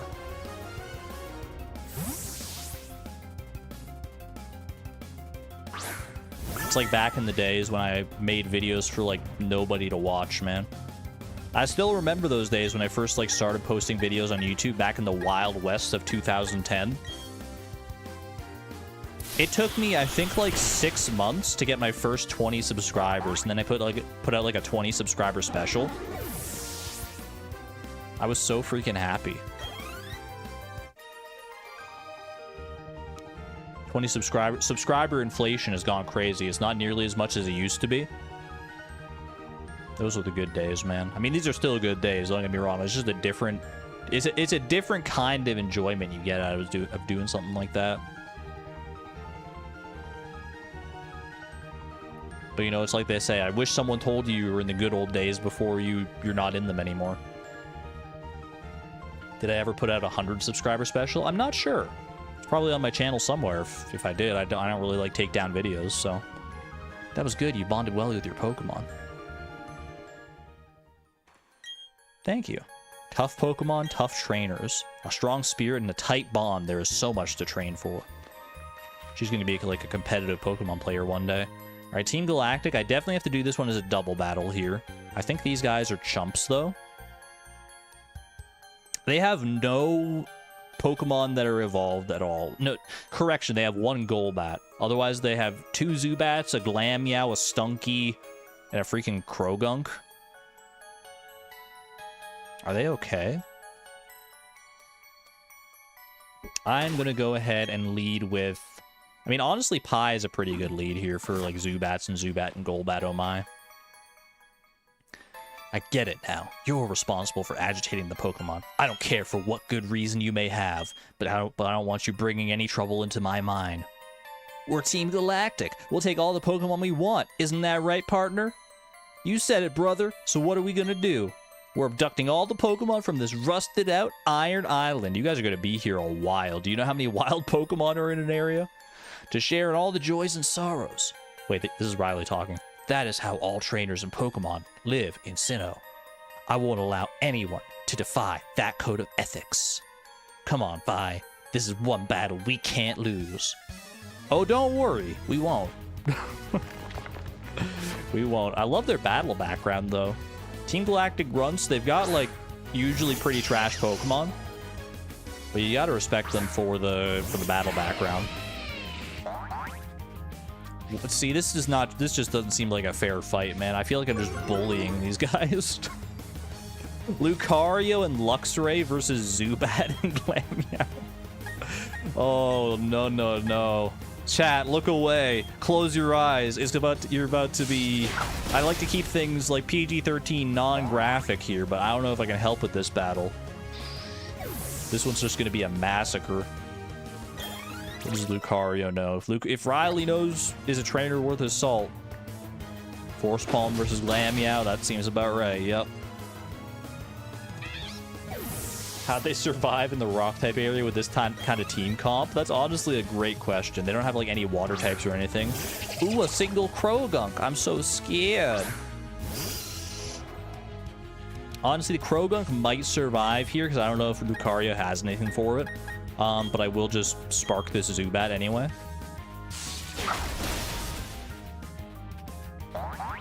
Worst case scenario here, I think Krogunk hits Lucario with something and does a decent amount of damage, maybe. But I'm not scared for Pi at all here.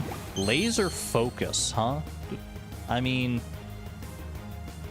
sure. Poison Jab. This could poison. Fine though.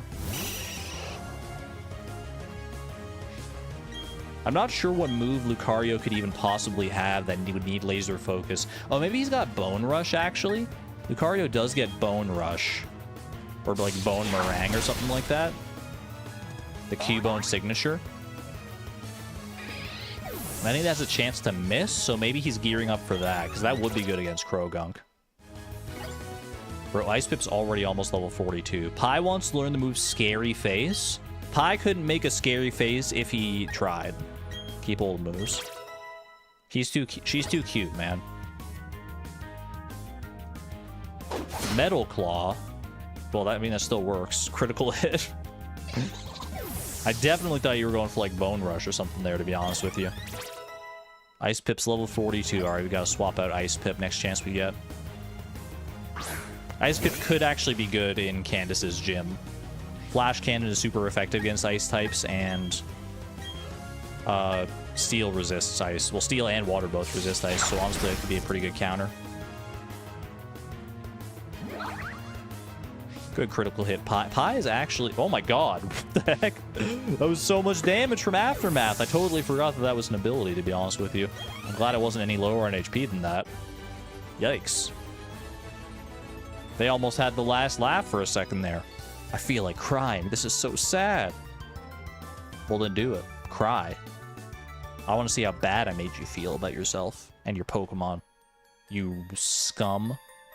Stop. I said stop. Your combination is so sick. The both of you and your Pokemon. Let's beat it, partner. You said it, brother. We don't even know what Team Galactic's big plan is anyway. There's a bunch of chumps, man. They don't know anything. Thanks. You really helped me out. Listen, I have a Pokemon egg here. Would you take it with you? Yeah, sir. Thanks. I'd like to show you the Pokemon that hatches from that. I'd like you to show the Pokemon that hatches from that egg all sorts of new places. I will send... I guess I can add the egg to my party right now, because I need to get rid of Ice Pip to begin with. Since you're at the level cap. Place the item in my bag, please. Spending time with you was very enjoyable. I intend to test my skills in other places from now on. Let's meet again. Take care on the way out. This is one place where the quality of life was actually updated from the original game, because you couldn't access in the original Diamond and Pearl. You can't access your boxes just like from your party like this. So I'm pretty sure I remember if you didn't have room in your party to get this egg at the end of Iron Island here, then Riley would just be like, come back when you have more room. So you'd have to like leave the Canalave City, deposit a Pokemon, then come all the way back through Iron Island in order to like come and get this egg again. It was like a whole big thing. What a weirdo. He's just passionate. I respect him. We'll keep the egg. I'll keep the egg on me for right now. It will eventually hatch into a Riolu, which will evolve into Lucario, a very good Pokemon. You probably don't need me to tell you that. Or you'd have to go through Iron Island with 5 Pokemon. That's if you like knew beforehand you were getting the egg, yeah. Which is, I mean, it's not the hardest thing to do in the world, obviously, especially since Riley you could team up with for some of those double battles. And I believe this is the real treat we wanted to come here for. The Shiny Stone. We actually have exactly 1 Pokemon that evolves via Shiny Stone. Do I want to evolve her right now is the question, though. Is there a reason to hold off on evolving Fairy Rose with our Shiny Stone here? Because sometimes, especially with stone evolutions, after you evolve them, they don't like learn any more moves. So I want to look and see what Roselia's learn set is here before I commit to evolving into Roserade.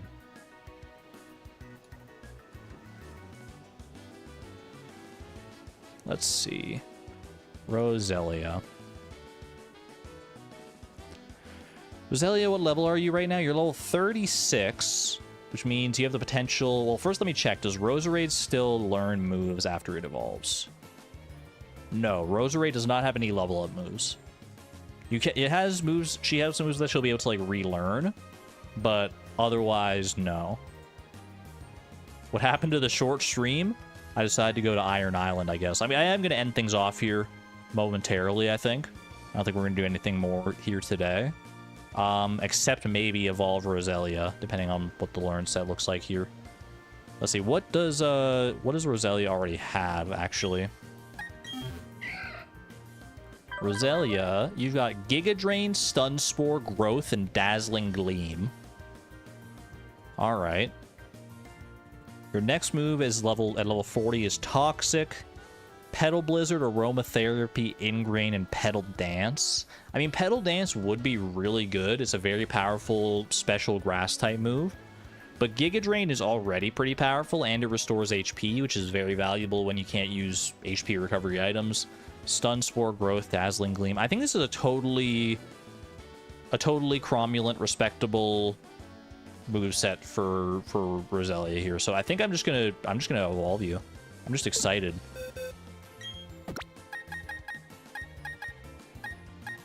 Fairy Rose, who we've had from like the very early days of our Nuzlocke here, finally coming into his own.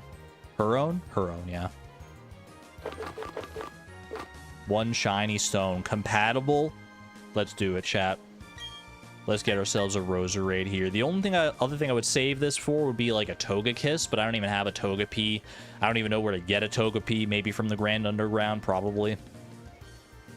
I don't think they're available anywhere else. Lock it in. What? Fairy Rose is evolving. Suzaluza, you're back just in time. Look at this absolute diva of a flower.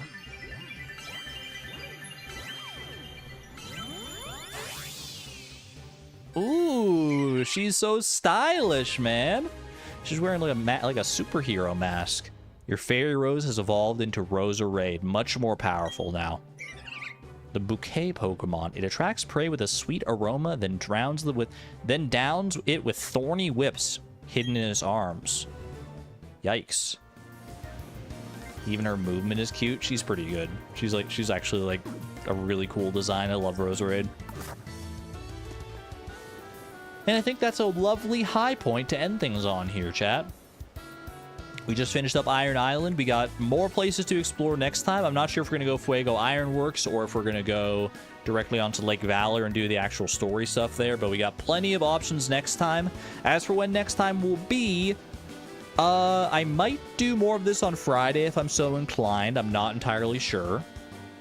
I'm probably going to do, I don't know, Friday is still up in the air. I could do more of this. I could do some Mario Kart. I could do some like Stardew Expanded.